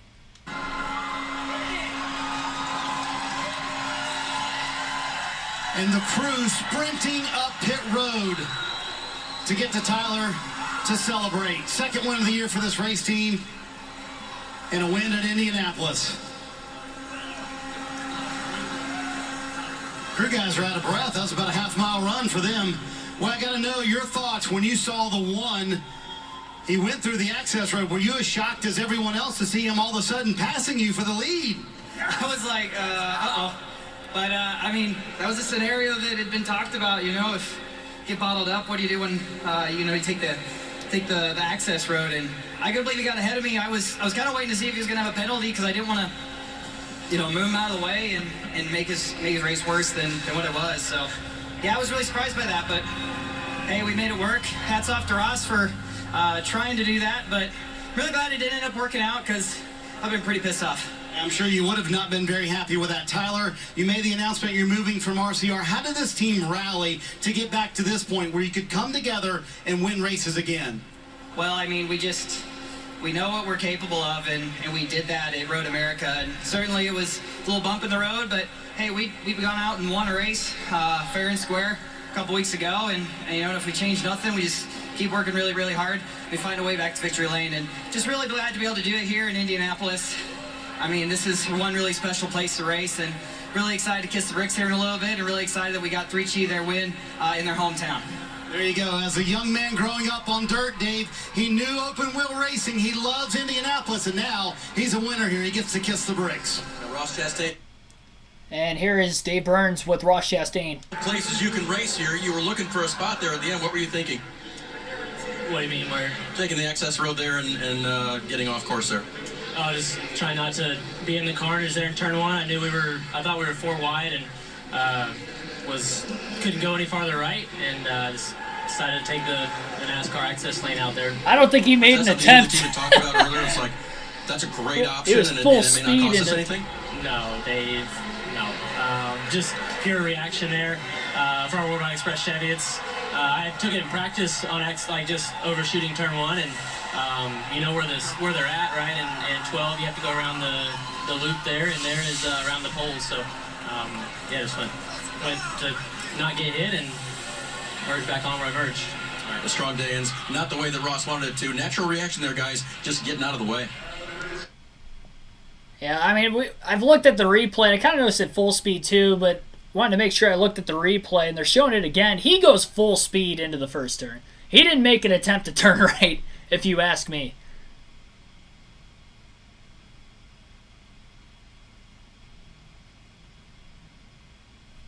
I mean, he broke for a split second, but...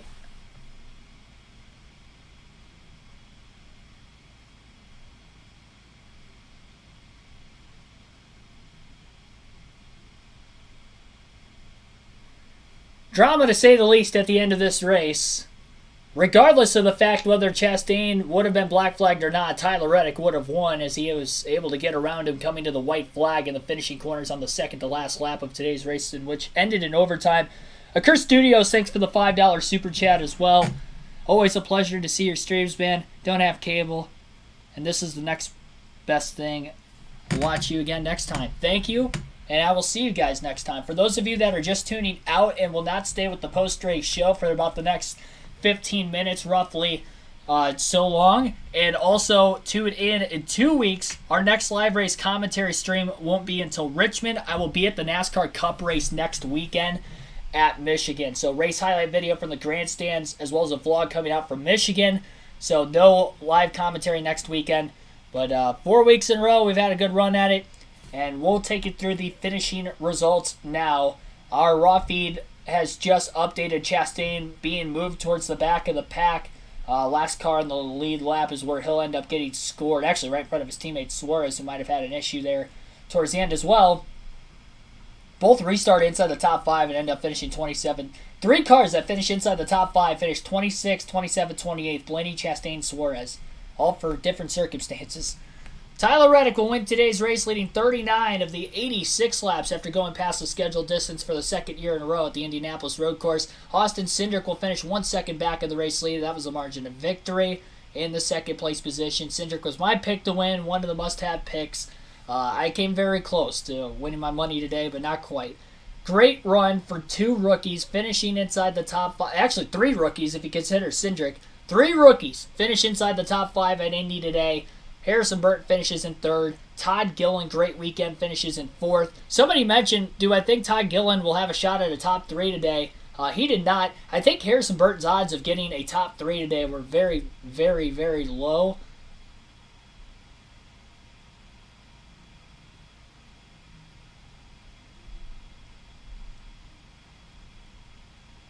Colin Allmendinger out after the race was over. He's definitely suffering following the finish. Still ended up with a top 10 today. So again, Todd Gillen ends up finishing in 4th, and then Bubba Wallace rounds out the top 5. Joey Logano ends up finishing in 6th place. Quiet day, but a good one for him. EJ Allmendinger fell back to 7th on that final restart. Michael McDowell 8th. Cole Custer 9th.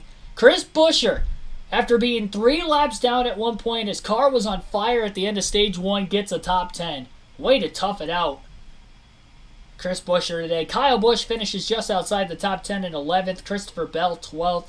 Ricky Stenhouse Jr. 13th. Denny Hamlin 14th. And Eric Jones will end up in 15th at the end of today's race.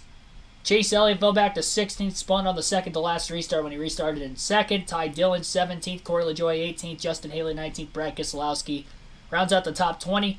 Martin Truex Jr. fell back to 21st on that last restart. Josh Bilicki 22nd. Chase Briscoe 23rd. Cody Ware 24th. Josh Williams 25th. Ryan Blaney spun on the last restart 26th.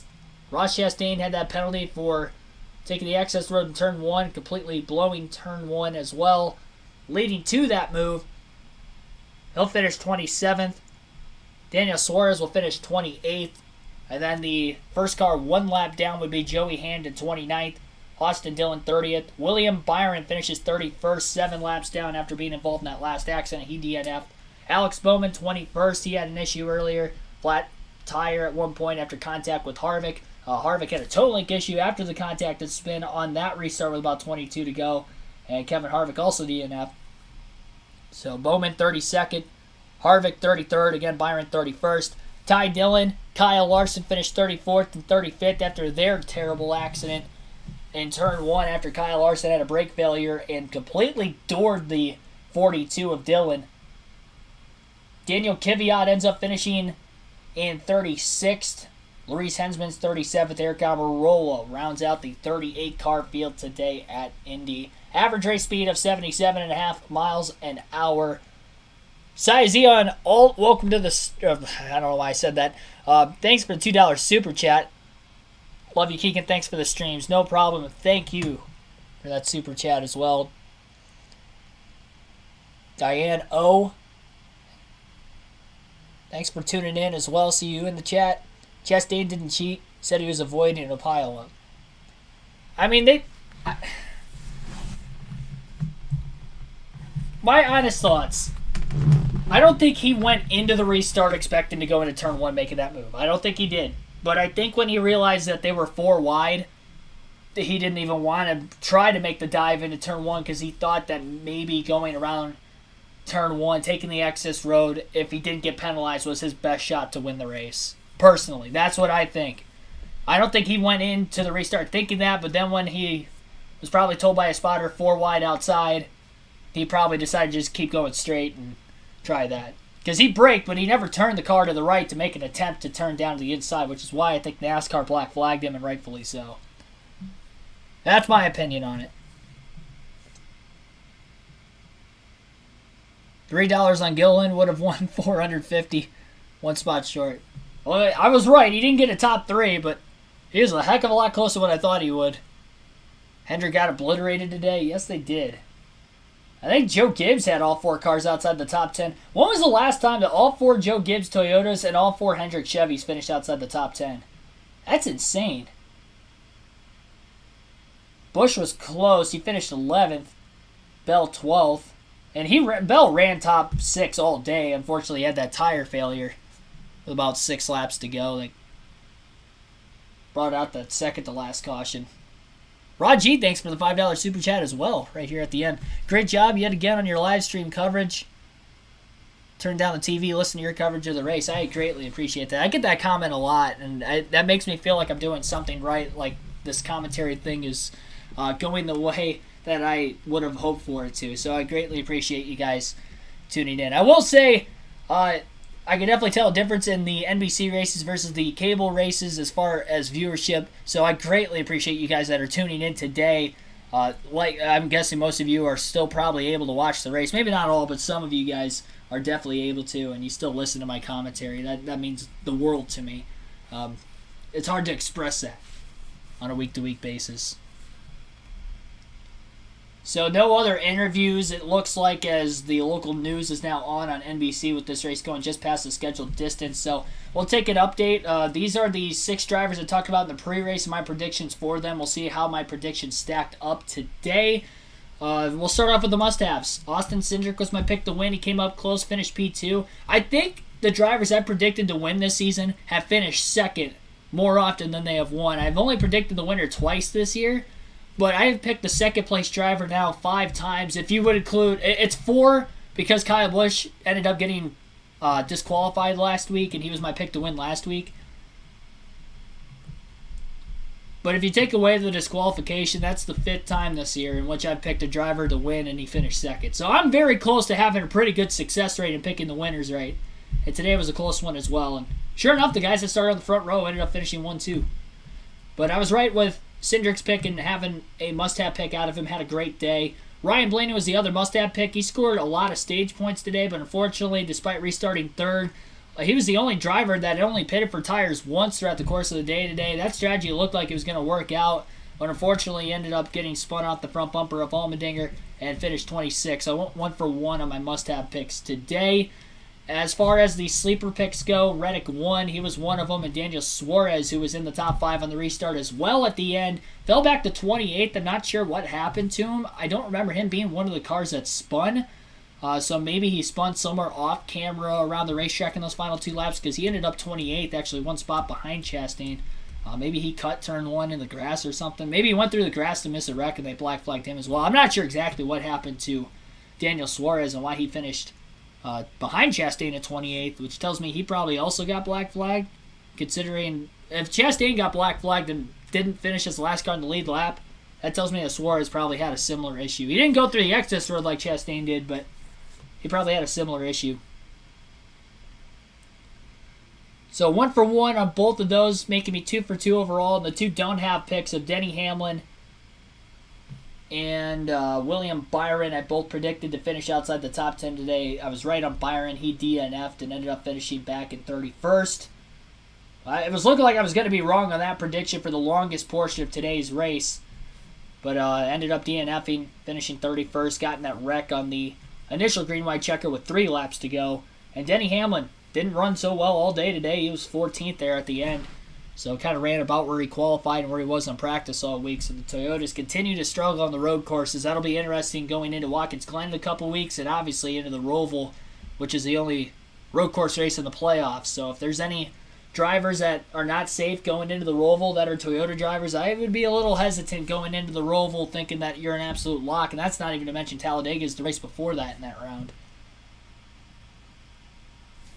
Alrighty, so one more thing we have to look at now, and that is the Fantasy League. You can join the NASCAR Fantasy League on the mobile app or website. Search for KRC League. It is free to sign up with your email. Free to join. Chance to win 2 tickets to any NASCAR race if you're choosing in 2023, excluding the Daytona 500 if you win the regular season or playoff championship. NASCAR making up penalties? I don't know about that. I don't know what Suarez did. I didn't see it. Chastain, I do agree with the penalty there.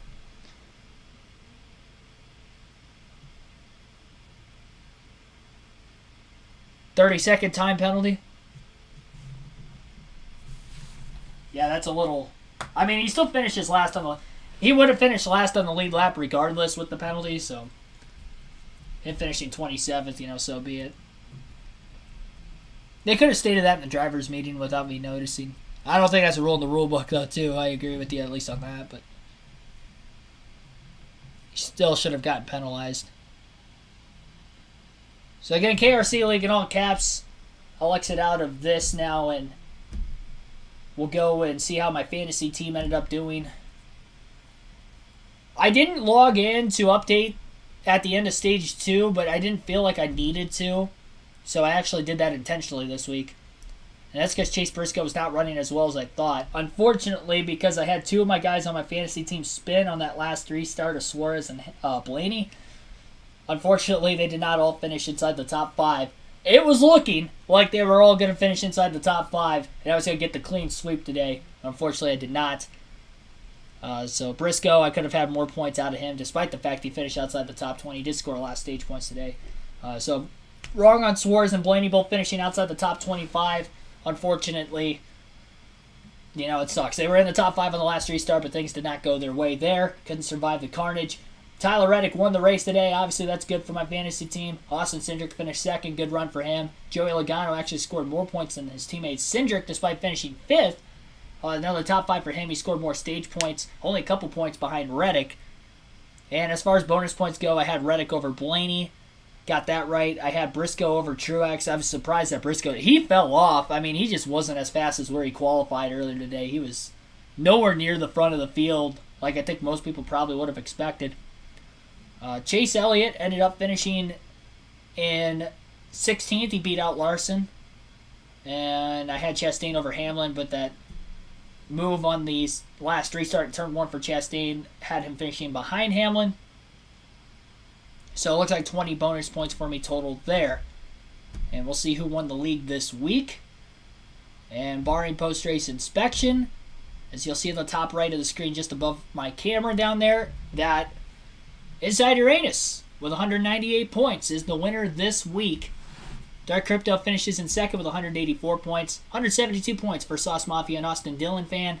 2311 fans tied for 4th with me at 169 points. And I believe, if I'm not mistaken, Sauce Mafia and Austin Dillon fan came in as the points leader. Inside Uranus would have won 3 consecutive weeks if he won last week, which would have made actually 4 consecutive weeks this week, but because of the DQ with Kyle Busch and Denny Hamlin, he had both on his teams. He did not win last week and also lost the points lead overall last week. So he's won 3 of the last 4 races now, though. Credit to him. He's doing an awesome job. He's the defending regular season points winner. He's got 4 more races to hang on in a tight battle right now, and I believe he'll retake the lead if I'm not mistaken. Let me check those overall standings real quick. Before I do that, I didn't realize Bubba Wallace had that many stage points today, so I guess he would have had tied for the most points with Tyler Reddick. I don't think we could have expected that on a road course. And my bad, Logano did not get a top 5. He finished 6th. Bubba Wallace finished 5th. But still a good run for Logano regardless.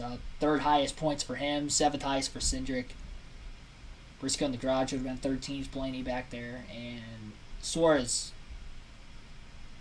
as well towards the back half of the field. So the overall league standings coming in. Yeah, so Inside Uranus will take over the points lead following this week. Barely. He was only 11 points back going in, but he beat Sauce Mafia and Austin Dillon fan by more than 11 points this week. So it's going to be an even tighter points gap between first and second, and we're going to have a new leader with 4 races to go. I think I'll move inside the top 5. But I'm still going to be a couple hundred points out of first. Almost 300 back. Benefited from the DQ last week.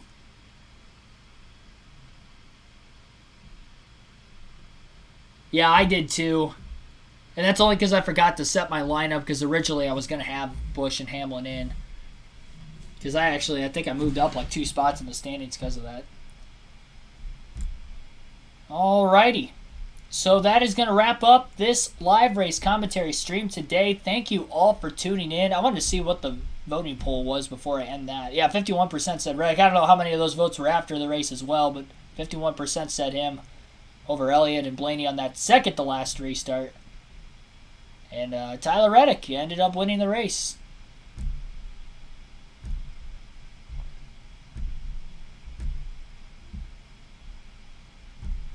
All right, so thanks again for everybody tuning in. Like and subscribe for more daily NASCAR content. I will see you guys in 2 weeks for the next live race commentary live stream at Richmond. I'll be at Michigan next Sunday for the Cup race live commentary, or not live commentary, but race highlight video from the grandstands from that Michigan race will be up on the channel next Sunday. I will hopefully have a race highlight video from today's live commentary on the channel tomorrow, so also be sure to watch that and tune in later tonight for the next live stream. Doubleheader today. We'll go to Watkins Glen for the NASCAR Nextel Cup Series on NASCAR 06 Total Team Control and our Do It for Dale Cup Series season. That's going to be a fun one. Watkins Glen, it'll be the second and final road course race of the season for the Cup Series on that game. We'll see if we can sweep the road courses with Dale Earnhardt Jr. Then tomorrow night at 6 p.m. Eastern Standard Time, tune in for NASCAR 21 Ignition, our first race of the round of 8 of the playoffs in our final season there, and that will take place at the Texas Motor Speedway. I'll see you guys. Had fun watching the race and giving you guys the commentary once again today. We'll take next week off with the live commentary, be back and better than ever for the next couple races after that leading into the playoffs. I'll see you guys. Have a good one.